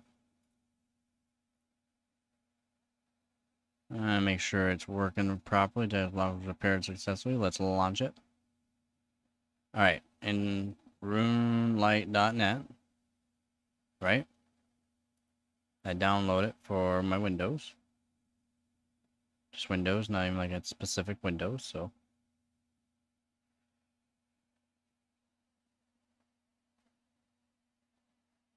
That's it. Alright, so I've already done it. I've already done this. It's not working. Open Runelight. I'll exit out of that. I swear I've already done this. I've done it before, and I'll do it again. Why? Because that's how we get her done. Retrieving client. We're going. We're doing it. Okay, we're back here, and I'm already... So do I have to put in the Dragon Slayer, or do I have to put in the email?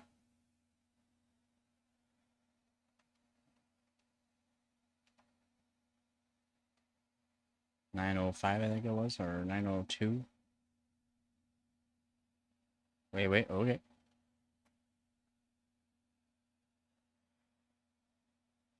Yeah, it's not. It wasn't working before. Open the launcher. Open up the Jagex launcher. Right? So I already got the Runelight installed. You can use a Jagex launcher to remember your game account and anomaly log into Runelight. Close. Play. Oh.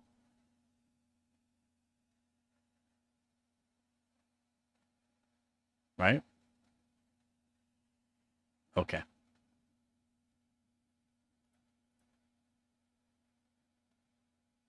We're doing it.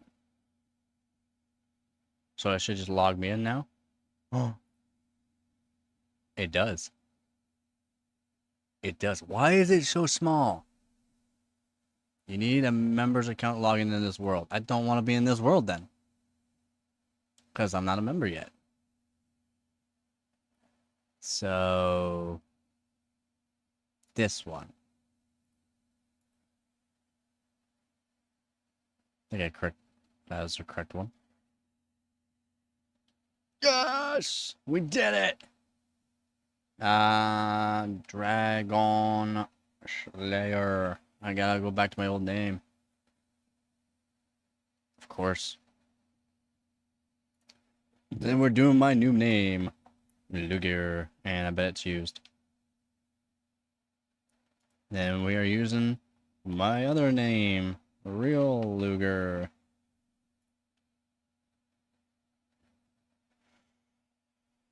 Guess we have to use my other name, my last one, 123 Luger.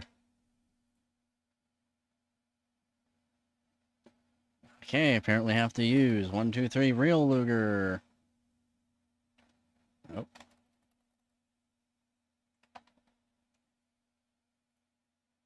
Please. It's available. Set name. Alright, so right click that spanner at the top. So here, wait, was I'll have one. So this is what you want to see?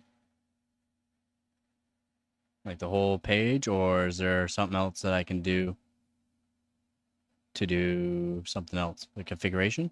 Ooh. Profile. Don't need frames per second control. Yep. Okay. Right click the plug. Ooh. Which one? The 117 HD GPU renderer. Yep. Okay. Is it kind of like one of those Minecraft type things? Holy moly, difference. So are we even cranked? Settings? Like, can I do any more to help this? Or I already know my system. I can exit out of the stream and overclock my system. And I can probably do like everything max. So this is it. This is the max, or is there another?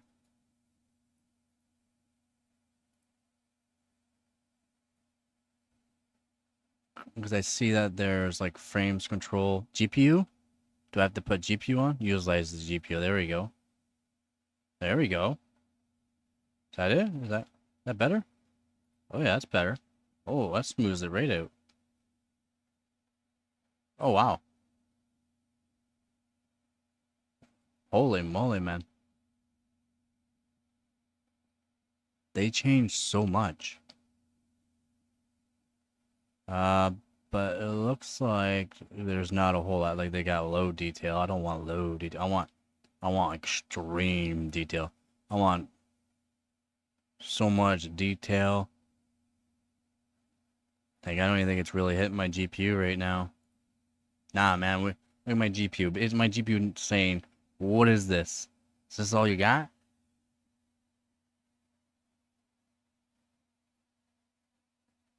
Go back to my list. Here. Setting. Oh. We are learning. Set frames to target of 120. Oh yeah, that looks good. Like that's smooth.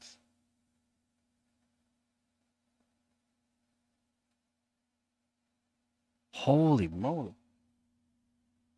Yeah, man, I'm definitely gonna go 10. I'm gonna set everything as high as I can. Um Dynamic depth is good. The HD is the better. Override sky forces the default sky color to be used in all environments. That it doesn't really do anything now. Model textures are good. Resolution. We're cranked. HD. Yep, it has reskin. Model caching. Cache size. 512 seems good. Miscellaneous. If it's white color, that's fine. That's on max.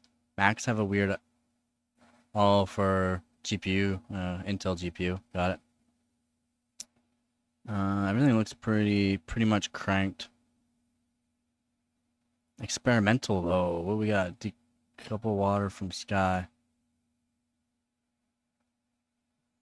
Some people prefer the water staying blue even with a different sky color. Okay, so we change that. That's cool. Shading modes, best, use faster. Yep. Alright, so everything looks like we're cranked. Draw distance. Like, can we do 100? Oh, whoa, not one. It's a 100. Oh, I'm not even on. Boom.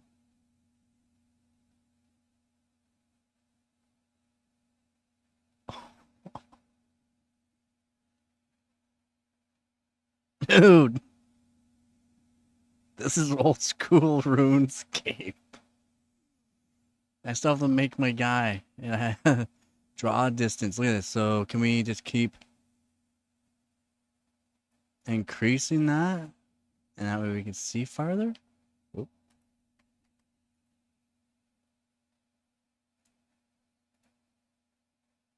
Extended map loading. I don't know what that. Oh yeah. Oh yeah. Okay. Now we're going into it. Bilinear is just fine. We don't need to lock it. 16 time.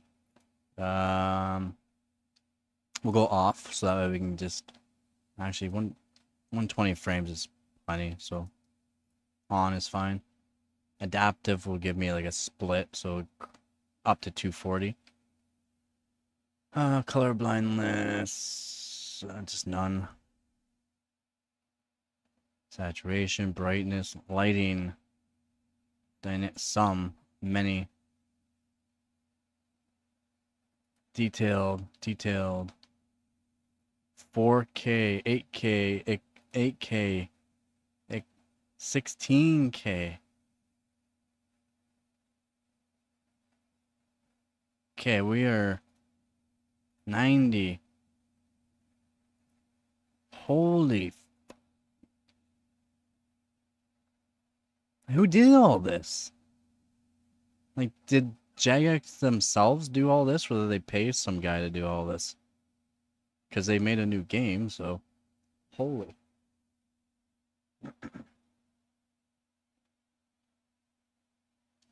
Outside of game, animation smoothness. So, in here, settings?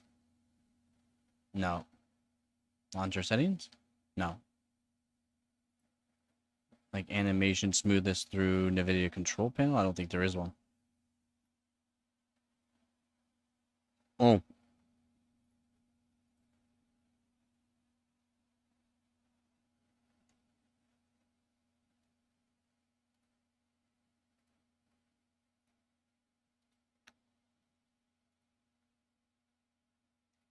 This one? Oh, and Rune Light. Is this Rune Light? Okay. So, go to... Just exit it out. So, remove or exit? Just turn it off. Just go boom. Oh. Oh! Sorry. Yep.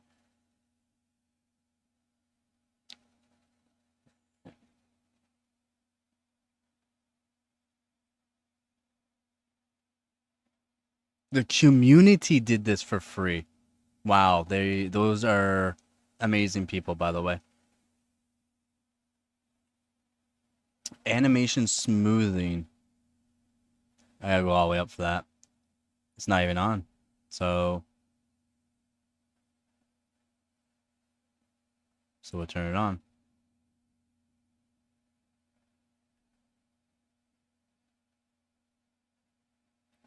Yeah, everything is... Oh, DPS counter. No, I don't care about that. Had a frames per second counter.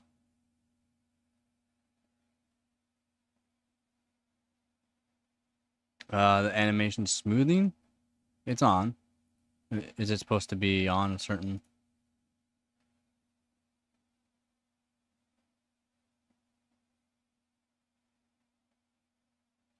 Yeah, no, it looks like everything's completely cranked now. Oh, GPU, that's right. Oh no, that's right, I don't want GPU. I want... Whoops. HD. Yeah, HD. So That's the only thing we can put on for the graphics. I mean, that's still a lot. I haven't even tested it. Like, I haven't even started moving around. Head. Alright, we'll just do long hair me. There we go. Long hair me. I don't care about that. Well, it looks all good to me. Everything looks good. Confirm.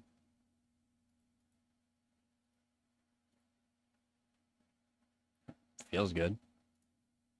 Feels real good. Don't open door. Oh, I have to talk to him. Really? Talk. Talk.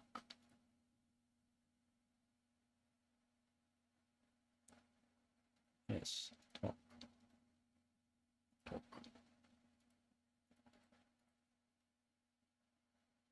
What? Yes. Thank you. Now, there was a way. There we go. Oh, my keyboard set up right for it. It's been a while.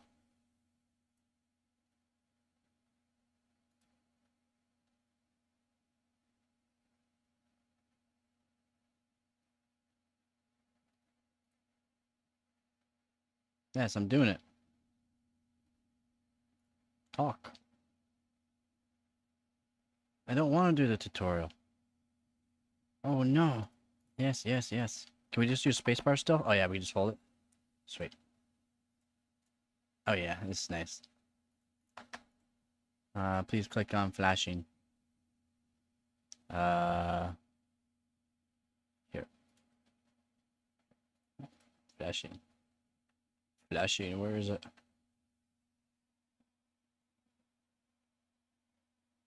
Oh, my scroll wheel. My scroll wheel, I don't think works. I can zoom. That's all I can do. Just saying. My mouse is probably as old as this game now. I'm using the original Logitech G203 Prodigy when they first came out, V1. I've had to refix this mouse quite a bit. I can't. It doesn't. I can't. My scroll, nothing. The scroll wheel doesn't work.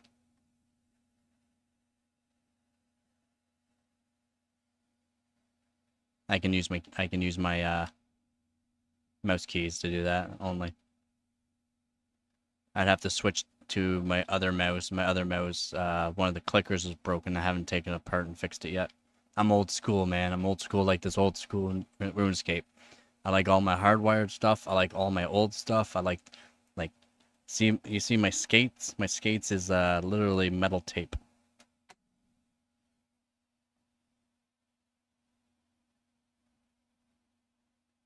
I can use ASD. It's not letting me use ASD. Do I have to configure that?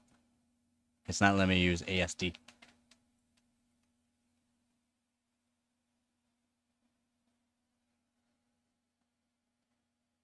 Click on the flashing spanner. Oh, bam, bam, bam. I like the I like how they still have the space bar to quickly just talk through stuff. It does make things a lot easier. Key remapping. Settings. Key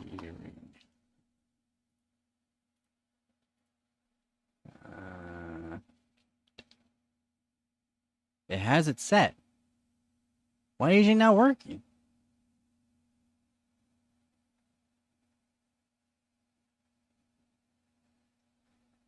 It. Oh, don't go too far. Don't go too far. Alright, so now it will work? Nope. Nope. He doesn't like me. it's on. It even says it's all on. It's not working. That kind of sucks actually. Because it's comfier. So much comfier with WSAD. Now I gotta figure out my finger spot again. Now I've lost. Oh, wait, is that my fault? Oh, we're working. We're doing it. I had to apparently re-click on the screen to make it work. Aha, it feels so good. That's comfortable. File expert. Oh yeah, that's nice. That's nice. Yes, yes. Inventory. Yes, yes. Small net. Let's go fishing. Use small net. Yes, yes. Simple, simple. Oh. Yay. Look at us go. I wish I had my old account. It wasn't very high a level account. Like I said, I didn't get to play a whole lot. Because I lived out in the country, so I really had to go to my friends to play it.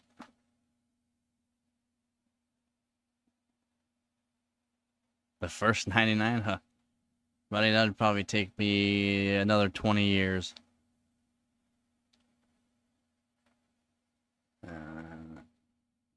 No, I have done long time to light a fire. Oh yes, let's light. Use.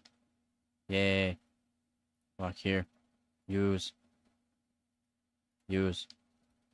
Walk here. Use. How come I can't use more? I want to burn more fire.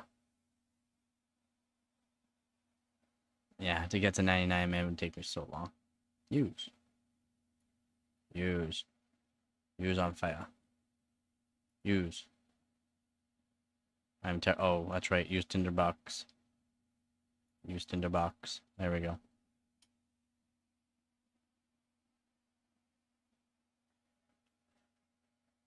I gotta say, it is a massive difference.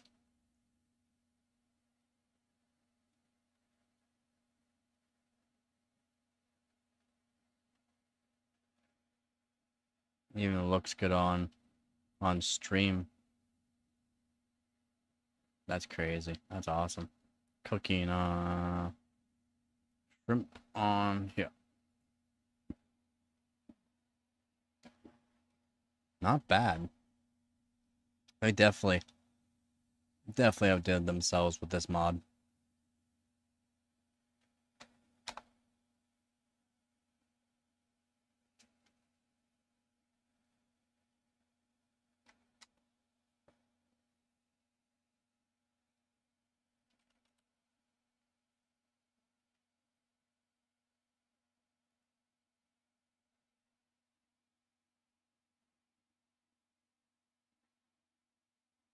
Exactly. What else have they done?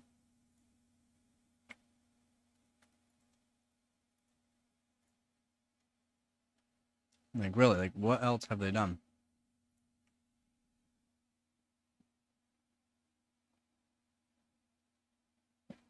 Because it was literally the community that did this. Like, why would you not? Why would you not put the money towards it? Really, my opinion.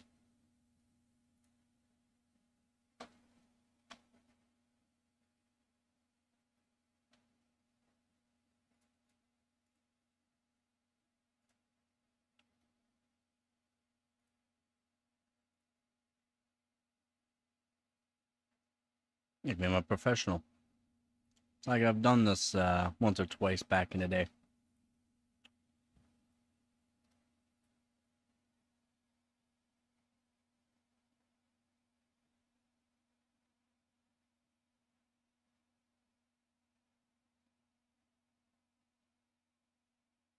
Oh yeah, the community backlash would have been terrible. And why would you even want to do that to the guy or team? Who knows? Like community. So it probably was like one guy more or less coding it, maybe a secondary developer on it, but it would be going off of what the community wants. And like, I would have paid the guy because he put in all that time and effort, right? Like, would you not?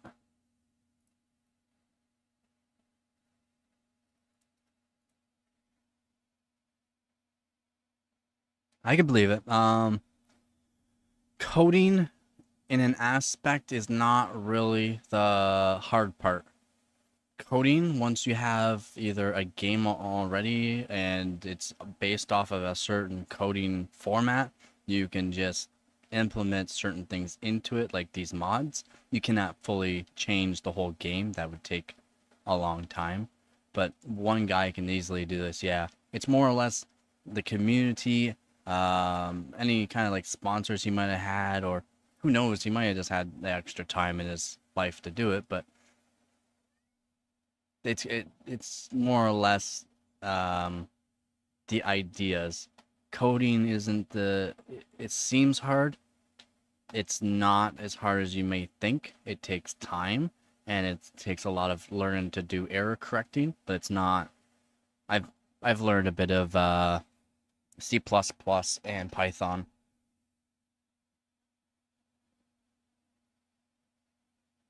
Yeah, the HD mod. Yep. The all the other stuff, all these other plugs would have been from other helpers or other members asking a coder of some sort that could talk to or get into with Jagex. Jagex. Yeah.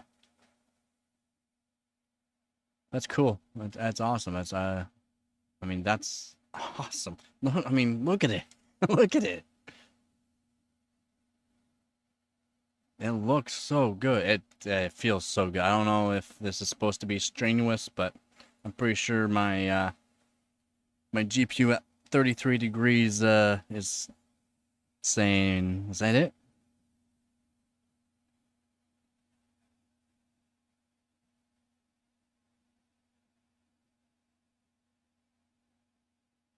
Oh, so they still have it implemented, so like anyone can still add in plugins if they wanted. That's awesome. Oh wait, was I supposed to do something here? I am.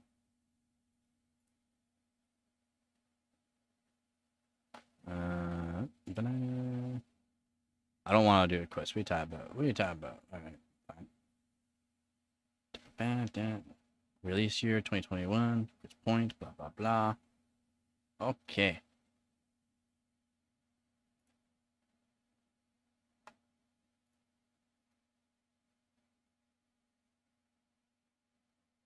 Show a map. Ah. Whoa, it even like drop zooms for you. We gotta be putting in some sort of power into the GPU now. No, not really.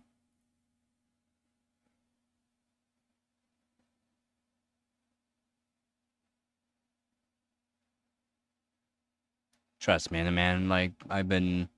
This is basically kind of my life is like PCs, and I'm a old school redneck, so I grew up with like the family hand-me-down PC kind of thing, and I used to take it apart and kind of went from there. Now I own 12 different GPUs, about 20 different motherboards. I don't know how many cases now. CPUs, I own hundreds of CPUs.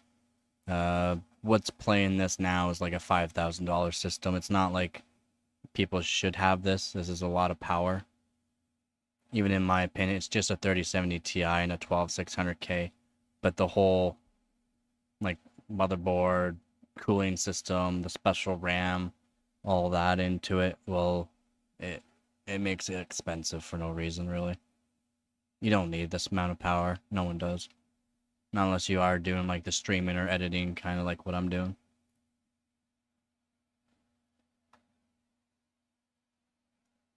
Nah, like it barely even touching my GPU. I'm at minimum of 120 frames per second, and with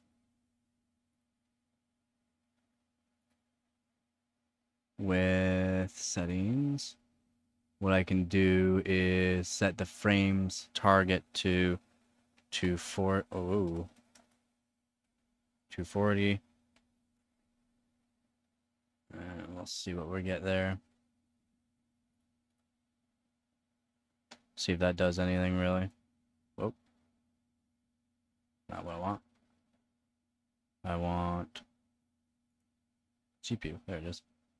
Nah, it's still saying that's not much. I can do more.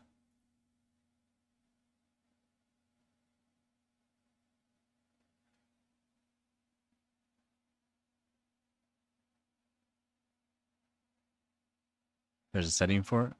I thought for sure I looked through. I didn't see one.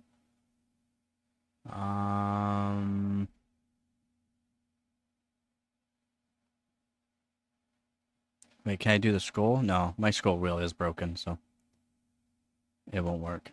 DPS counter, but that's damage per second, so it's not frames.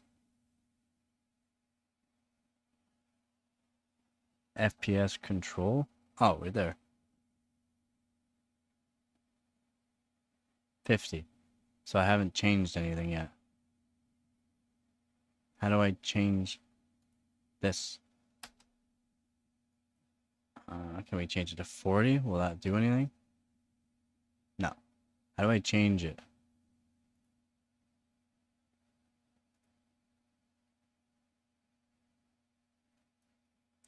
Because this should change it to 30, but it's not even changed it to 30. Am I missing something?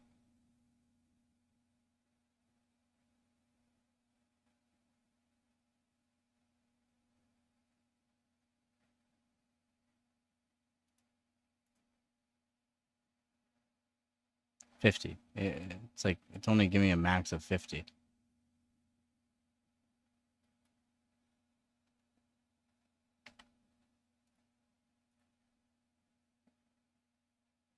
It could do more. Hey, Baba, how's it going?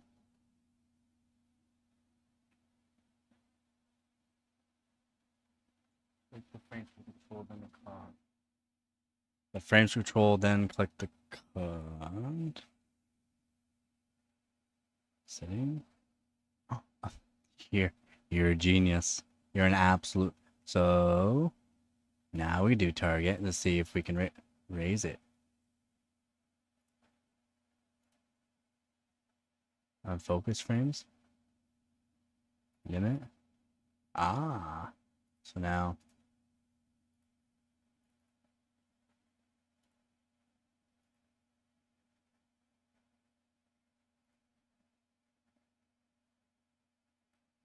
$100. Oh. 100.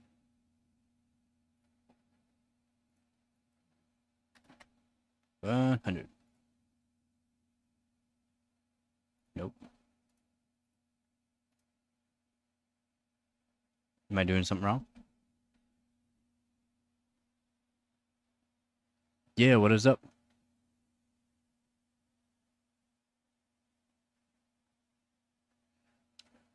What is up? What is up? I don't mind.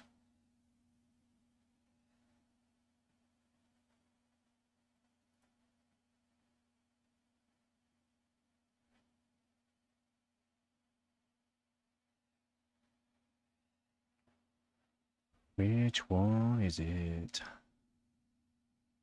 Did I do that right? Feels like I did it wrong. Because I'm still at 50. So I have my phone on charge, so it's over there.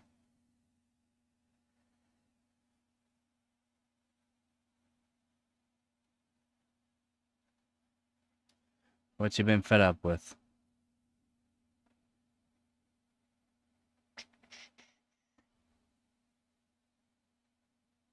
It's fine, it's fine. I don't know if I did something wrong here. Minute? No. Minute? No. Minute.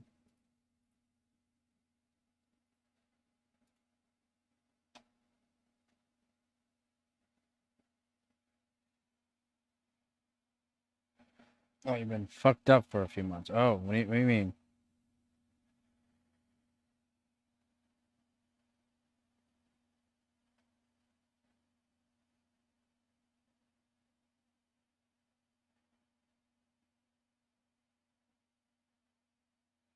If you'd like to go into the Discord, you can go into the Discord if you want to click on that. So that we don't have to type it out in the chat there. Just click on the more and then just click on the Discord. Should be... Oh, I don't have the Discord on there. If you go into my channel, then more, Discord, there's a link for it. And I can open up Discord. I don't know why this isn't working. Unlock frames per second. Unlock frames per second. Is that down here?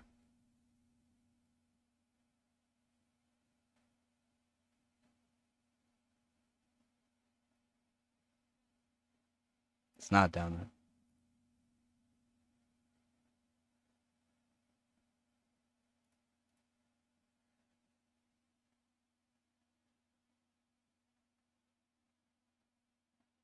You're able to unlock frames per second plugin. Unlock frames per second plugin. So it's a plugin, like one of these that I have to do. So unlock frames per second. Or do I have to go back into this? Ah, right there. Thank you. Yeah, I can hit the 120, no problem. What else can I do? Right now I'm at the monitor refresh rate. I can go up with the monitor if I want, but I have the monitor set only at 120, just for now. You can, just a little jealous, eh?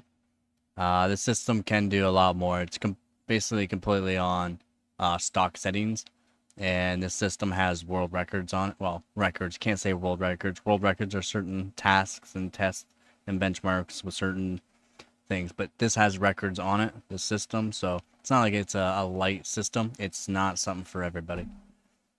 So yeah, it easily does 120. So let's click back here, see. Yeah, easily. It's asking for more. Let's see what the GPU says. Oh, the GPU's starting to feel it. We're at 2.1 gigahertz. It's starting to feel it. Holy crap. I didn't think it would. Holy moly. Baba Bazooka, if you're there, I'm going to be going to the Discord here in a second.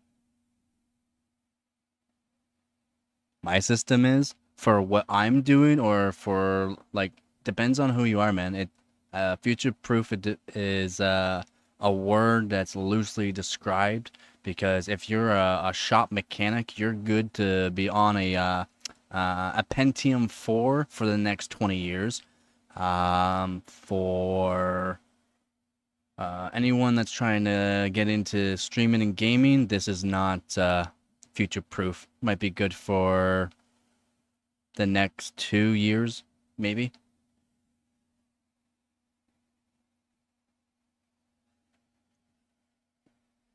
It's not future-proof.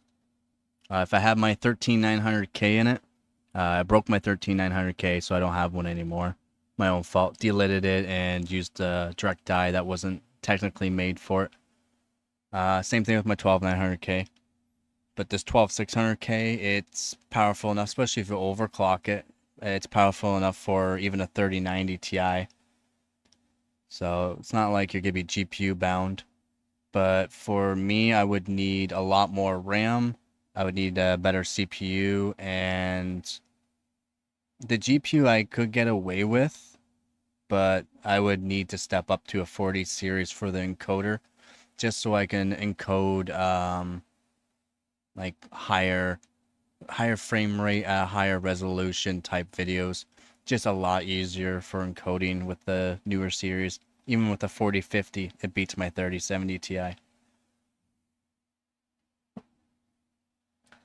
But for me, it's not future proof. It's good, but I am a hardcore overclocker. I am an enthusiast. I am I wish I could show, like, I literally have right now like PCs and everything around me. My room is filled up with PC stuff because I was doing a marathon. And anyways, I'm just blabbling on. I want to say, holy moly, RuneScape actually uses power.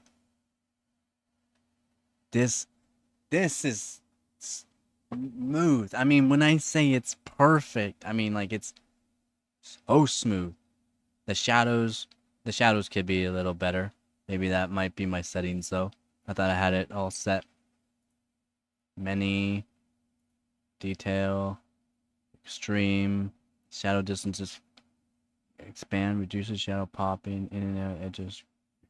A larger portion of the scene. Oh, larger portion of the scene. Use more GPU? Let's do it. Prefer show PVM. Yeah. Automatic is fine. Fog depth. Can we go up farther? Still 120, no problem. Still 120, no problem. But the temperature of the GPU, it's using it. Like 2.1 gigahertz. It's using it. It's using it. On this card, these 30 series cards, this thing doesn't even work anymore. So it just stays at 0. Watch, I'll even go boom. It went up, but that's only because it went up due to not because I put up the core. Because it's literally doing it before I even press enter. Oh, is it actually using some? Is this a new function? It's working. It probably only works in this game. It doesn't work in benchmarks. I mean, it's not. It's going up a whole. Not even 30 millivolt. Is this a new? It's got to be this game. It does not work. The slider technically does not work. I know. I have records with core voltage on 0.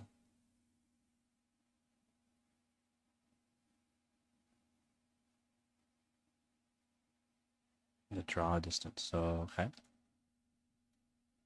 Like that. Oh. Okay. Let me get out here. Let me get here so I can see. It looks like we can see pretty far. Yeah.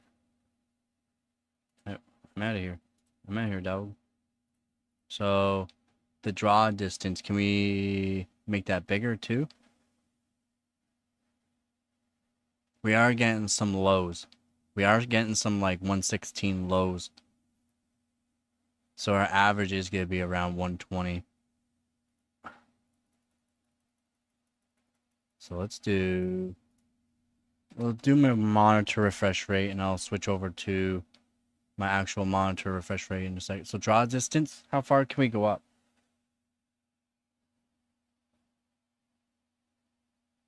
Type in camera settings and your settings outside of this. Yep. So camera here. Wait. Enable. Or is it camera settings? No.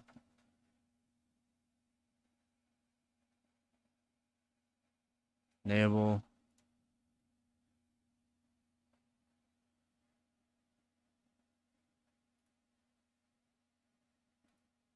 Expand.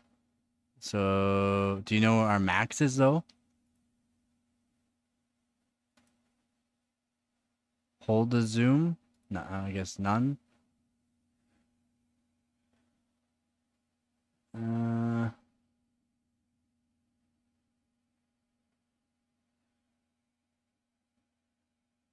Click the car.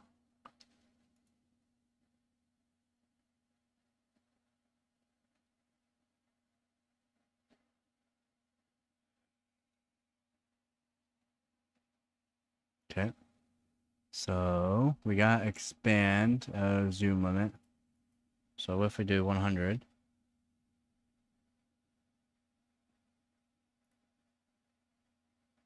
do anything?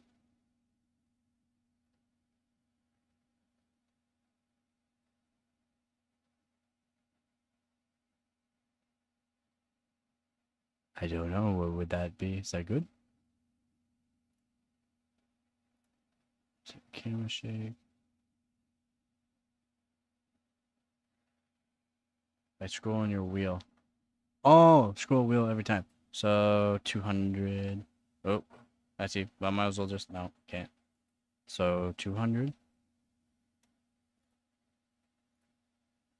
Oh yeah. So if we go 1,000 or okay, I gotta remember to delete. So we'll do 1,000. I have to remember to click on the screen every time.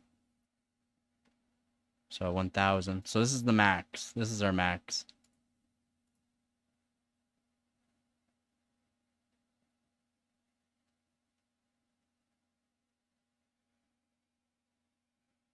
So I have a...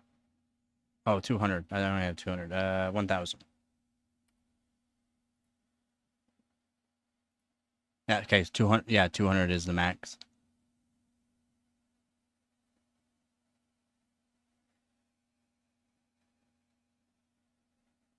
Just a little bit, eh?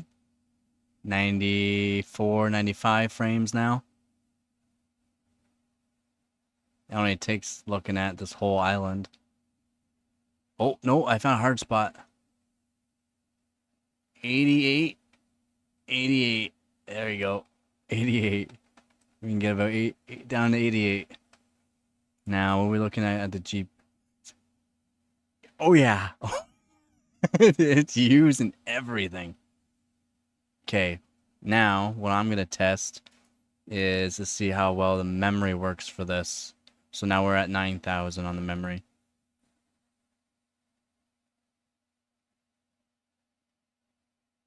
Still that 88. So it uses core. It's all core. It's all core. So that's good. I can do 165, I know for sure.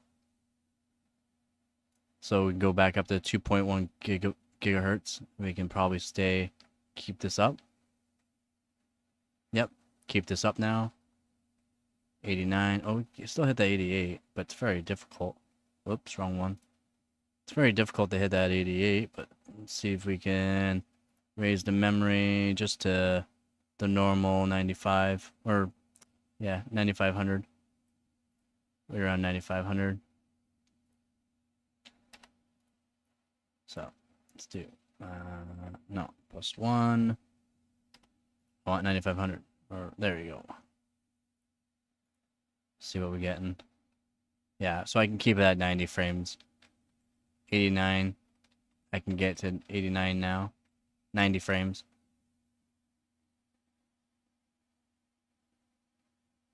The 3D weather plugin. What? There's more? So if I search 3D...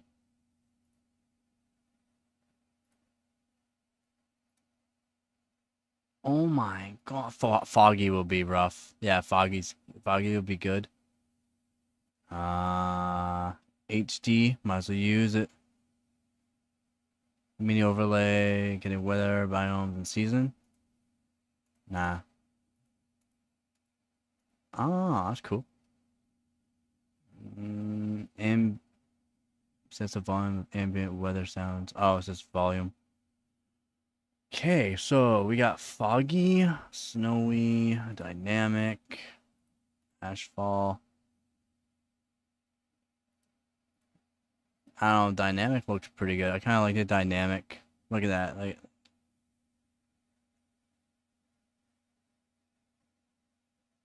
oh. Oh. Oh my god. 45, 44, 44 frames on a game that's this old. Oh my god. What?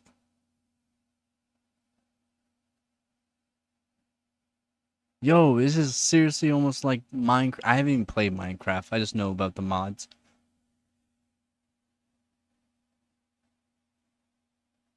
Pick clouds instead of foggy. Like cloudy?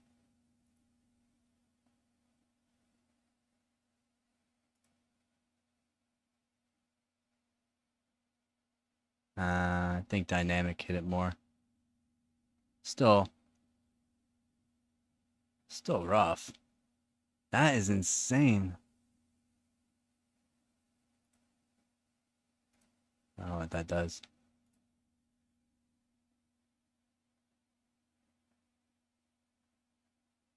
No, that's insane. Oh, hold on. I could probably do 60 frames at all times. Like, I am at around 60 now, but so let's go back to this hard spot. Up here was the hard spot. So as the higher we go, the more we're gonna get to see, of course, right? So, because the field of view is the stretch out, not the overall map field of view. So, like, we see a lot more. Wait, why? Oh, that's why. So we see a lot more. Let's go to that. Yeah, right here, 44. If I turned off my PC, like I said, my CPU is stock settings and the RAM is completely stock. Like, terrible, terrible. I mean, terrible. I could probably get a steady 60 frames. I kind of want to test it now because this is insane. Snow. So, with snow, so if we go snowy, so snowy, then we got snow density. That's storm density. Snow density. Can we even do 1,000?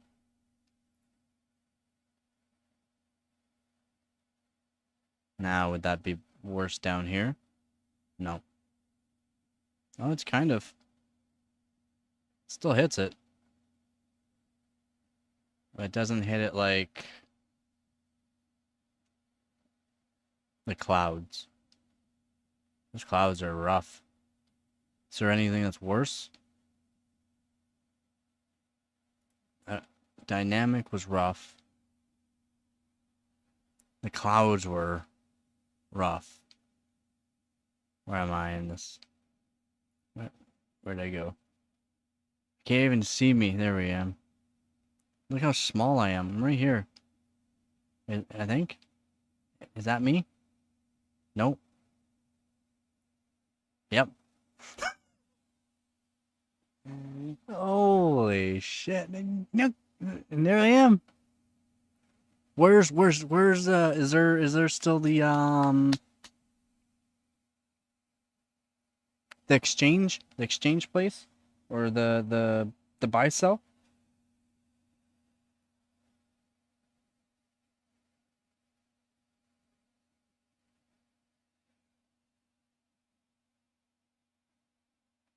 AC plug-in winter mode, the snow would be more appropriate. So HD painting. Well, look at you being so smart.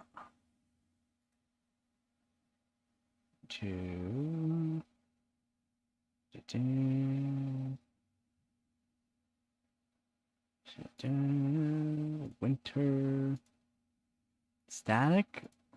Dynamic. Dynamic is definitely gonna hit more, right? It's kind of a toss-up. So fog depth. Can we do anything with the fog depth? Like put that up as well? Okay, so now we got that. Okay, does override this do anything? Nope. Okay, so let's go back into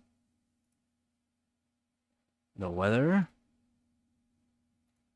Make sure it's on snowy. Make sure we are cranked. Snow density is at 1,000. Hey, I can see myself easier when the snow's all snowy. I lost my WSAD. Why did I lose my WSAD?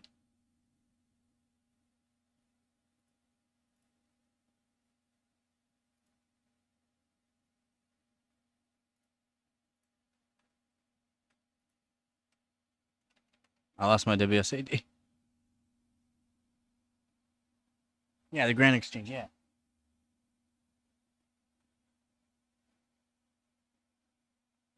I have to finish. There's nothing I can't, like, not. Oh, because I have to. That's right. Okay, fine. We'll go. Holy moly, this is awesome though. So I have to get back in there. Hi. Wait, can we still? No? Can we not type to people in here?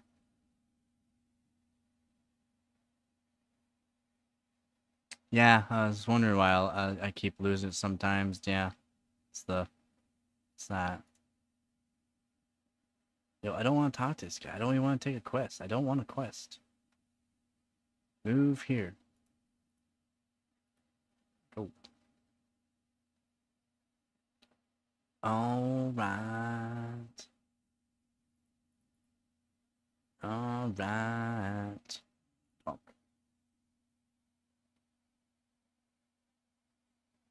Oh, gotcha. Okay. So it's still the exact same. Good. Yes, thank you. Thank you for mining stuff. Let's use the pickaxe. Let's use the pick. Let's use the pick. Mine. Okay. Yeah, that's why I wish I had my old account. Like, I wish I remembered it, because... And everything. I was pretty sure last...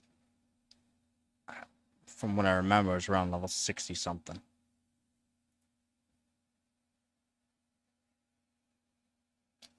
That's awesome, though. That is awesome. I never knew this game could... I can run no problem 120 frames in here.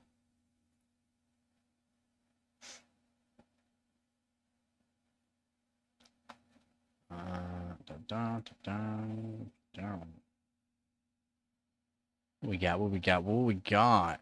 One bar. Axe. Chain. Oh, because I got one bar. Yo, so if I just, like, mined a little bit more, I could have made myself some. Alright, made myself a dagger. Moving on. Let's go kill some little rats. I mean, some giant rats. They're not little.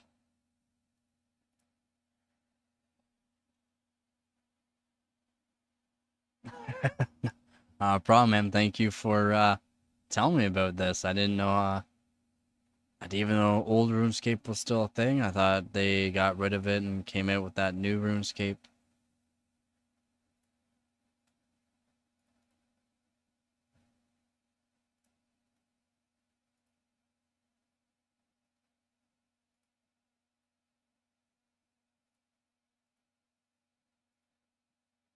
Uh,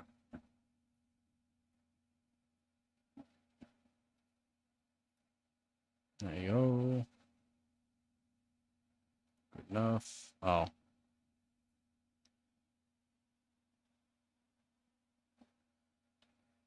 Perfect. We did it. Still doing 120 down here. Can't wait to get back outside. Like, down here, even the GPU is probably a little lighter. Yeah, it's doing a little lighter and gives us a little more. Kind of nice. But what am I supposed to do? Go unequip an item to warn inventory and select the item.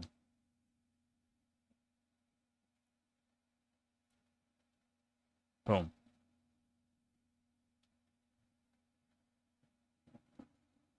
Okay. Am I doing it wrong? Oh, that's why. Boom. Better? Yep. Boom. Ha. Take on the flashing. Yep. Uh-huh. Stabby, stabby. There should be buttons I can press for this too, though.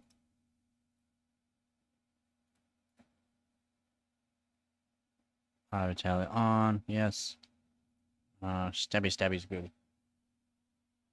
Pretty sure stabby, stabby's been good. It's good. Open gate. I'm coming behind you. Leave one of them for me. Boom. Block. Stab. Block. Stab. How many do I have to get? I have to collect his bones too, don't I? Yep. Oh, already done that. Well done. Oh, okay. I can only kill one?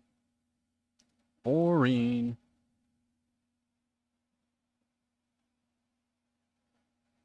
I can't believe I can only get one. Only one? Yeah, even he said one. Yeah. Only one. If I can use, I'll need to equip them. Oh. Oh, and arrows. What do you know? The gate was open. Why do I need to open it? Hey, I have to reopen the gate? Wait, what? Oh, from here. Tack. Tack. Wait, I can tack him from here. That's cheating. I thought there was auto attack. Where's my auto attack?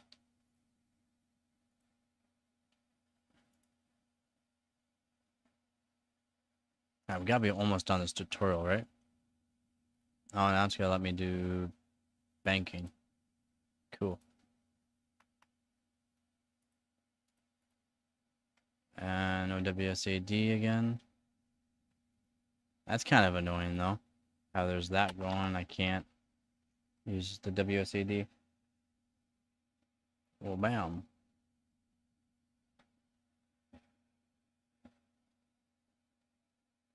Which, bam. Bam, here, I'll give you all my money. I'll give you all my money. There, thank you. I'm out of here.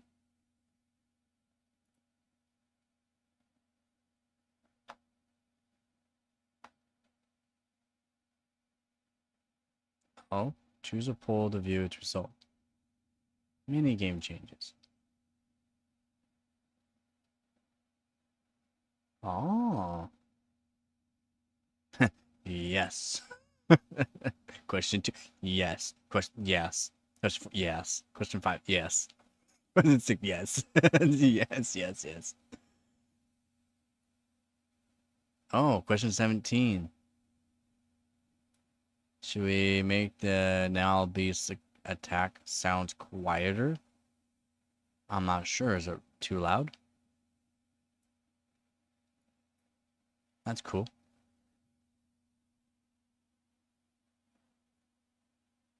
No way. That's awesome. Yes, yes, yes, yes, yes. Whatever you had in mind, yes. Make this a little bit quieter. If you want it quieter, just turn it down. That's cool, though. Still have to use this, though. It's kind of annoying. Open. Talk.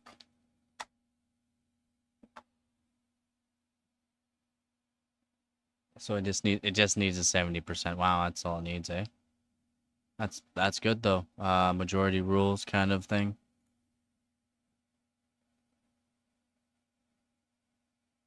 Wait, what? Oh. Yes.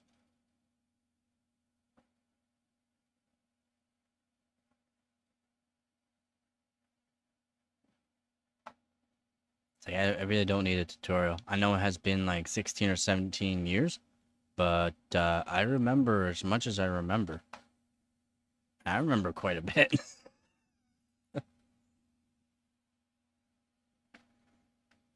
Alright, let's go. Let's talk to this guy. How's it going, Mr. Robes? Where am I going now? Here, prayer, prayer, yay!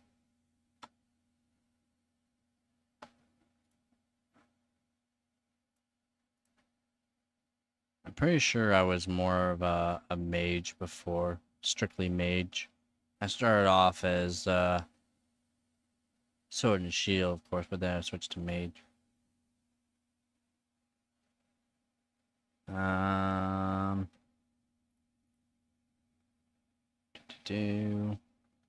am I going? To the wizard's house. You're a wizard, Harry.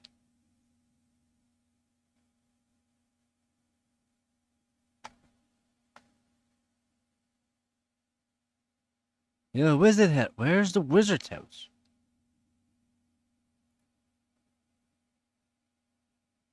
Oh, I don't want that. Stop. Stop. Stop. I don't want that. I want to quit. Oh, I did something. I did something. Now I can't see what I'm supposed to be doing. You're a wizard, Harry. Is this the wizard? Yep. Look at me go. This looks so good.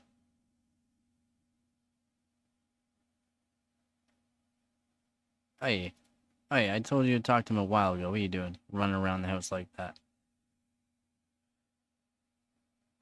You're a wizard, Harry. How you going? Talk. I can't do anything because I got this. There we go. Blah, blah, blah. Yes, yes. Oh, we can teleport now. Where are we going? Oh. Yes, yes, yes, yes. I know. Yes, yes, yes. What else we got? Yes, yes. Magic. Yay. So now runes wage for castle for wizard strike spell and then finish with a spell. Blah, blah, blah. There should be bag with runes. Yes. Where's my staff? You're not gonna allow me to. Oh. Bam. Boom. I got no staff yet. That's right. Is there no auto? Where's the auto?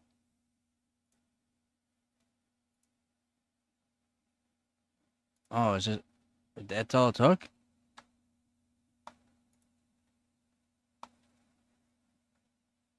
Yes? What's an Iron Man? Iron Man.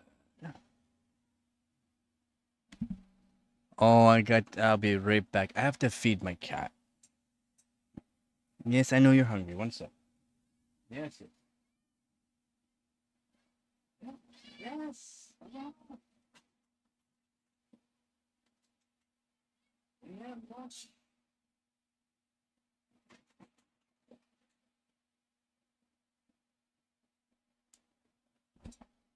All right. And everybody was kung fu fighting. Sha. No. Oh. I guess I have no choice. Yes. No. Oh. Prepare yourself. Holy. Poof. Come over here. Over here, she say. Okay. Yeah. Let's go. Let's go. Where we going? Oh, shoot. I'm not even sure what I'm supposed to be doing now. I lost my WASD again. So, let's go to here. Back. Here. I lost my WASD. Ah, that's why. Because I'm supposed to be clicking things. Show paths. Combat path or gather path? Combat path. Click reward. Click reward. Free. Free. Get a grip on it and attack. What we do? Sure. Reach level 5 and attack. Blah, blah, blah. Reach level 10. Okay. Start with strength. Level 5 in strength. And we get those. Cool. Cool. Oh. Combat path. So I need to take. I need to do something. Right? Oh. Stabby. Lungy. Back.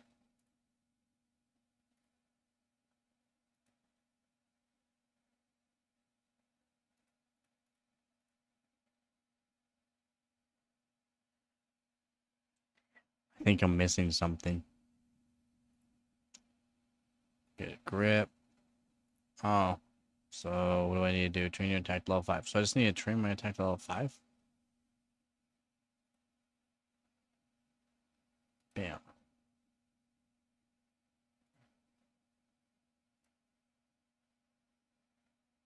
Why am I... Oh.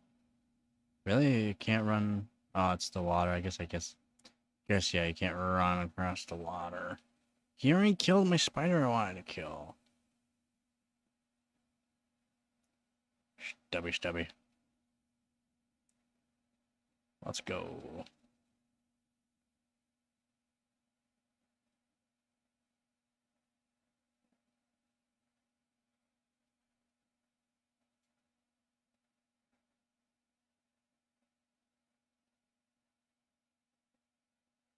Where is more spider? Oh. Now we have to do... And this helps the strength, right? Uh...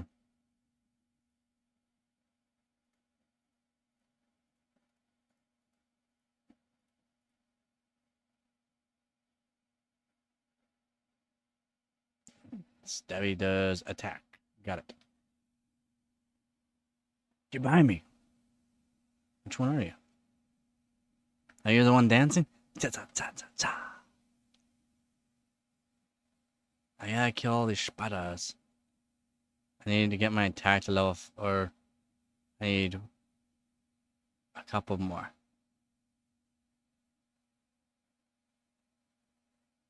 Do I have to get my thing to level 5, or am I good to go now? Yeah, I think we're... Oh, I wasn't paying attention. I should have ate. Oops.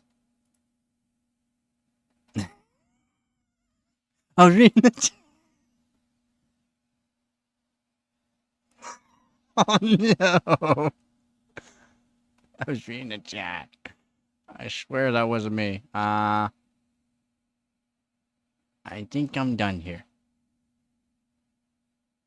Oh no, okay. Have to. How do I pay? Please wait. Oh, really? How am I gonna able to big stuff? Cool. I think I'm done here. So...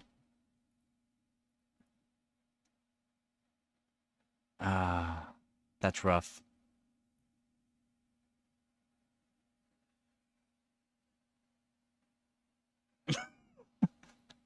Basically. I was talking to you. Oh wait, I don't have any food now. Why am I attacking them if I have no food?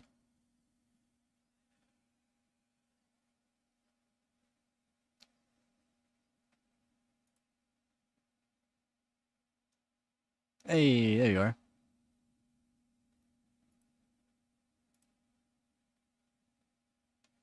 Stop following me, trying to turn to you. Can't even turn to you. Can we go to the Grand Exchange now? Or is that even possible? Hey. Wait, how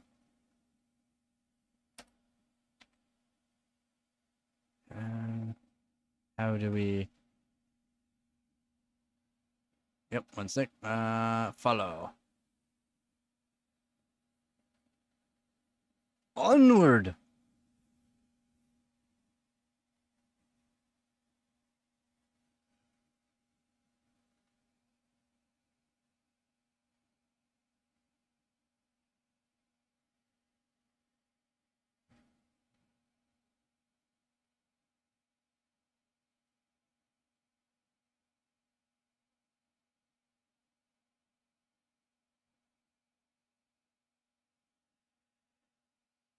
Was there not a way to run?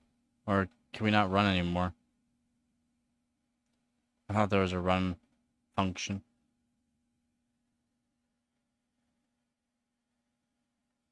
Oh, Discord. I don't know if he ever joined it.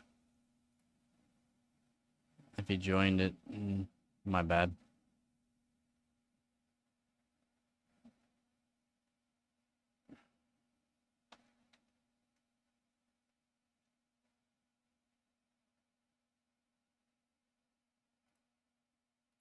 Nope. Okay.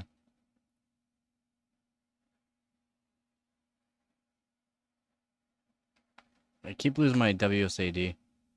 Kind of odd.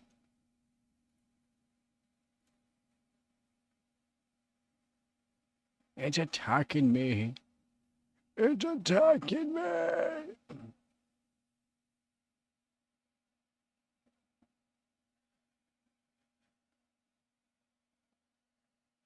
Are we almost there?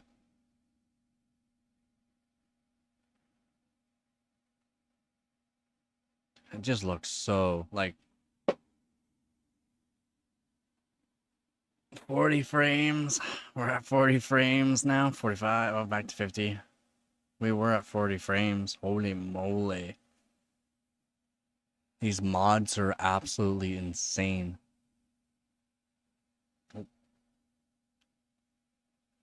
I'm losing you. How are you so much farther away? Yeah. We're at 40, 50-ish. Where's the exchange? In here? Wait, this is the exchange now? What happened to the big grand exchange? Oh. Yeah, it's still there.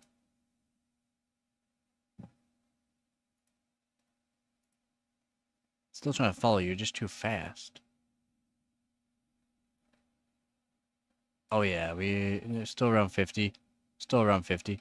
I'm cranked out, Max. I can't see any more. Going into the Grand Exchange seemed to be hard. Oh.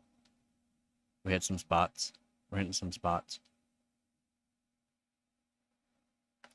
Also, it looks like in this world, doesn't look like there's a million players on, so what if we go down? Hi, guys. Look at that! Zoom! Look at the zoom, dude! Hi, everybody! Hi, everybody! Holy moly. I used to be really good at the bets. Probably pure luck. Good timing, maybe. Yeah, it's not as bad as I thought. So I could zoom all the way out and 50 frames. I mean, it still looks fine. Down here, 60 frames, no problem. Looks absolutely amazing.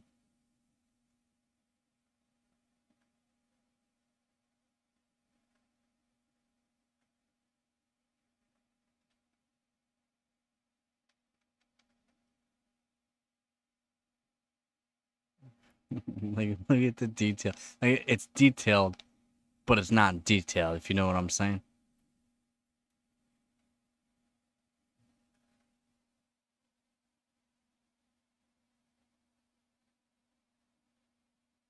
Oh yeah, it definitely blew my mind because I haven't played in a long time. But I gotta make some videos and other things, so I probably won't get to it till maybe the weekend. If I even do some on the weekend, I got a lot of stuff I gotta be doing. Like this streaming. I mean, I guess streaming, but I gotta do more overclocking and stuff like that for the competition too. I gotta build a bunch of PCs.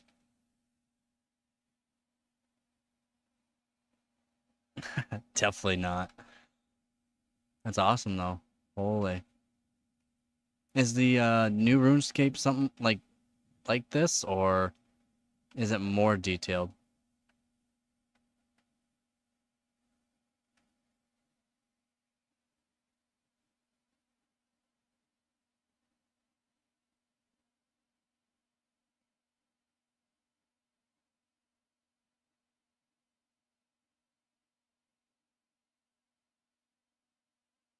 Yeah, I kind of figured.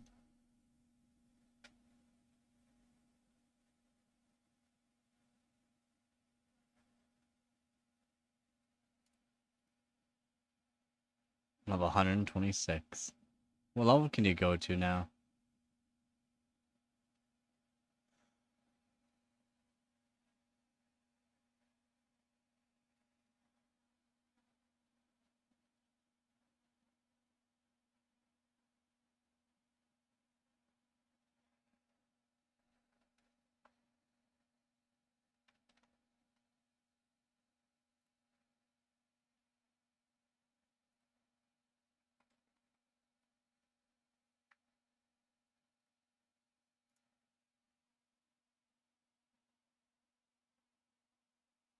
Settings.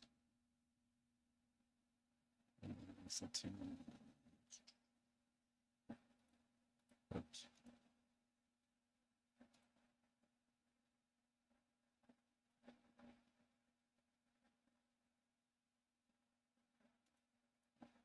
Not that one. Am I going the wrong one?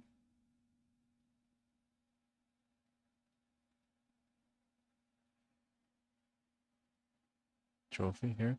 This trophy. On the sidebar. I don't see a trophy.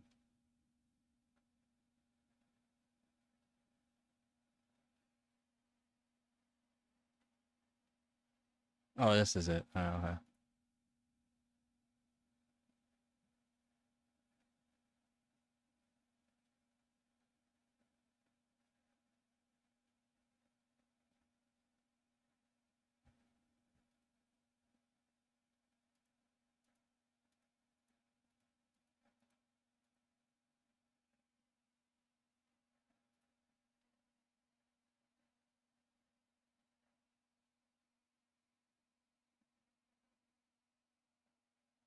With the spaces or?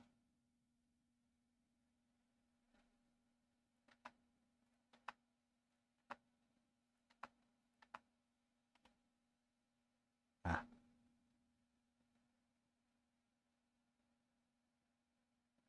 I go 102, 102. Holy. Maxed out. Guess it's not even technically maxed out now. I'm guessing you can go higher.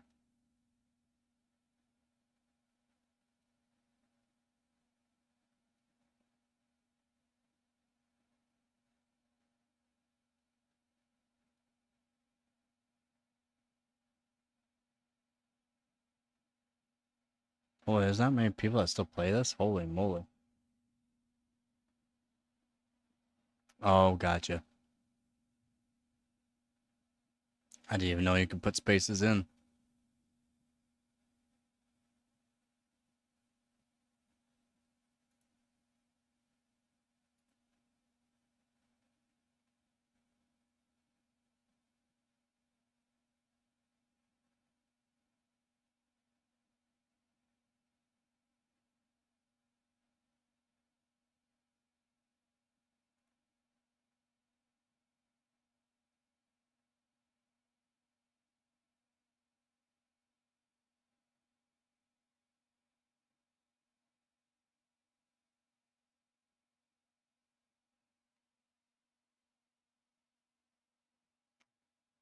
Yeah, I can tell with the rank.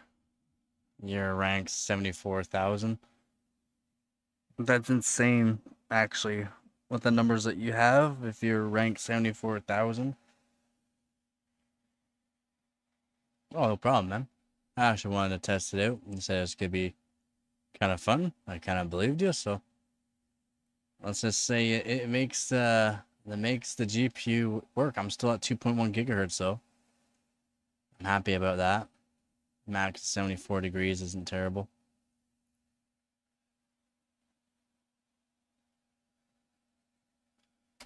How do I type? How come I can't say hi? That's what I want to do. I just want to say hi.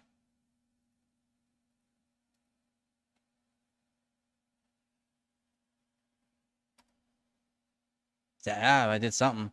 What did I do? Hi. Oh. No, I was wondering if the enter button. Hi, Stu. Or if the enter button would still work, but I couldn't see. I can't see where it types out. Cool. Oh, it says all. Bottom left, or it says all. Public on. Friends. Into the chat. Friends. Private. Show all. There we go. Oops. Hi. There. Now everyone should be able to see me. Hi. Perfect. Thank you. Wash up.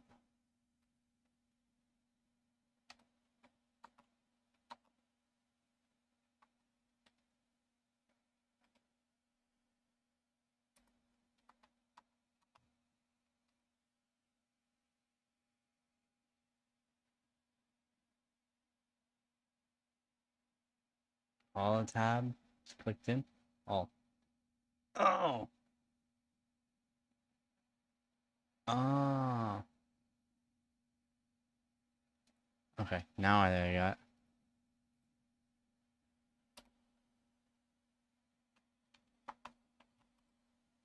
Now does everyone see me?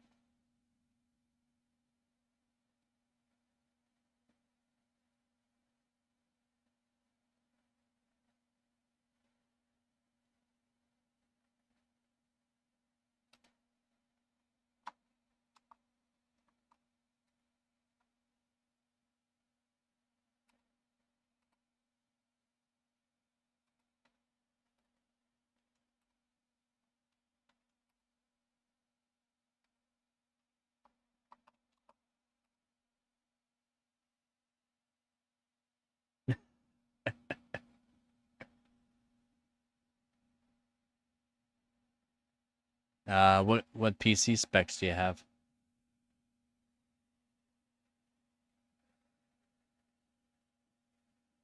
PC specs would be nice to have because then I can build a system somewhat close to yours and see if I can do some tuning on it. That might help you. It also helps if you have a decent cooler, but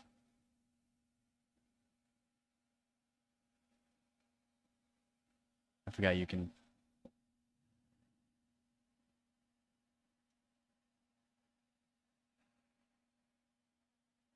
Yeah, I got a bunch of older hardware, not so old hardware, new hardware. I build PCs and that all the time. I'm could be doing a massive hardware bot overclock session probably tomorrow or maybe throughout the weekend. I'll be like streaming for, I don't know.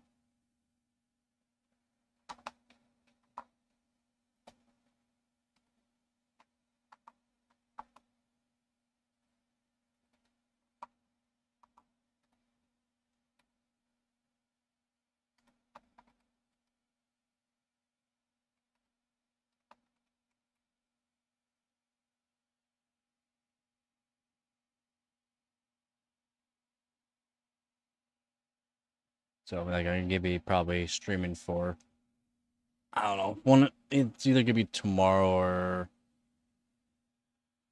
uh tomorrow or maybe on the weekend. I'll probably be doing like a 20-hour or something like that stream.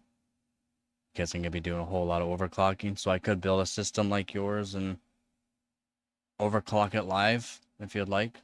Something similar to yours, at least. As long as it's like the DDR3. Oh, I need to know what your PC have. Okay, perfect. The Discord. So, sorry, but I don't have anything to trade with you with.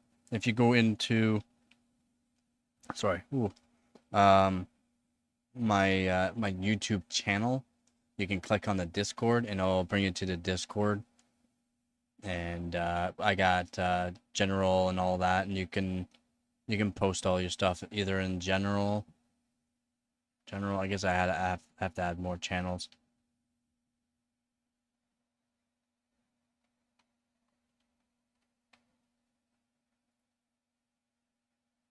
So general is just general.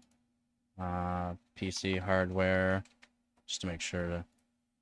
I need to start doing this kind of stuff anyway. So you can go in any of the channels like PC hardware, just post it all in there, and I can figure out roughly what you have, and I can build up a system like right into a PC case, somewhat similar to yours too, if you'd like, because I can do that. I got a lot of different kind of PC cases, from big ones, small ones. I can put exact amount of fans that you use, the same fan speeds as I can put fan controllers in. I can do all that kind of stuff. It's kind of why I did this kind of channel, is to either help people with the overclocking or just get better at it. I want more people to get into overclocking because it's dying. It's dying like some games, and it's not right. You're in the Discord? Nice. All right. So what I'm gonna do,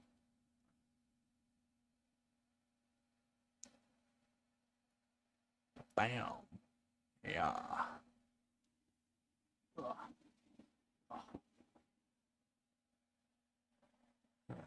Oh, bam. I try not to show the Discord not on stream. It's for the Discord channels for the Discord channel, and the streaming's for streaming. There are a few people. Whoops. I don't need to be in there. There are a few people that post in here, so everyone's awesome.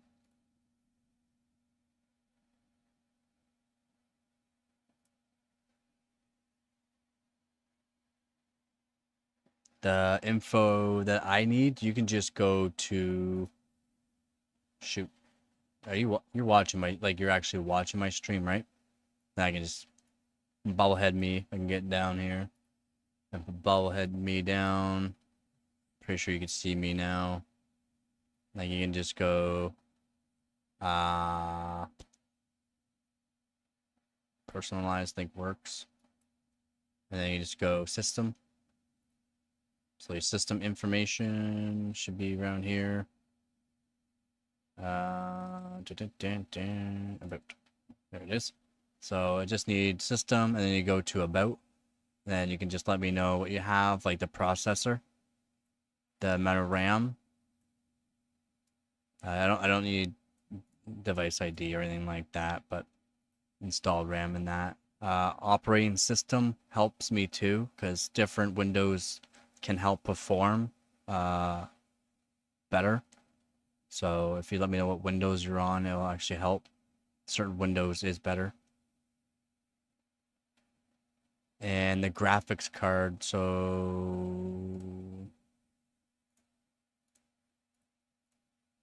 you can go into the device manager and click on display adapters and let me know what one's your graphics card.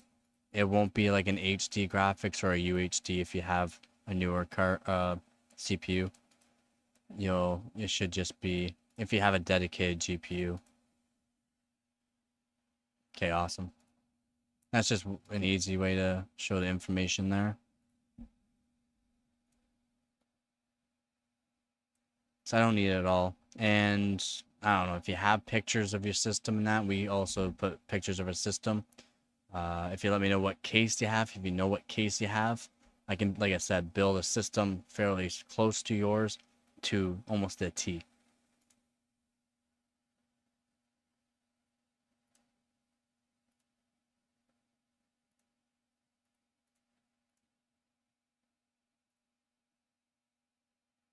Okay, nice. I can set up my i7 3770K, which performs fairly similar to that.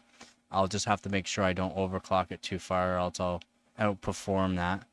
But I can do that, and then no problem. You have Windows 10 Home. I can download a Windows 10 Home too. The same version, 22H2. I have it. I can do that. No, actually, I might even have an SSD ready with everything I need. Perfect. GPU. So GPU, I need you to go into Device Manager and click on Display Adapter, and just like send me a screenshot or something like that of your screen. So however you take a screenshot on yours, I'm not sure. No, man, I love it.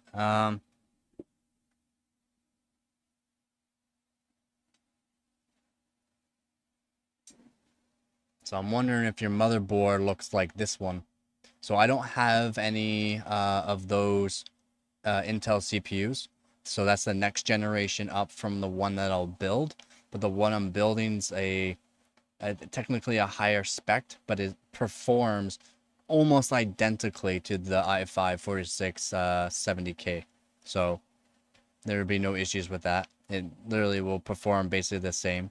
I want some of those generations, so the next generation, sorry about that, generation 4, I would like to have, so that way I can actually use this motherboard as I bought this motherboard but has never used it.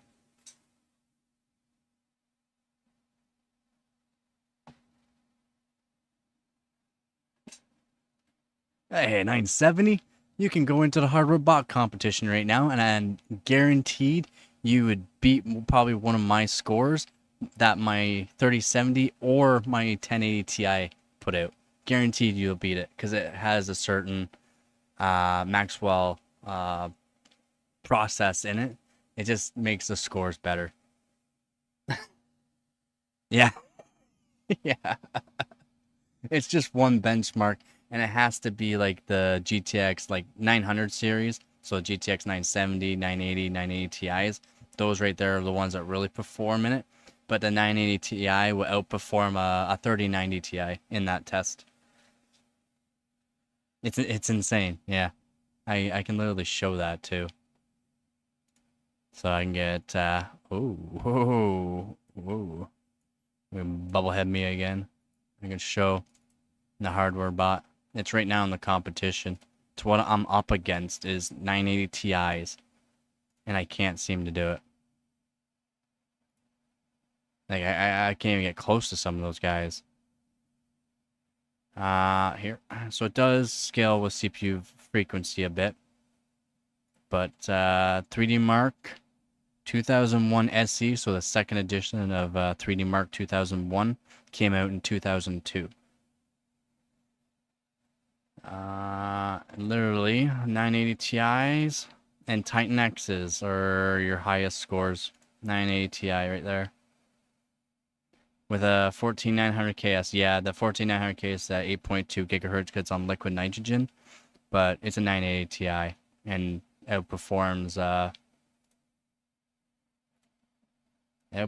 me right here with a 1080 Ti. My 1080 Ti outdid my 3070 Ti because of only because of the core, but it is what it is.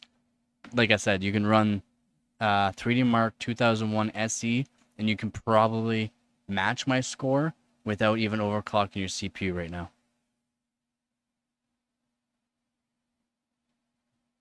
Nah, man. Well, in a way, you don't need to upgrade. Let me know what you're wanting to do, what kind of future plans you might have. Like, let's say you want to stream RuneScape and that. You wouldn't be able to use any of the hard mods, but you could do all that. But you would need a newer version of graphics card for the encoder. Just the encoder, so you can get like a 3050 or a 4060 or something like that, 4050, whatever the cheap ones of those are, just for the encoder. So if you want to edit videos, it's better. Depends on what you want. Yeah, it's the whole reason why I'm trying to make videos and make people realize certain things, because there are certain things that can be done right. Manufacturers don't do it right, so might as well do it yourself, kind of thing.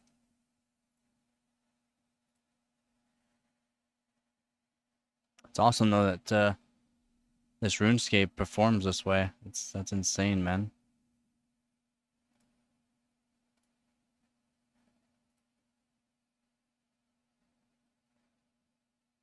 I gotta get more tests done.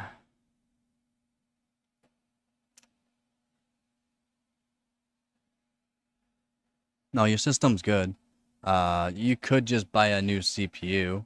Like, you could buy yourself a i7 4790K and just put it in that motherboard. If I knew what motherboard you had, like, let's say it was a Z97, you could put a i7 4790K in it, overclock the i7 4790K to about 5 gigahertz with like an AIO. Buddy, that will huge gains with just that.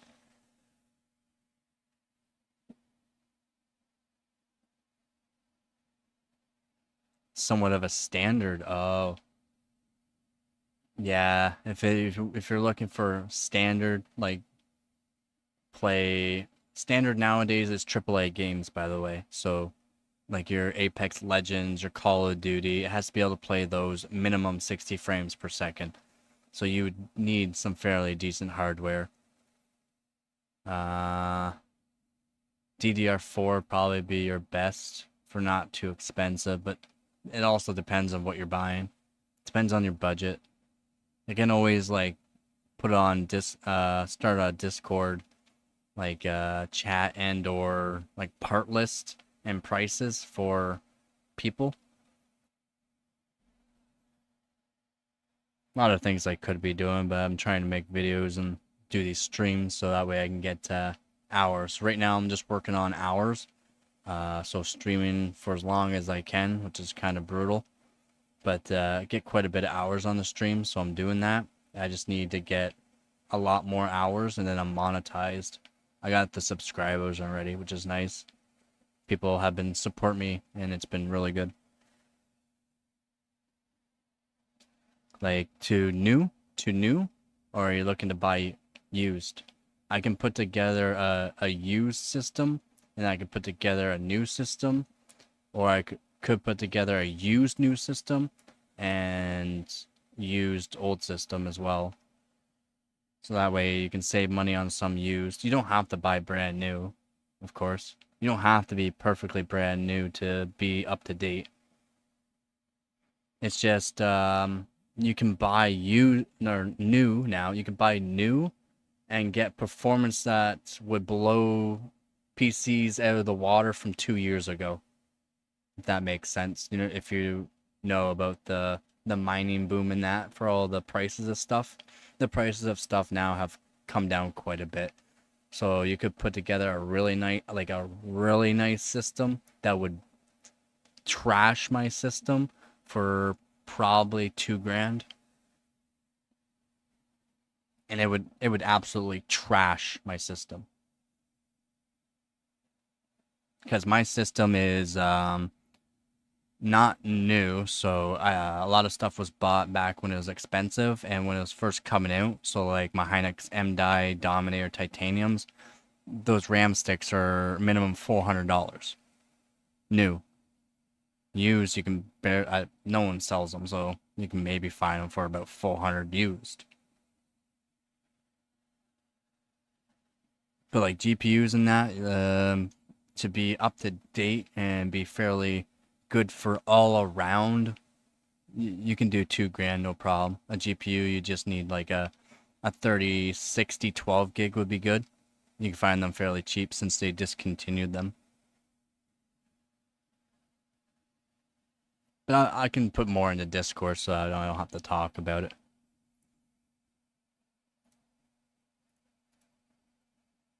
What we got going on? Discord, quit that. I want to do 3D Mark 11 entry. That is right. It's all set. Exit tests. Yep. Again, to me, in my opinion, for like consultations on that kind of thing, I need to know details about the person. Which, yes, it kind of sucks talking to a stranger. It's about details about maybe life things and stuff like that. But I need to know kind of like where you're at, the budget you're at, what you're looking to spend now, and maybe upgrade in the future. Or there's so many parameters with PCs that you can save money on right off the bat, get the performance gains that you technically need, and then I don't know, like 5 or 6 months down the road, you can afford the better CPU, or you can afford that better graphics card, depending on what you're doing.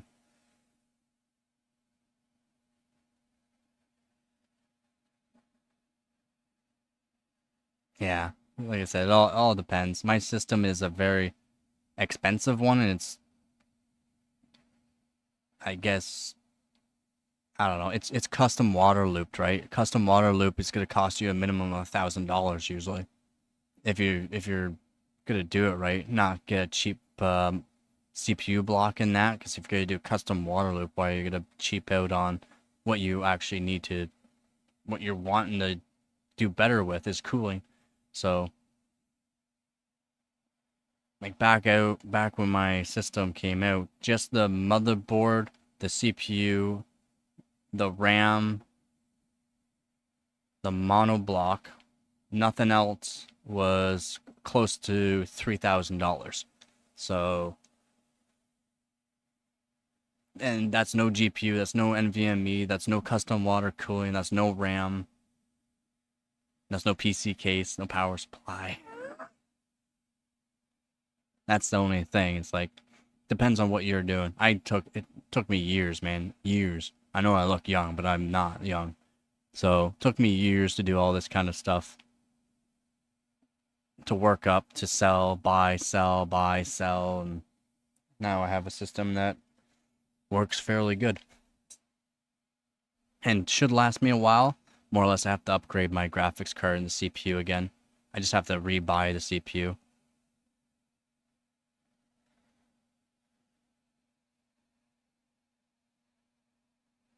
The only monitor I invested in was this yeah. Depends on what you're talking about. Back in the old days, I'm talking about 12 years ago. I have a monitor that I'm currently let somebody use right now, my brother. It's from like 12 years ago. I paid like $700 for it. It's 60 Hz, 1 millisecond, like the first one that came out from Zeus. Now I have this Samsung Odyssey that I got on sale for $200. And as soon as someone says Samsung Odyssey, they go, "What? You spent that kind of money?" You can find them on sale for less than $200 for over 165 hertz refresh rate.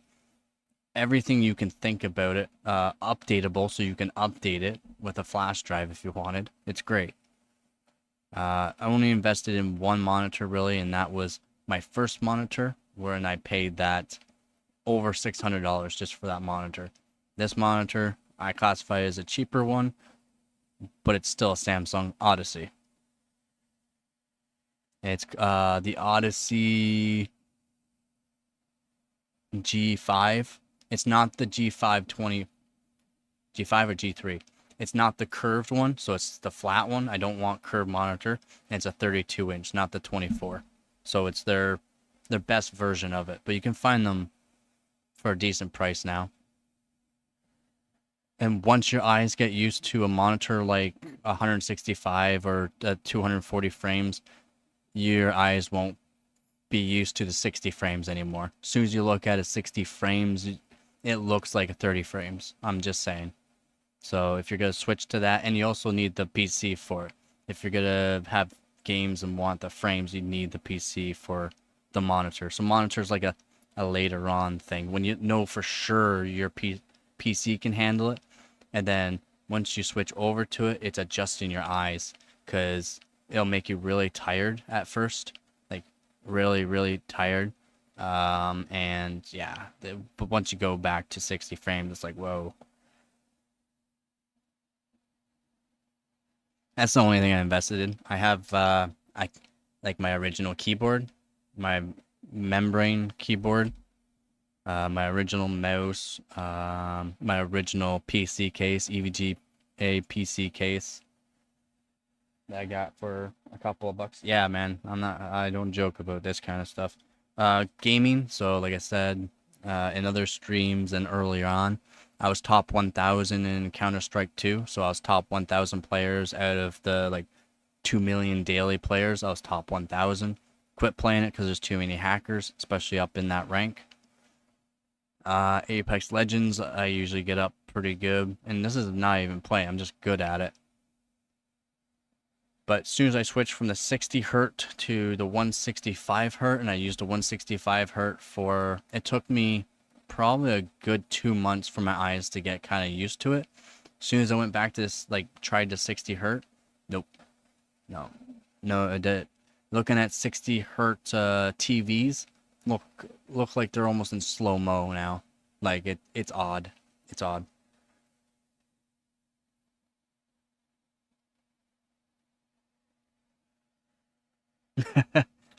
Do you want to see my daily system? Wait, I'm pretty sure I show.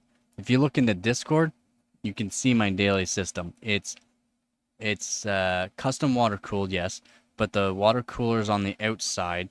There's no case on it. There's everything going all over the place. It looks like a pigsty. Why? Because I take it apart and move stuff around, do so much testing. There's no point of me making a system. So it stays like that. Plus it performs better. So it seriously looks like a A $5,000 hunk of junk is what it looks like, but it performs good. All my nice stuff is my old stuff, and all my old stuff is collectors, and I'll make sure I put it in.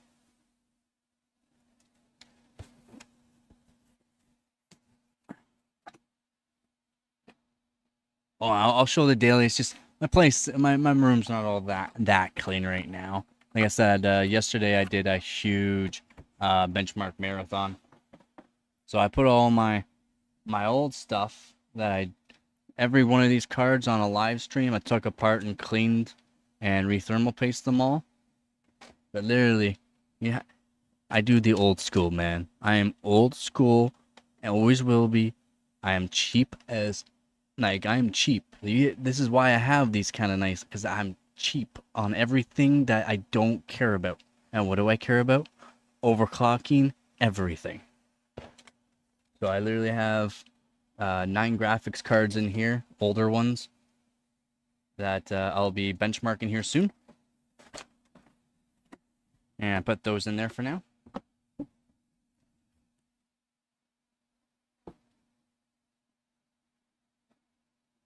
A 1080 Ti just behind me because I just threw the 3070 Ti after taking it apart and doing all those things. I can't move my camera, so give me one sec. So I have to turn off my camera to move my camera. So give me one sec, and I can show it.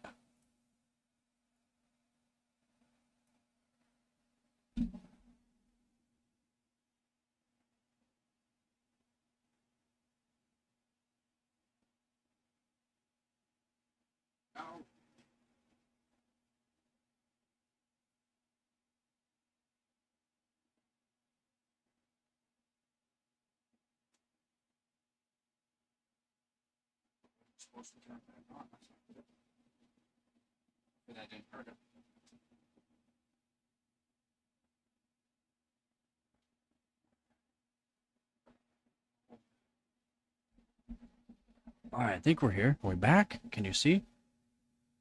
Are we back? Oh. Power. Resume. All right, can we see?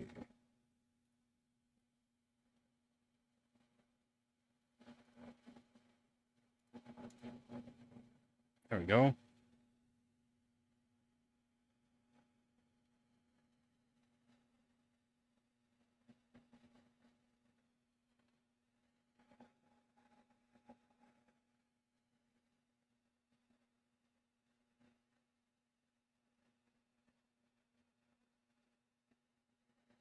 So this is my daily system right now. It's got a mono block for the Z690 Oris Master, so it's a custom CPU and motherboard mono block. The RAM right there, it doesn't have its LEDs. That's the Corsair Titanium, Dominator Titaniums. 48 gigabytes, so 2x26. The 3070 Ti. So when I was putting back the 3070 Ti together, I didn't put the RGB, the one RGB on, so you don't see the RGB there. You only see it right there. 360 mil. And that's it. Like, it's literally looks like a hunk of junk, man. But yeah, every other PC, doesn't matter if I built it for somebody else, if I just build it quickly for a stream, I'll literally build it so it looks mint. I do cable management like it's done professionally. But this is my daily system. This is what my dailies look like.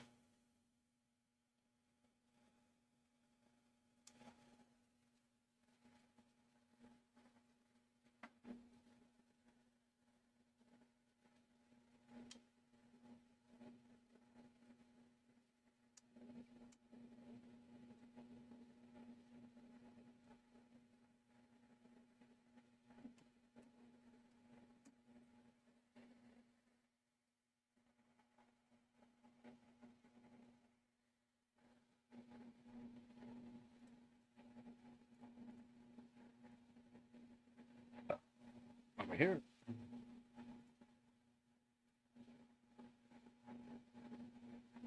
We go back. Oh, can't see though.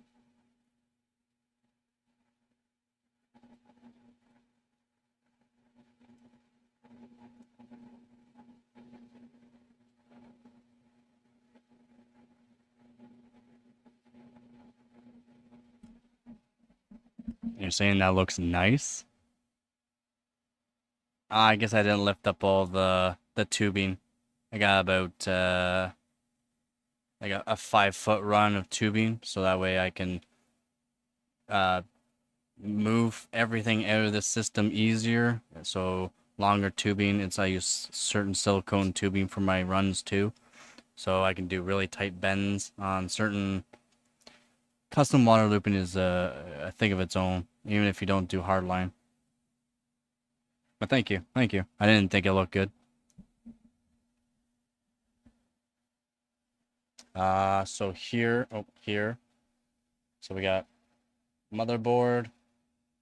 Here we got GPU. It is an old mining case, but I want to make a nice like RAID, kind of like a RAID system, but like my own storage system in there eventually, and or I don't know. We'll see. Like a different kind of server. I have another server, a dual CPU server, so I might set that up for RAID 2. There's a lot of choices I can do. PC cases, PC parts. GTX 1070, that's hard modded. My old i9 12900K. A RAID system is taking a bunch of hard drives. Taking a bunch of hard drives. Okay, for some reason the camera's off. And I'm not liking it. Let's go back over here. Go over here. Perfect. So a RAID system. Give me 1 second.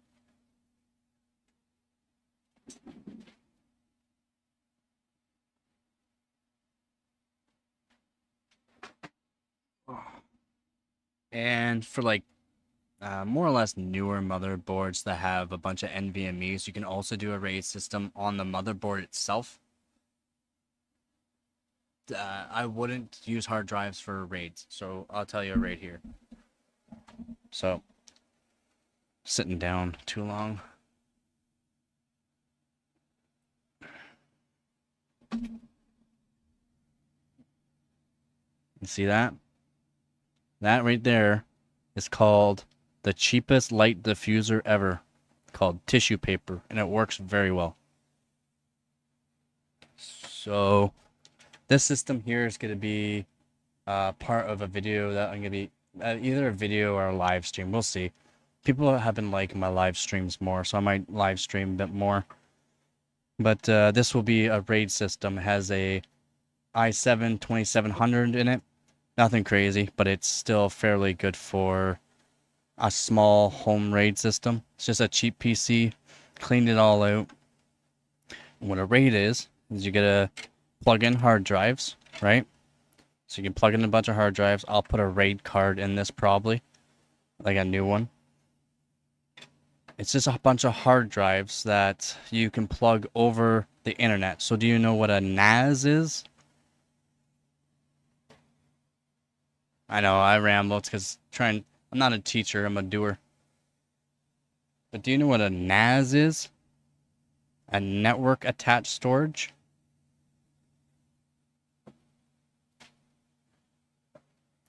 This is a DAS that I custom built. This is a DAS. This is full of hard drive. This weighs about 30 or 35 pounds. This is full of hard drives. It's called a DAS, a direct attached storage. So a direct attached storage is some sort of storage, and you can put a direct attached storage to a NAS if your NAS has the room for it. That's why I like doing custom, like my own stuff. I can make it however I want. I do have a video about this. I can make another video about it, maybe a live stream about the DAS. The DAS is custom modded, like you'd buy from like a store, but it's not pretty looking. Where you can take out all the hard drives, switch them all out nicely. But NAS is a network attached storage, so it's constantly on your network. So it's always connected to your network, right? And you will transfer your files from whatever you're doing to that NAS, which is your network attached storage, and then there'll be a whole lot of hard drives. In a RAID system, so there's RAID 0, there's a bunch of different RAIDs, and each one can perform different depending on the size of the hard drives you're using, how many hard drives you're using, how much like reliability, like as in fail rates, and there's a lot of things that go on to different kind of RAIDs. I'm using unraid. It's gonna have two massive arrays that will split up all of the data it gets. So my two massive arrays will be the faster drives that can take in as much data, and then transfers all that data from those two drives onto another drive and onto another drive. And if I wanted, I could set it up so each one of everything I send over will multiply by 4 into 4 hard drives. So let's say 2 of those hard drives fails. That's fine. I got 2 more hard drives. Once those 2 hard drives have been replaced, I can replace those files that were on that hard drive from the other 2 hard drives. It's redundancy. And just different RAID systems for a whole lot of things. But for us normal people, not like crazy people, like, you know, like server stations and stuff like that, we can use this. Other places that have to use certain RAIDs, we can do basic.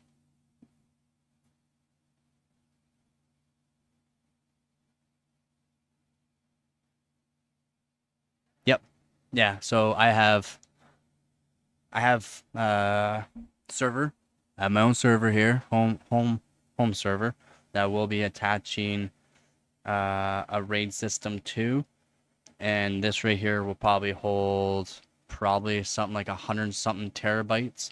And then my DAS, so my direct attached storage, is just a storage that I can take from my PC, and anything I save to it will always be on those hard drives, but there's not a fail safe. So if I wanted a fail safe DAS, you would have to save each file to each separate hard drive, so that way there's 2 hard drives that always have your file. So let's just say one goes down the line even while not running, or you just turn it on, it's not working, at least you have a fail safe on that. With a RAID, it does all that for you. Like, you don't have to think about it, you just send it over, it deals with it, you continue on with whatever you gotta do. So big editing stations will use a certain RAID, which they have thousands of arrays, not just like a normal person 6 to 20 arrays. They have thousands upon thousands of arrays. So all those arrays are just drives that can utilize all that data. So it's big data sets I'm talking about, right? Can utilize all that, and then they can transfer all that to the drives that they want stored it on. And again, you can't like take out the hard drives out of a NAS.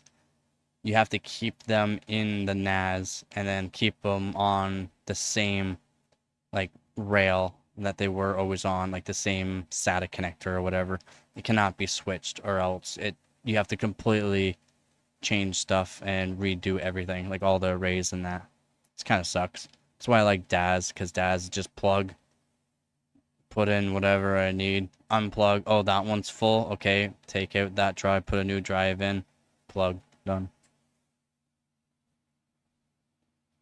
Yeah, I kind of ramble a bit. I'm not, again, not a teacher.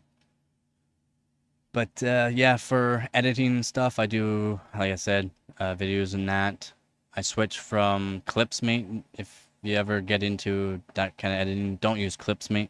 Use something different, whatever you want. Since I'm not sponsored by the person, I'm not going to promote them, so that's the way it is. It's really your choice of what you want to use too. It's like the DaVinci Resolve. There's so many other ones you can use. Like, so many kinds. Yeah. like I said, DAS. So right here, this DAS is powered by itself. So all the hard drives that are in here are powered. This is really heavy. It's powered by itself. So I made this right here out of an old PC case, an old Lenovo M710E case. Very small, not even 12 by 12 by 4. It's like 12 by 12 by 3.5. Very small, holds 6 hard drives, and a fan, and the power supply in there. So it's all plugged in. The wires I had to solder to the power supply, of course. Power supply, as soon as you plug it in, turns the hard drives on. The hard drive SATA connectors go out through here. I'm currently working on a bunch of plugs for them. So just through here. Just like a bunch of, I believe they're male to male because the female ends on the actual SATA connectors. I made one prototype male to male out of some old motherboard male to male ends.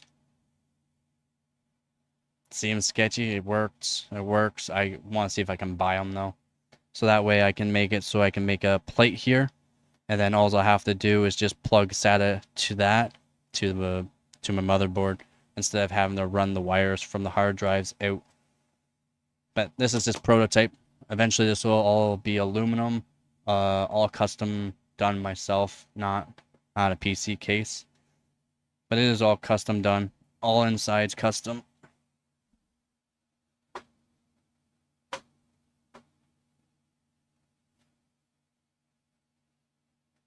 I'm using Filmora.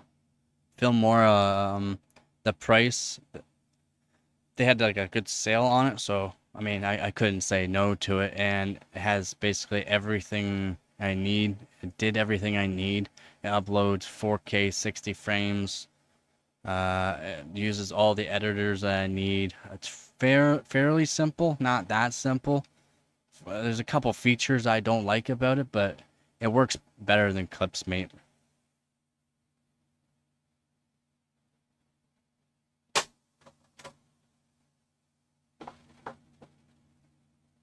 Oh, there. So, not gonna go anywhere. If I wanted, I could just undo 4 screws from the side and down below. I can pop all these drives out on one section, so I can replace them. And then I can take out each drive individually, or I can take out 3 drives on one shot if I want and replace all 3. Got a fan. It's awesome. So that's something I've been working on for a while now, and then eventually I will be making this into something that actually looks really nice.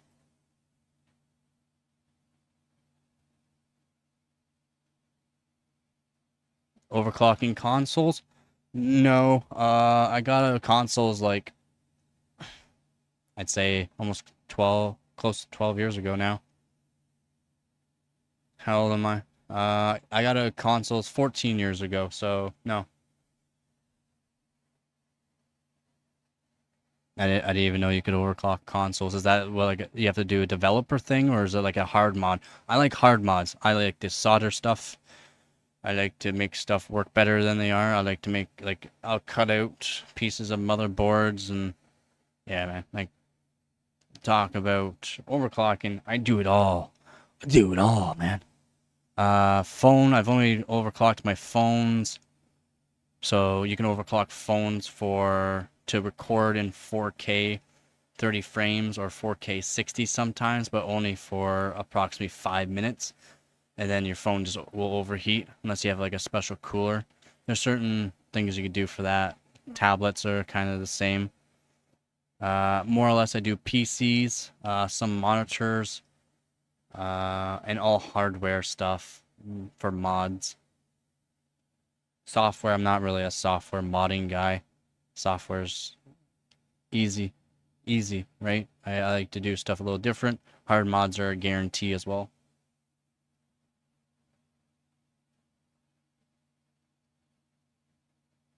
I thought the older Xboxes, they had, oh, that's right, they could overclock them a bit, but then they found out, someone found out you can take out the chips, like actually take out the chips and replace it with a newer version. It's just a refined version of the one that was in it, but it was overclockable even more than the one that was in it.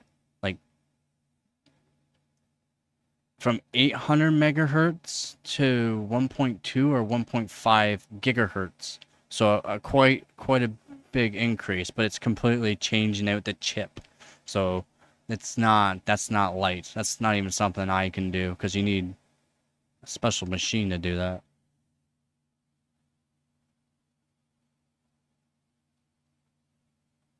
I gotta set my phone so I can actually. I'm standing because I've been sitting for way too long. Been streaming for almost 12 hours today, I think now.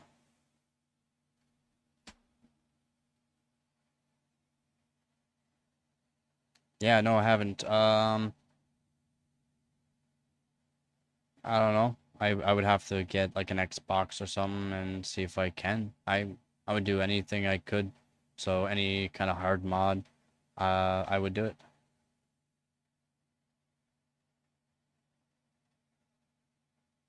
Yeah, I took a quick break to grab some food, and to replace, so to switch out the GPU, I think it was maybe an hour break. I've been streaming since like 3:30 or 4 a.m. and it's like 6 p.m. now, so yeah. But I've been finding people have been liking my streams, and like I said, I need the hours for monetization. So if I can stream and people have been liking my streams more, I used to stream back in April and March, 0 viewers for 12, 14-hour streams. So I stopped doing live streams. Um, People have been finding my streams lately to be better, so hopefully they're better.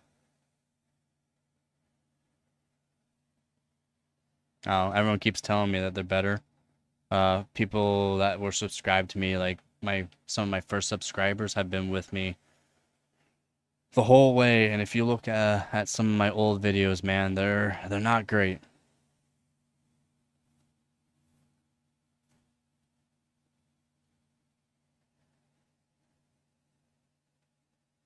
Yeah, only 12 hours.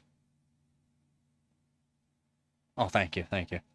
Tomorrow I probably will be streaming for minimum 12 hours. I'm gonna be doing another benchmark marathon. A lot of my streamers, not streamers, a lot of my followers on this stream or this channel, they want me to do the overclocking, like the benchmark marathon. I said I'm literally gonna be like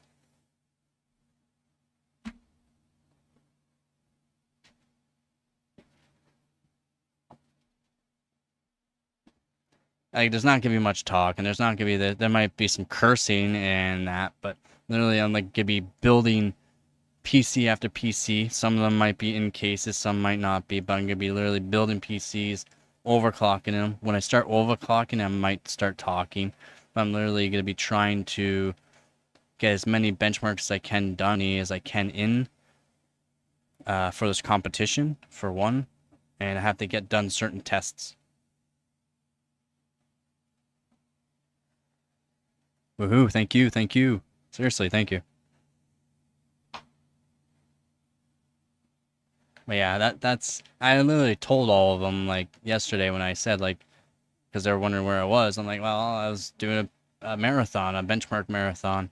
I posted some stuff. They're like, why don't you live stream it? I go, because it'll literally be, in my opinion, boring. A lot of stuff I do is boring. So I don't know. I would like to get people into overclocking, not them go, wow, this is really boring.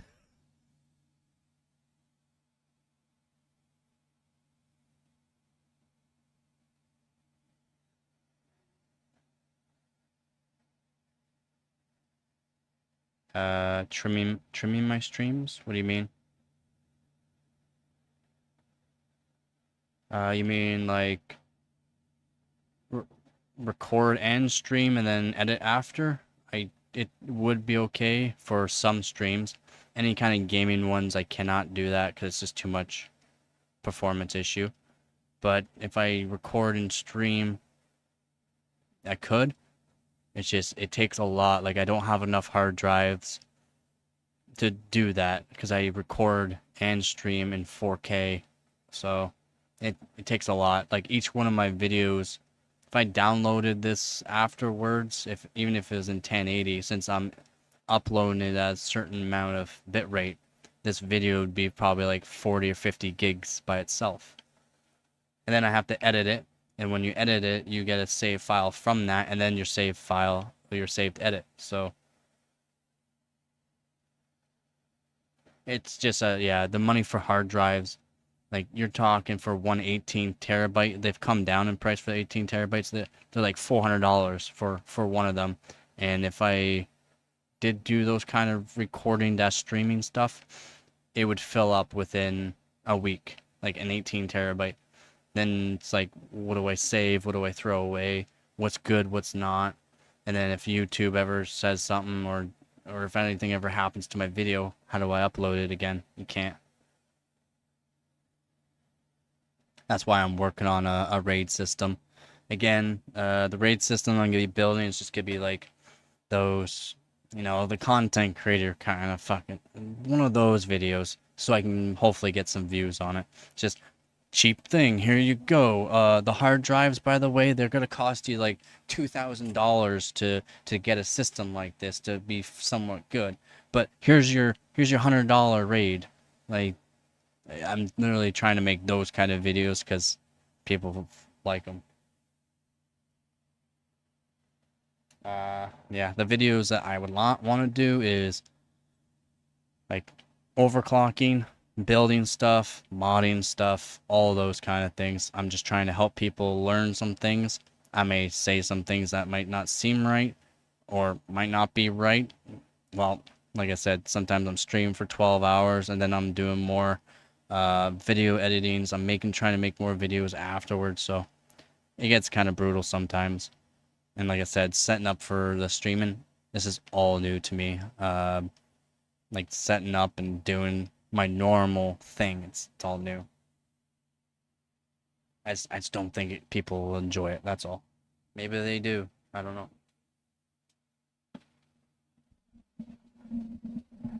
I just know a lot of people have been liking my graphics cards and my Hynix, my RAM tutorials, stuff like that. People have been liking it, so I'm gonna try to stay with it. No, it's not the 12-hour stream that was rough. That's not the hard part. The hard part is the 3 hours of setup that I did, because when I'm done this, I'm gonna de-set up everything so that way I can set up for either making a video, so making sure nothing's I mean, I know it's hard for you to see. I mean,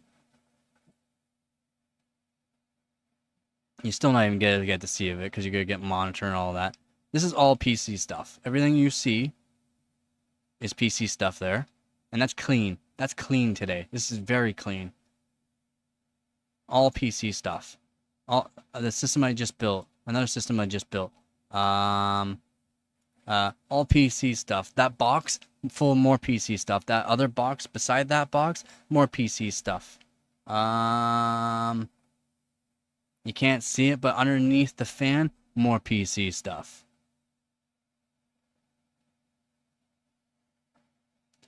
So it's setting up for the streams. These streams now, they don't seem like they take much, but they do. I have to completely disassemble mics, set them up a certain way, test out the stream before I stream it so that way everything sounds good. If not, reset up the whole stream.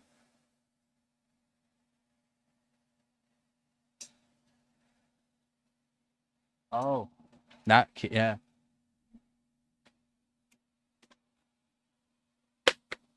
It's not. So it was given to me. It was broken. I got. It works. It's a Red Dragon. So it's like basically like Logitech's white one, that whatever Logitech made. It's got some reds in it. They're not the clickies. They're not the clickies. They're nice. They sound pretty good. Not bad. I don't like it though because it's too small, and so with benchmarking these for competitions, there's a lot of screen saves. 60% keyboard. You can't screen shave. This one you can't. You cannot screenshot with this piece of crap. But this piece of crap will work on the old motherboards. When some of my old my old keyboards didn't work on my old motherboards, this one works. I don't know. It was given to me. Seems okay. I mean, it's well made. It's well made. Needs to be cleaned up, of course. But I literally just use it for all my overclocking systems because it seems to work on all the old motherboards. I don't know why. I also got a Logitech G something Pro, whatever that is. I just fixed up the one mouse button on it. I had to take it all apart, and even the button on for the mouse clicker, I had to take that apart.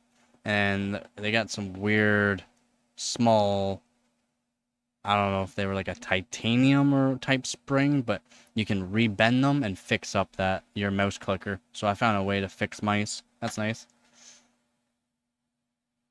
And I lost the live chat. Are we here? Can everybody see me? Can everybody hear me? I lost the live chat.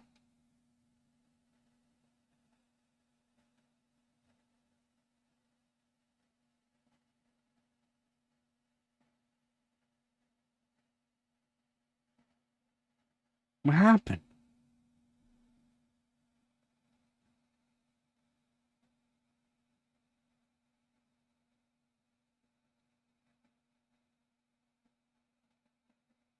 Chat?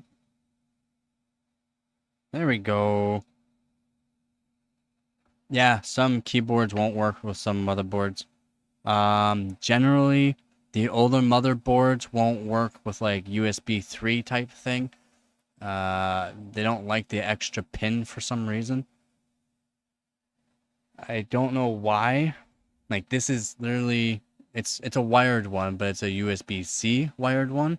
It works for any motherboard. So to get into the BIOS, so you know how you have to press delete or F2 sometimes to get into a BIOS? Any motherboard. Seriously, any motherboard. It registers right off the bat. Some motherboards, they take, no, not, sorry, I keep saying motherboards. Some keyboards, as soon as you start up like your system, they take a second to like initialize. Whereas like this one here initializes right off the bat. The older ones initialize right off the bat. So that way you can easily get into the BIOS. Because some motherboards, they're so fast for skipping the BIOS that some keyboards will bypass, like they just don't work until they hit the Windows.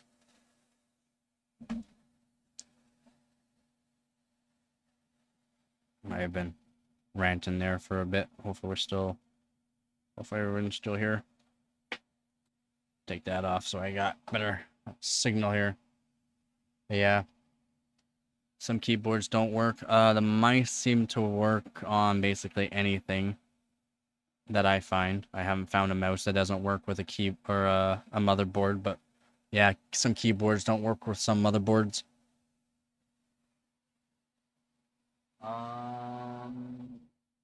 Not sure what else I can show that's cool. I got a lot of stuff that I think is cool.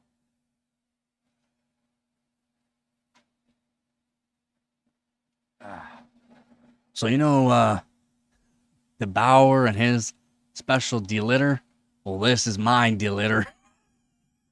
A machinist vice. That's my deliting tool for my CPUs. and it works really well, especially if you know how to set it up.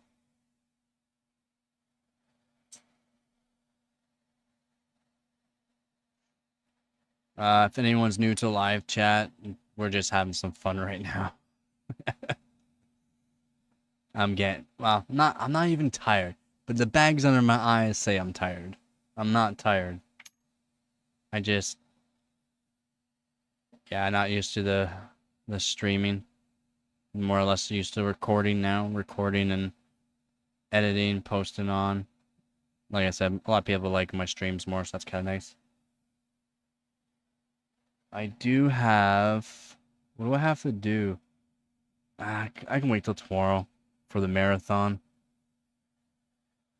The marathon. Oh, again, Stuart, I need to know what kind of PC case you have still.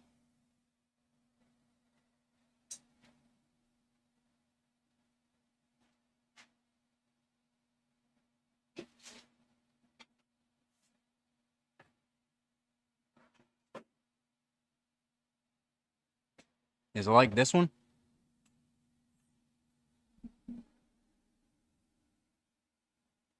Like this one? Like, does it have fans that you can put on the side? It's not very big.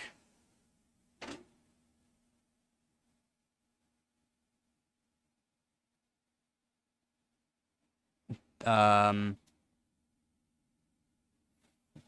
if you take a picture, I could figure it out. But there is stickers. Basically the same. So sometimes this has my Noctua fan. I was wondering where my Noctua fan was. So there could be stickers on the back with like a code. And you can just type that into Google and it'll tell you what it is. Or it'd be on the bottom, which that'd be really hard to do right now. So like it's not very big. Like it's not very big, right? Your case, maybe a small, medium-sized case. This opinion is small.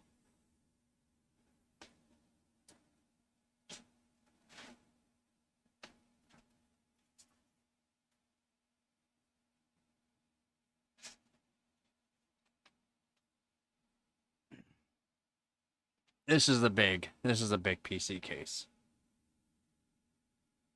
Then this is an Antec P100 silent case. This is an old case. Probably came out when yours did.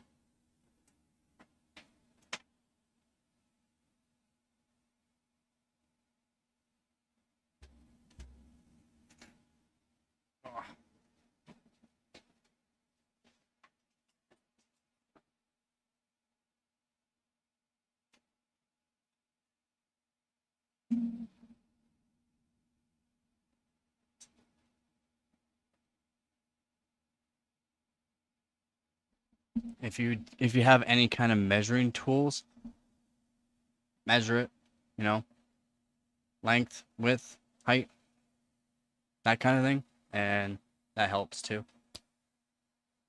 And I need to open the window a second. Hopefully you can't hear this.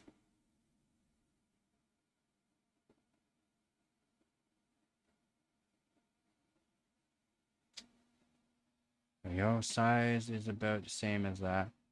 Like the big one? Yeah. Found a very... Oh, you put it up. Discord, I'm guessing? I disconnected Discord while doing all those things.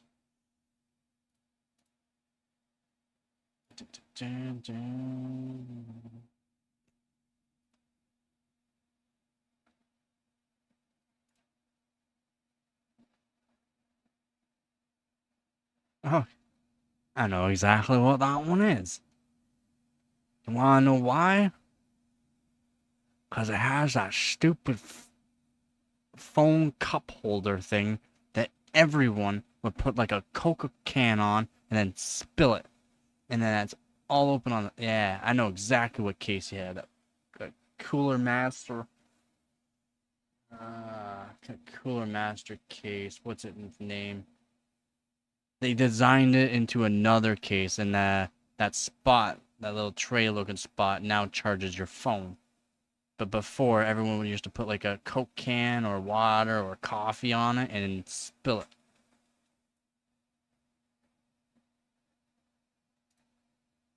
Yeah, that is actually a fairly big case.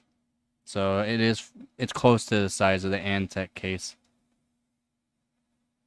Man, you can put whatever graphics card you want in that. You can put whatever kind of CPU cooler you want. You can put whatever motherboard you want.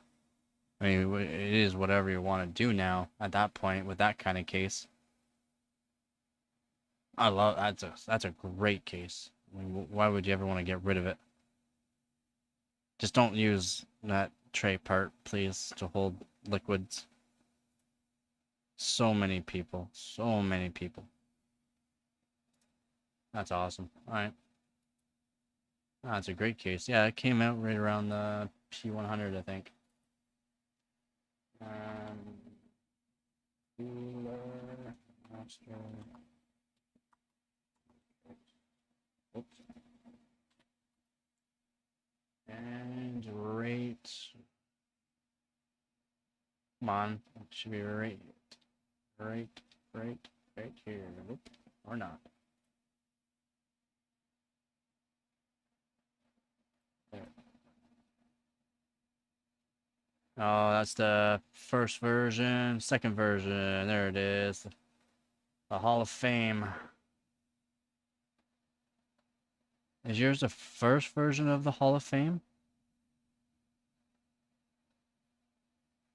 It's the Hall of Fame version, I believe. Yeah, it's the Hall. Is that really is? That's the one without the two USBs in the mid. Seriously, you have a Hall of Fame Cooler Master case. Nice.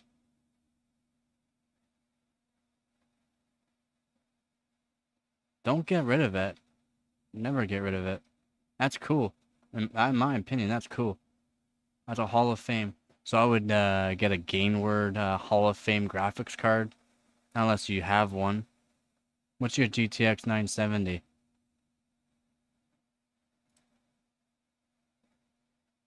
Nah, what's your GTX 970? Is it a Gainward? Yeah, it uses the big fan.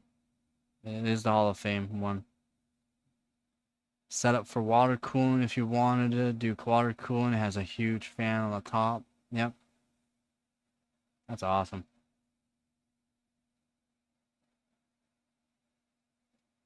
HAF Hall of Fame, buddy. This is you. Does it actually have? Is that really your PC case? Does it actually have the Hall of Fame on it too?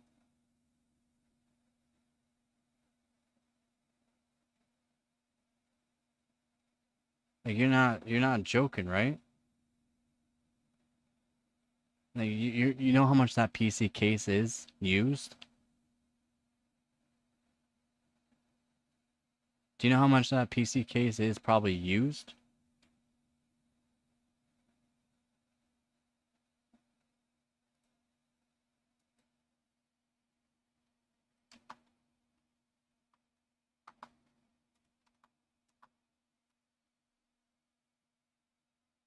Yeah, give me 1 second. I'm pretty sure that version too is a certain one that a lot of people want. No, we're not that one. And yours has the... Yeah, it's not that one. I think it's close to the one that's on eBay right now for like $600.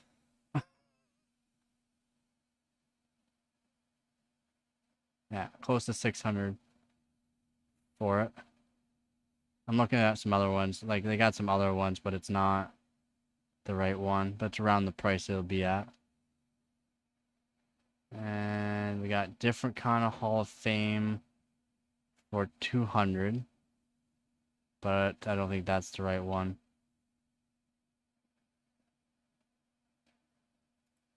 It's a enthusiast grade, man. It's set up for extreme overclocking. Like You got the water cooling pipes out. You got the huge airflow up flowing through. Like the case was well designed.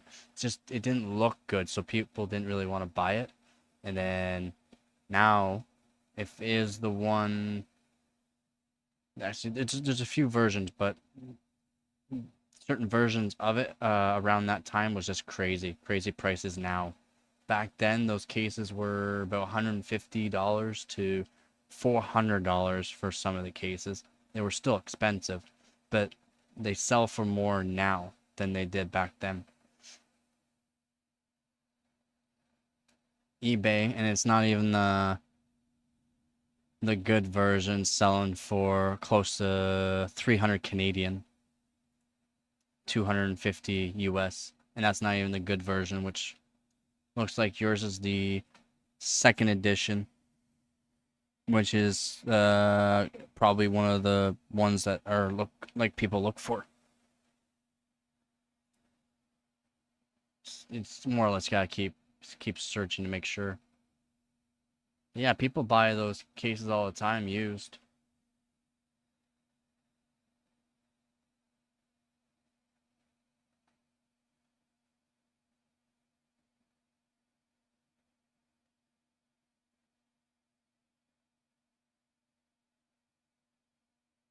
Yeah.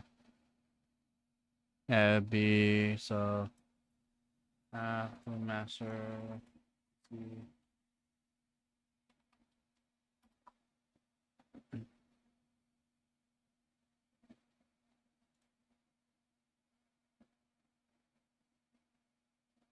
Yep, so PC Specialist is the brand that made your PC. They're in collabs with Cooler Master, and they probably use that one back then for a reason. Was it a fairly expensive system, I'm gonna say? Expensive back then, not expensive nowadays money.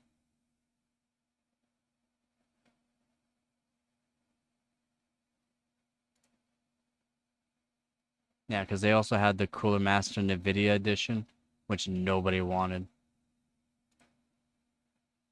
and sells for a lot now. Yeah, is it the half X? Half X version? No, the half X is the new version.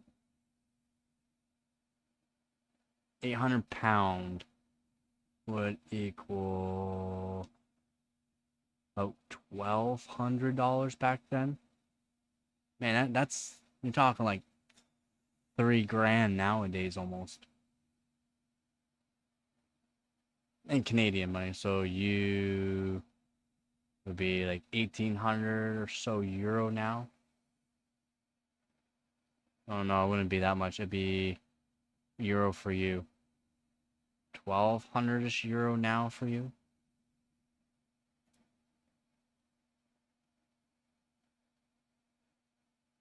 That's awesome though. I'm trying to figure out which one, because it is the special ones that people actually look for. I'm just saying that. If you look on eBay, you can go around and see some 922s, high air flows, but they're not that one. The ones that does it have wheels?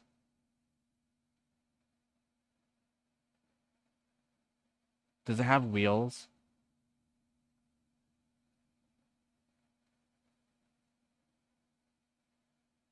That's how we know if it's expensive or not.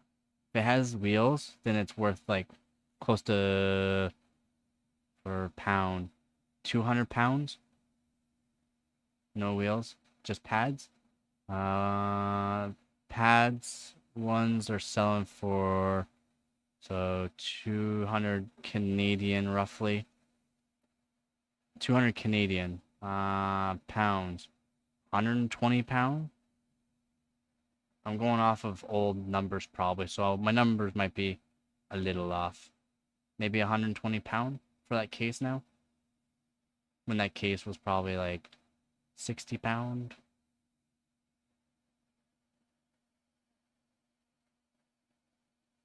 Again, am I even looking at the right one? And that's before shipping. Like people make money on the shipping too, so nobody wanted them. They look like a piece of crap. Now, enthusiast.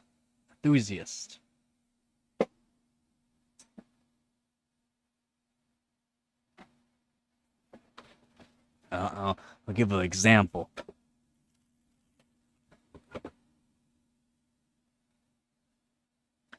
What would you buy this graphics card for? This is a 2080 Super Hydro Copper from EVGA. How much would you buy this for?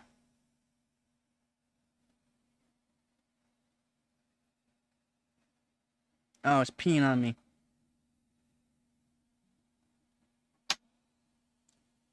So when they first came out, they cost almost half the amount they cost now, by the way.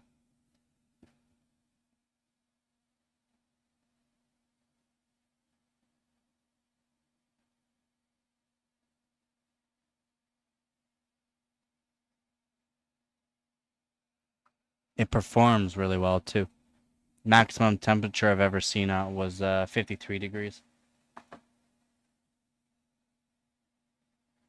I did a live stream taking it all apart, and I learned some things about it, so it's kind of nice. But yeah, this graphics card,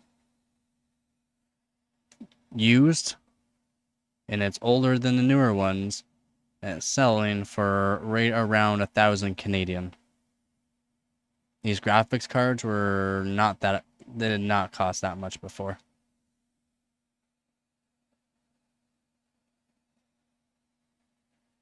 It may look good, but it's not worth the money. That's the thing. Enthusiasts are looking for, or you can say retro and stuff like that. So basically, we're just looking for our childhood dreams again. This is not my childhood dream, of course. Like, childhood dream of mine would be like a top of the line Pentium. Like, I'm not young for sure. It's like trying to find your childhood dream, trying to find that little something that's different. Doesn't matter how ugly it is. Retro PCs, people will buy these nasty yellow grunged up PCs for thousands of dollars. They're worthless basically, but the case is worth thousands. Overclocker enthusiast extremist. I want to be the best around.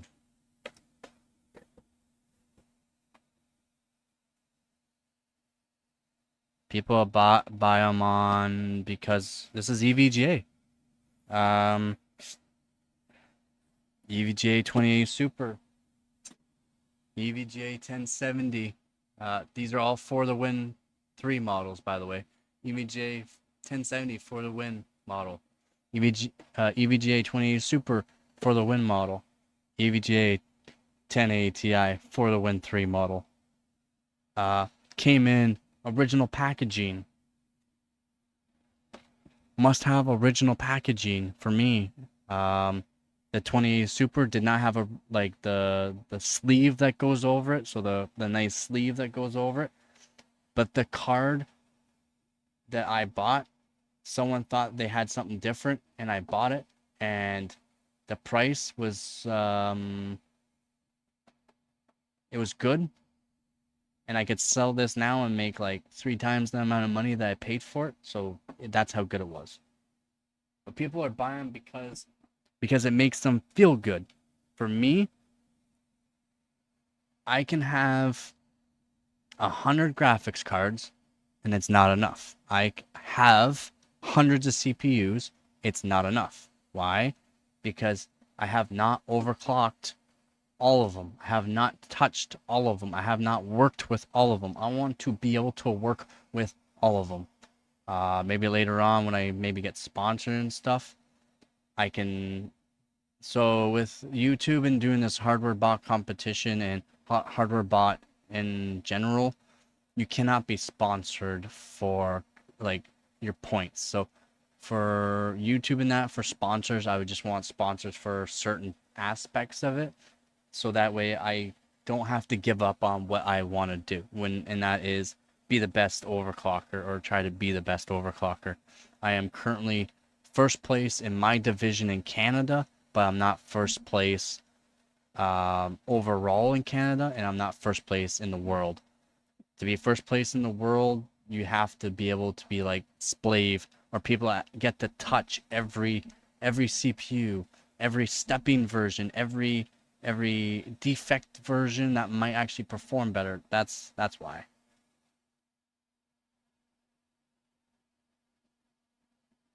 Yeah, retro, yeah, like retro gaming market. But for me, it's not gaming. It's retro overclocking. So as soon as I saw that HAF, to me, those three are like, well, that's Hall of Fame. You don't know what a Hall of Fame is? Gainward made Hall of Fame graphics cards as well. Their graphics cards power, like, you can put so much power through those cards and it could handle it. Why? Because the VRMs were, those cards are just outbuilt. And Gainward, a company a lot of people don't even know about, made the best graphics cards in the world. Now, there's a lot of things I like some people don't know about. Overclocking is a dying art, but it's not going to be taken over by AI. I've tried AI overclocking stuff before, and it can't even get close to my overclocking. I'm on air and water. I haven't even touched dry ice or liquid nitrogen. AI would not be able to touch dry ice or liquid nitrogen. Do you know why we need to touch dry ice and liquid nitrogen? To keep advancing our hardwares and the actual processing of CPU and GPU dies. So the actual architect, the design of the actual dies in that, which are, if you ever watched like how CPUs and that are made, it's pretty insane how they transform sand into that.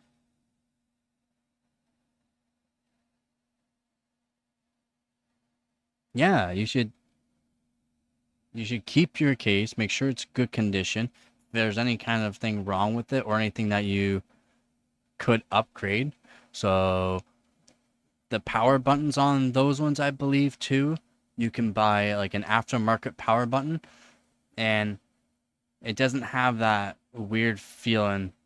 It'll be like my Antec. So it's like, you ever like press a drill button, like a drill, and you really, you know it's well built. Well, you can buy certain stuff now to make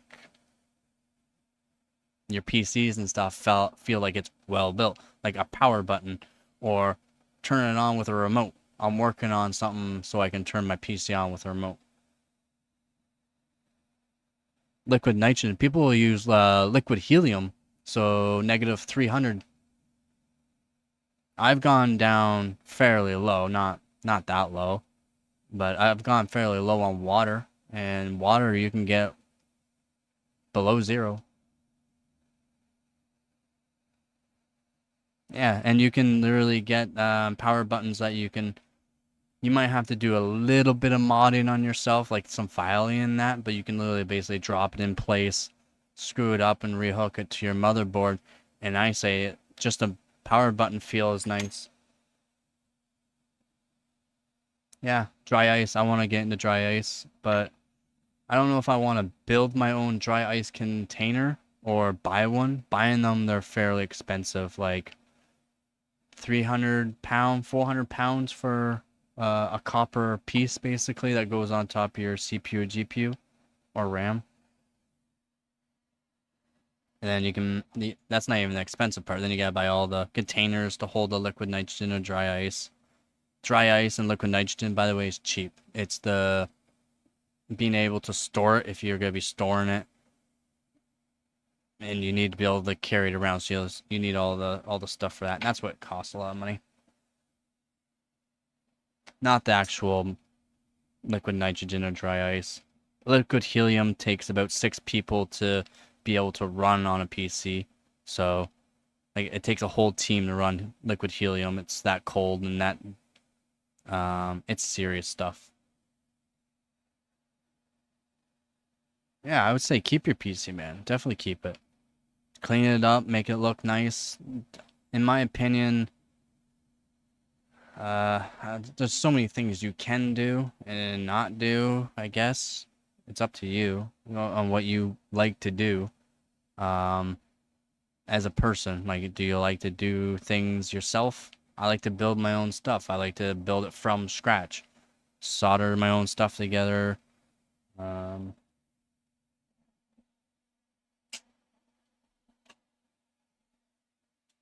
like yeah, six. The last test that was done on liquid helium took I think 9 people, 11 people total, but 9 people to actually run and keep it working. So this is my 7-inch 1080p 60 Hz monitor. I will be making a nicer case out of it, of course, but I made it so that way you just turn it on with a remote. You can control it all with a remote. And it's easier for all my testing and that. I can just move it wherever I want. I can be standing. It's right there. I can just stand and type. It looks good. It's really clear display. It's nice. Yeah, some people have been asking me. I wish I had some money to be able to put into some more videos right now, but I don't. So, like that and my dad's, I want to make out of nice aluminum. And I have all the tools and that for it. I just have to spend the money on the aluminum. That just costs like a couple $100 for all the aluminum that I need. Then I'm gonna build some cases, like rivet them together, bend some pieces that need to be bent. And yeah, I'll be doing that too eventually. It's down the road kind of thing. I need to get a capture card so that way I can run a 2 PC system. So a PC like one of yours, let's say, for streaming, a PC like yours is perfect. It's low power. You don't need a whole lot. You just need the internet more or less, and you can stream. I need to get an Elgato, not Elgato, but a capture card so that way I can do a 2 PC streaming system. So that way I can overclock the way I would normally overclock. So what you saw earlier with me overclocking, that's literally me going, is this gonna be stable? When normally I'd be like cranking highest numbers I can put in. Is it gonna be stable? I don't care. We're gonna try it. I can't do that while I'm streaming because I'll crash. Um, I would like to have a nice tidy setup for certain recordings, but for my other kind of like my most recordings, it's gonna be me literally like I'm gonna go over here, I'm gonna grab stuff, I'm gonna need stuff that are probably set it over there, I'm gonna need it. I'm not gonna be able to have you ever watch those guys that do all the soldering and that, like Louis Rosman, Northwest Repair. Northwest Repair is pretty good too. No, Louis Rosman's more of a known name. But like their setups, like how they have all their soldering, like I do soldering, I do basically everything. So like I need like a setup around me so I have the tools, but then I need like a setup so that way I can record. So I would like I need a clean area and like a not so clean area, something like I won't have to clean up all the time area in a spot where I can record, just go down, record, done. I don't have to clean up either. And it's always clean. I have a nice big setup technically right now. I just have a lot of stuff that I need to put into storage, but I can't because I might need to make a video, and that's why I literally look like I live in a pigsty right now. I don't, and literally just all PC stuff. That's not even all of it. I have more stuff in another room, plus all my tools and stuff. Man, I used to do like limestone cutting, roofing, framing houses, like sheet metal work, like putting ductworks in the schools and stuff like that. I used to do all that. So I have tools for all that. It's like, which is nice. It's nice because I do all that kind of stuff too, but now me switching over more into this kind of stuff, I don't know. Depends, man. It depends on how things go. Oh, that's not even mine. So it's my mom's boyfriend's. It's broken, of course, as you can see. I got it all taped up. So the Eiffel Tower goes up to. I don't know, I'm showing my trade secrets here of how cheap I am. So it goes up to more lights. So it's just a light. My diffuser, my tissue napkin works really good, by the way. Like these lights over here make things shiny. This doesn't make it. If I turn it on, I use it for certain videos so I don't have a really nasty shadow. I got this one above me here. So this one here. It's another one with tissue paper. And if you don't have like a diffuser, cameras don't like it. Especially when you're dealing with all these shiny components that I have. And I don't know if we'll be able to see it.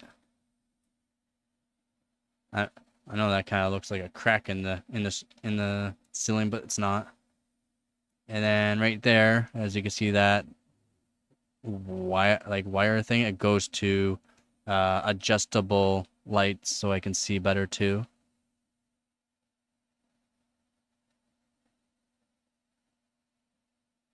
So now we'll go to the Eiffel Tower. So the Eiffel Tower, I soldered some wires together. So that's why you'll see right here the white wire, then it goes to the black wire there. I soldered those wires together so I can extend it farther. Yeah, it was a broken Eiffel Tower, and literally the bulb just sat on top in like a cage type thing. So it works. It works good. Again, it's all soldered together, all done properly like that. So like I can pull on either end, and it might break somewhere else. That's how I have it set up. It takes quite a bit. Yeah, it's smart. I gotta be as cheap as possible, really, on some things, right? And I don't know. Since I've been doing these small things like setting up the lights a little bit nicer, so that way like it doesn't blind my face, so people can actually see me, so people can actually like see me, so that way they don't see shadows all over the walls. Right now it's not set up so you can see the shadow. Normally you wouldn't see a shadow. People don't like that apparently too. So I've been doing all of this because people have been criticizing, and I asked for it.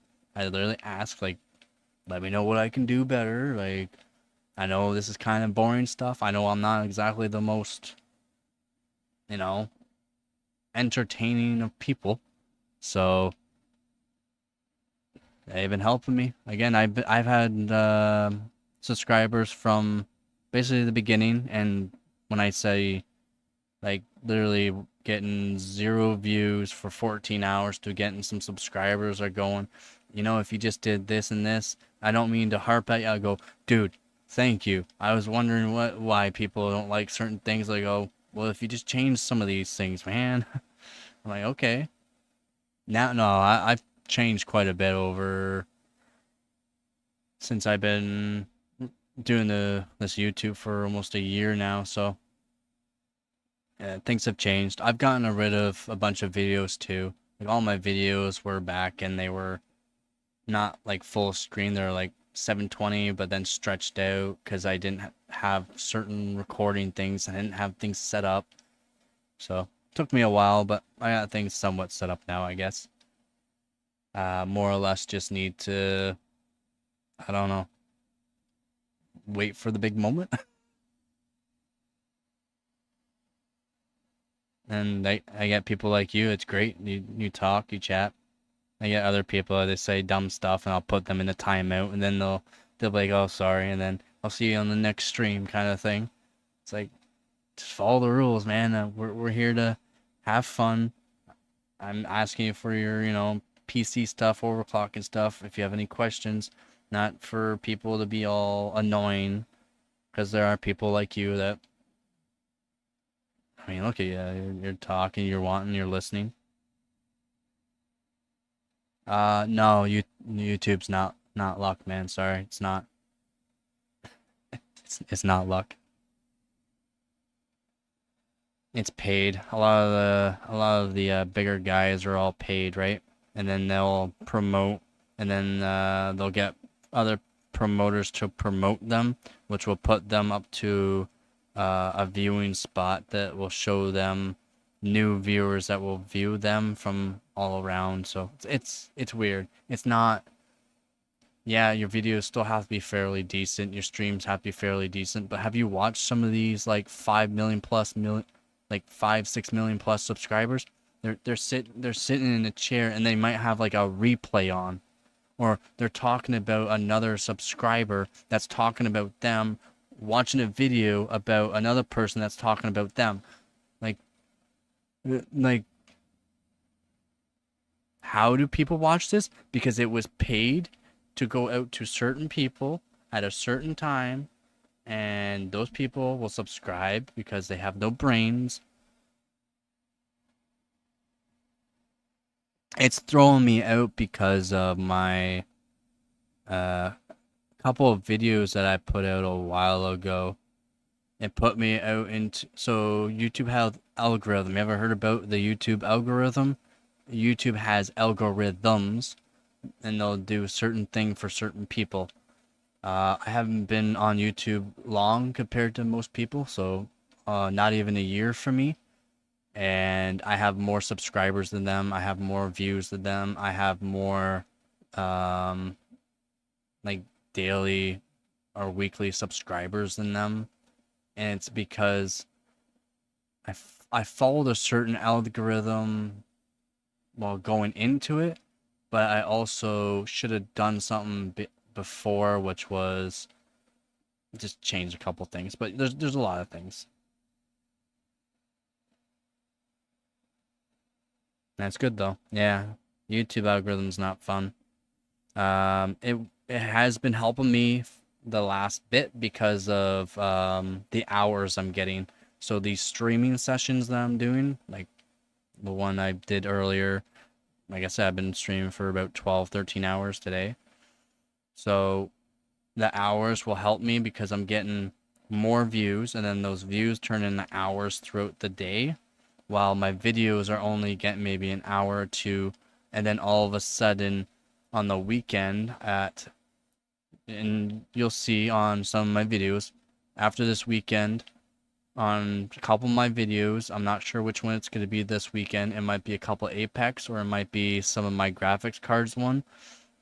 Guaranteed there'll be more views and I'll have more hours on those than all of my streams this week from 3 p.m. till 6 p.m. At that time, 90% of my, well, close to 90% of my subscribers, and then I get more views at that time as well on Saturday and Sunday. So I go through and I check the analytics, and you can go through that and check out your seriously, you can check out your own YouTube algorithm, and then you can help basically promote yourself on YouTube. So even though I haven't been doing it long, I've been doing things a certain way and it's helping.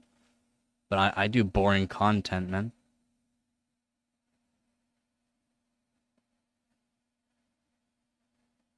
Oh, nice. 1 million subs is a lot.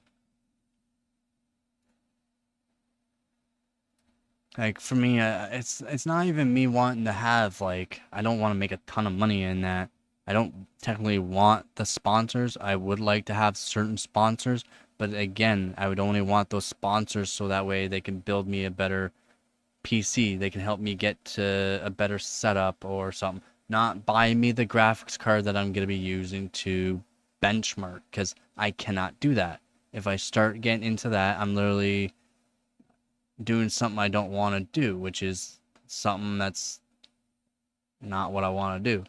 I want to be able to do my overclocking. I want to be one of those guys that are at the top, always at the top. So it's weird. It's weird.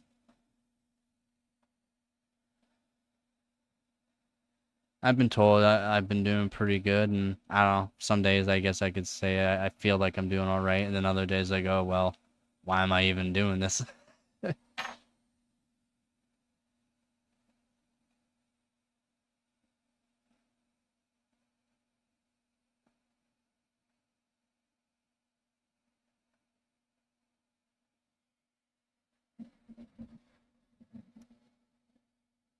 Oh yeah.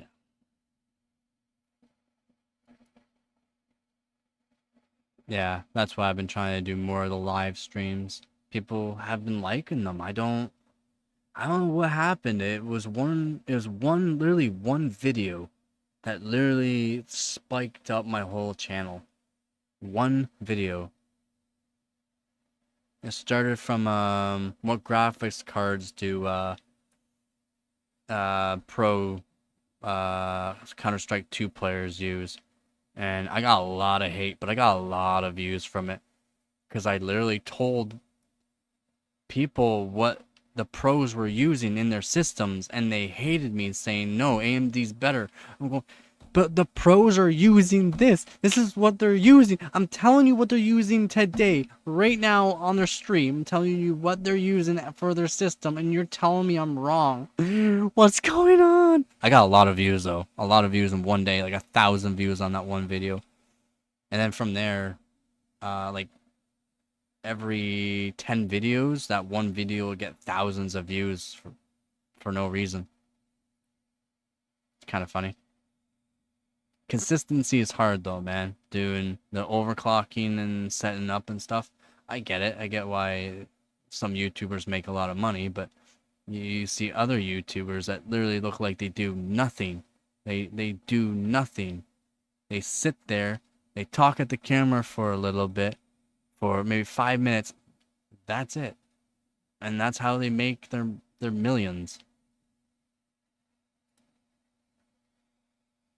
And for me, I've been sitting so long, I don't even want to be sitting right now.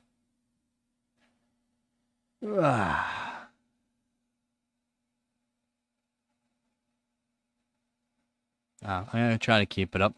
Thanks for the kind words, man.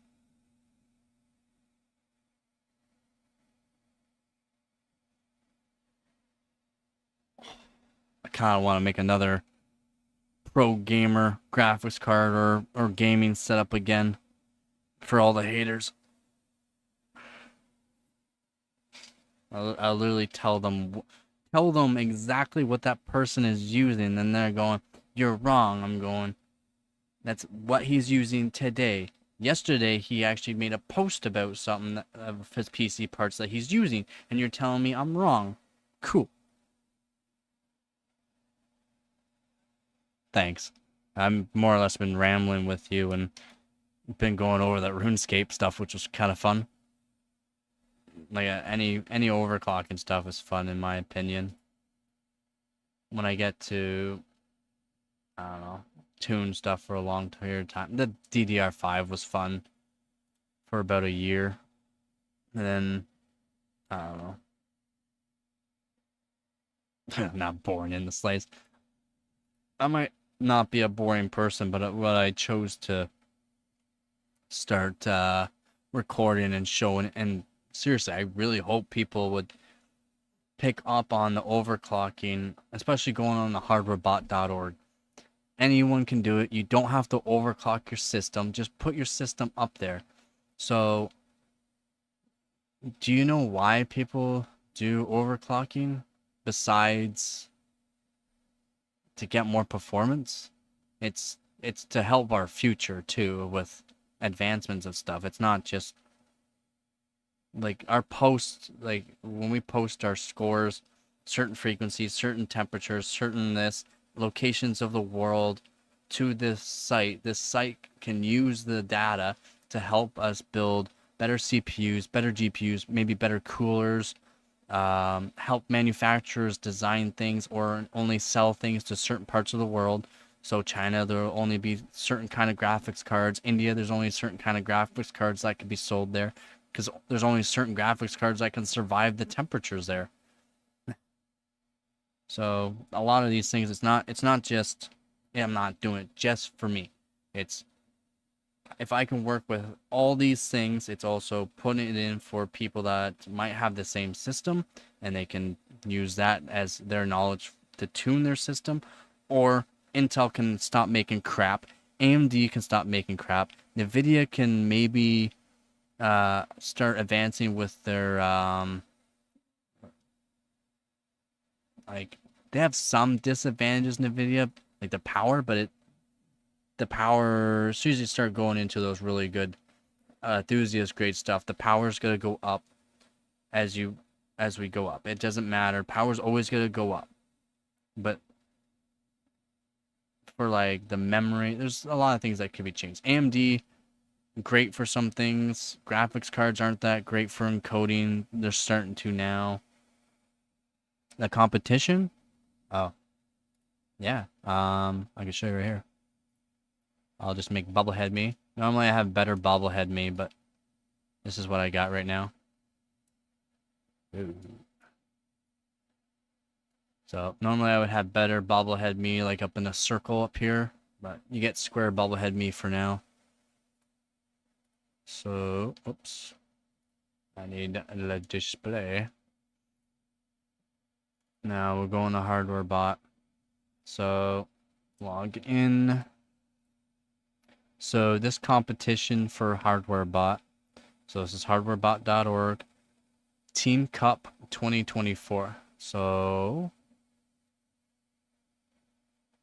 I don't know if we'll have, yep, okay. So you see, am I pointing the right way?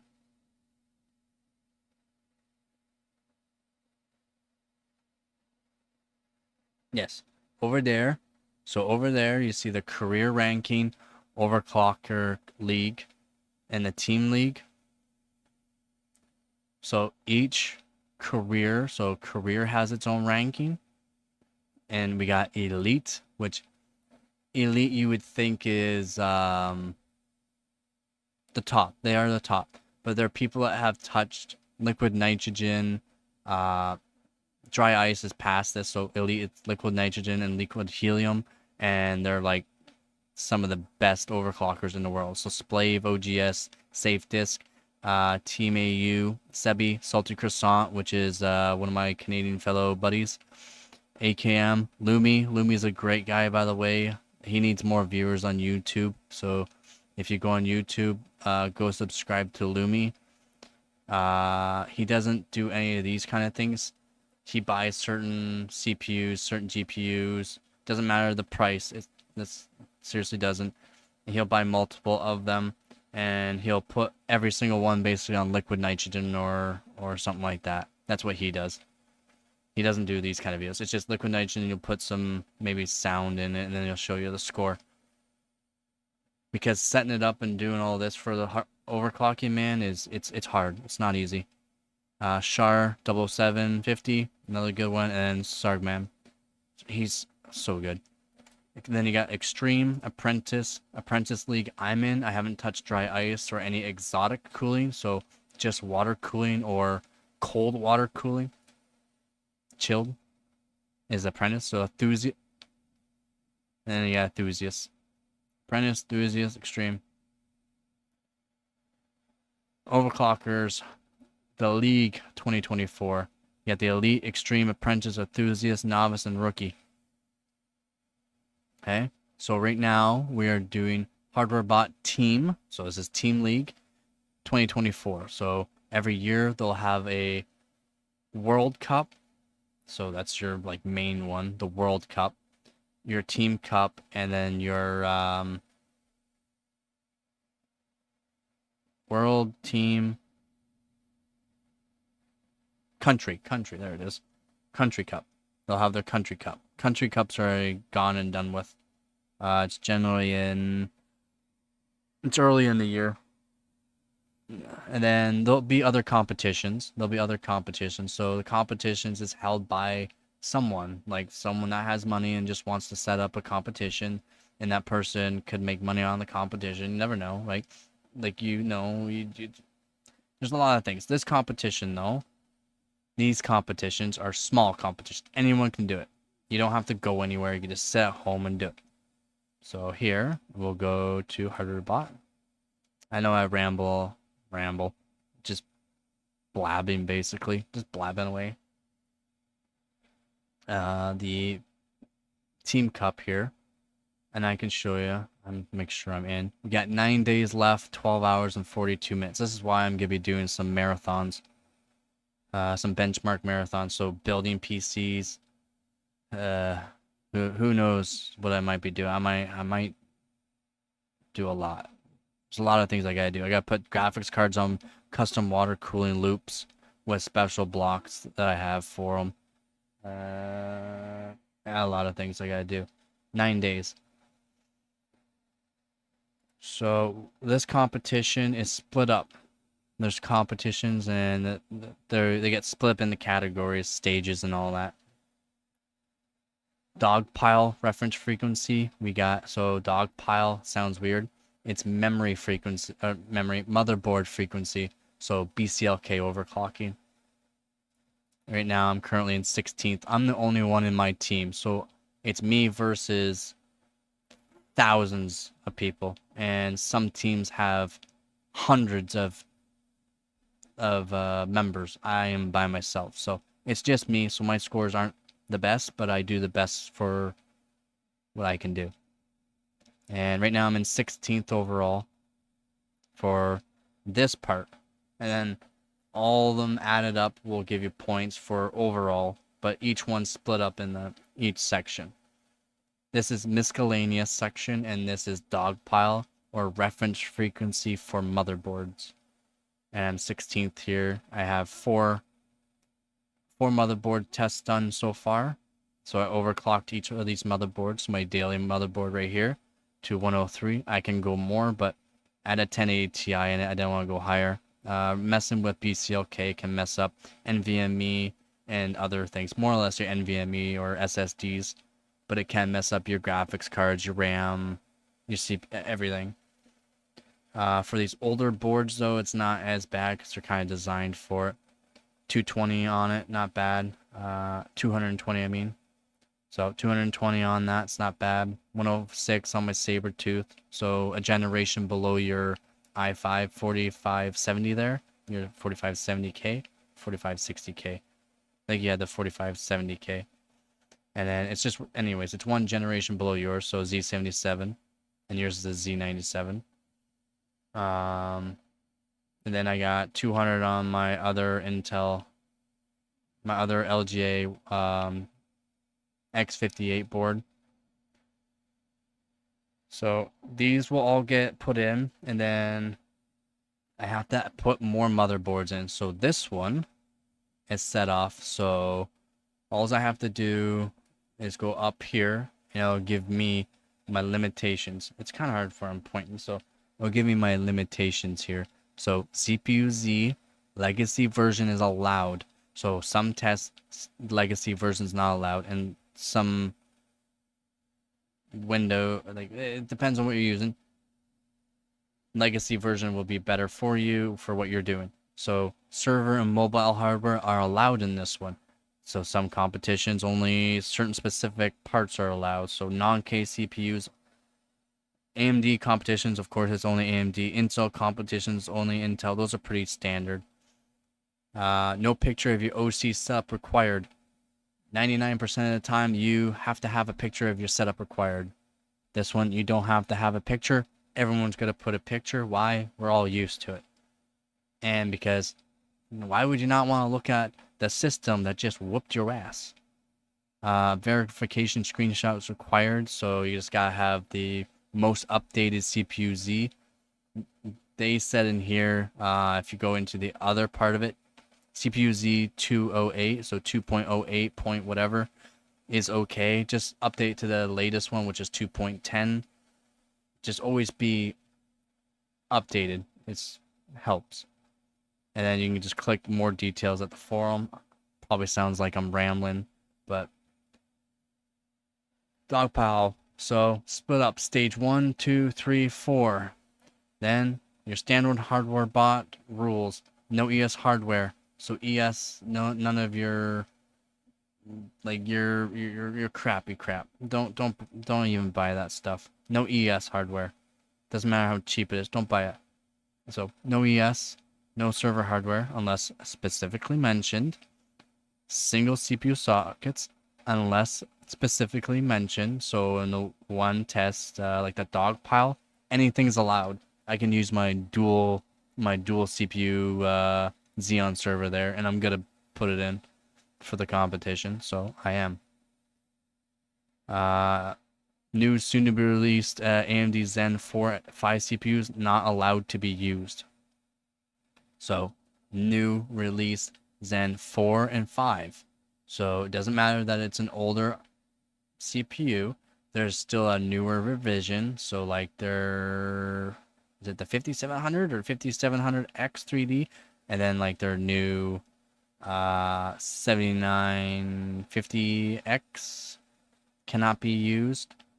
And their 7600, I don't know, 3D or something like that. Whatever their new one that's like just released as this competition went, not allowed. And then add a picture of your OC setup. Again, not for stage 1, so just go up. No setup picture required. Pretty simple for it how they have it laid out. And that's for dogpile. Stage 1. Stage 1, 2, 3, and 4. You can go in any stages of the competition, but just know stage 1 is the easiest one to do because you can literally just put the picture of Team Hardware Cup, so the Team Hardware Cup on your desktop, and you literally just open up CPU Z like this. Go, wait, main board, there we go. That's all you need. I do 3. Everyone that does hardware bot, even a little bit, will just do 3. Why? Because we're going to show CPU, main board, memory. SPD really isn't really anything. So generally you would have 3. CPU, main board, memory. But this competition, we literally just need main board. We can literally put it in the center of the screen, take a picture, send it in. Just make sure you have your own team though, because this is Team Cup, so you have to be in a team. I got into this a long time ago. I didn't start the hardware bot until 3 years ago, but the scores that I put in 3 years ago, all of them got removed except for one because I didn't have CPU Z updated to the latest one. So this is why I'm pretty adamant about being updated. All my tests, all 100 and something tests were removed except for one XTU test. And when I say probably close to 3,000 or 4,000 hours down the drain, and it kind of hurt. I didn't even want to get into it, to be honest, but it's something I've always liked to do. I've always liked to take stuff apart and make better. PCs are fun. As you get older, you just start getting into stuff you like. So I started off doing 3D Mark, if you know what 3D Mark is. Not just these 3D Marks, but like on Steam 3D Mark. I got in with 3D Mark, but then I found out like you can do competitions and you can actually be known, be not like this YouTube stuff, but like just have your name out there. That's cool. That's cool, right? And that's what I thought was cool.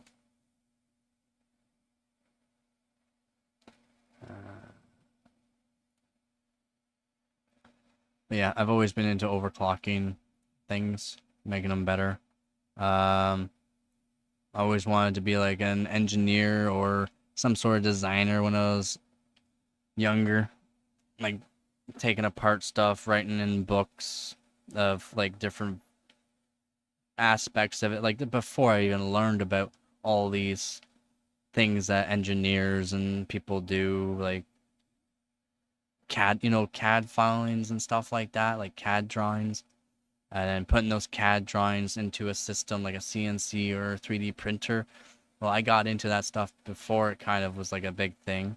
And then when it did become a thing, I've worked for companies that had that kind of machinery and learned more about it. So yeah, just kept on it. And then now I'm into my own kind of stuff now.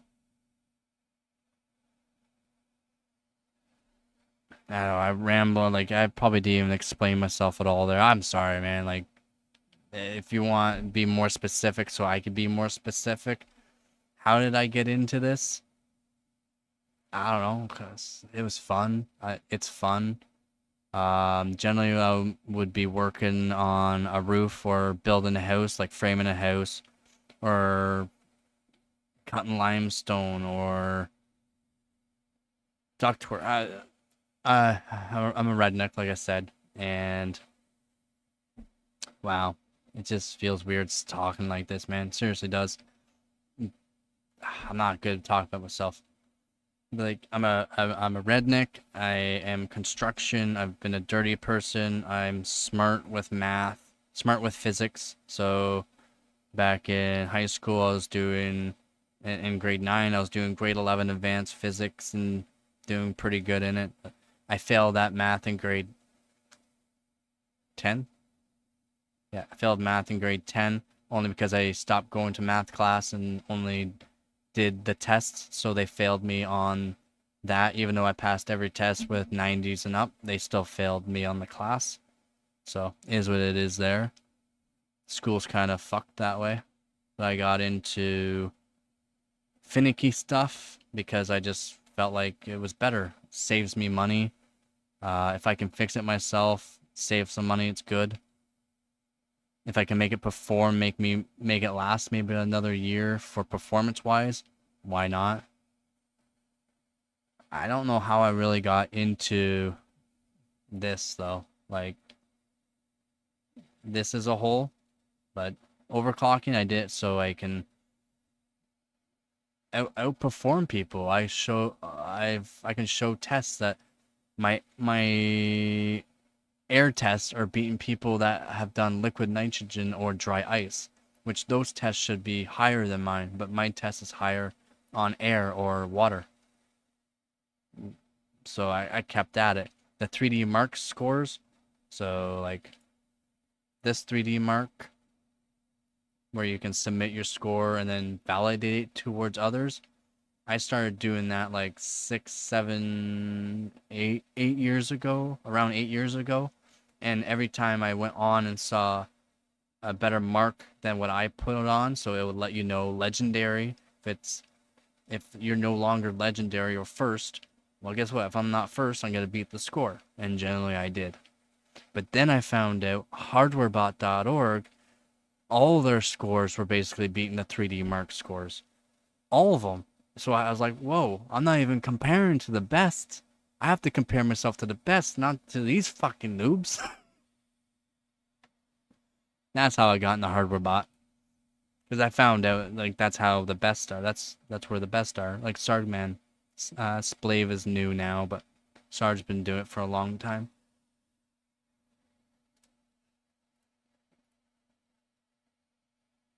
Again, if I'm just rambling, I'm sorry. I'm not supposed to be blabbing. I'm supposed to be telling you about the competition. Pi fast, so DFI LAN party mobos only. It's a certain kind of motherboard. And you can only use DDR1, 2, and 3. So DFI LAN parties are generally your older platforms like your LGA 775s and older. So for what? LGA 460?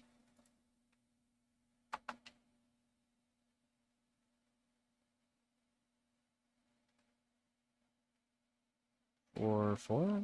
Oh, it's an older one. I don't know. 12 a.m. here. Holy mo. Alright, man. Thanks for stopping by, and have yourself a good night. As always, don't forget to get her done. LGA 4, I don't know, somewhere around there. No, LGA 467.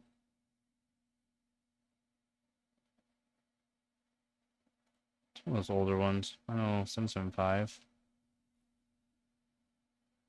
I did do a couple of those ones for sure.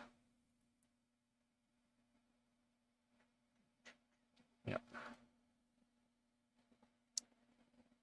Yeah, I guess I am getting around that time too, eh?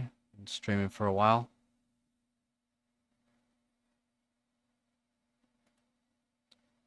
Yes, I have been streaming for a while. Everyone, thank you for watching the streams. It's been great. It's nicer than me talking to myself.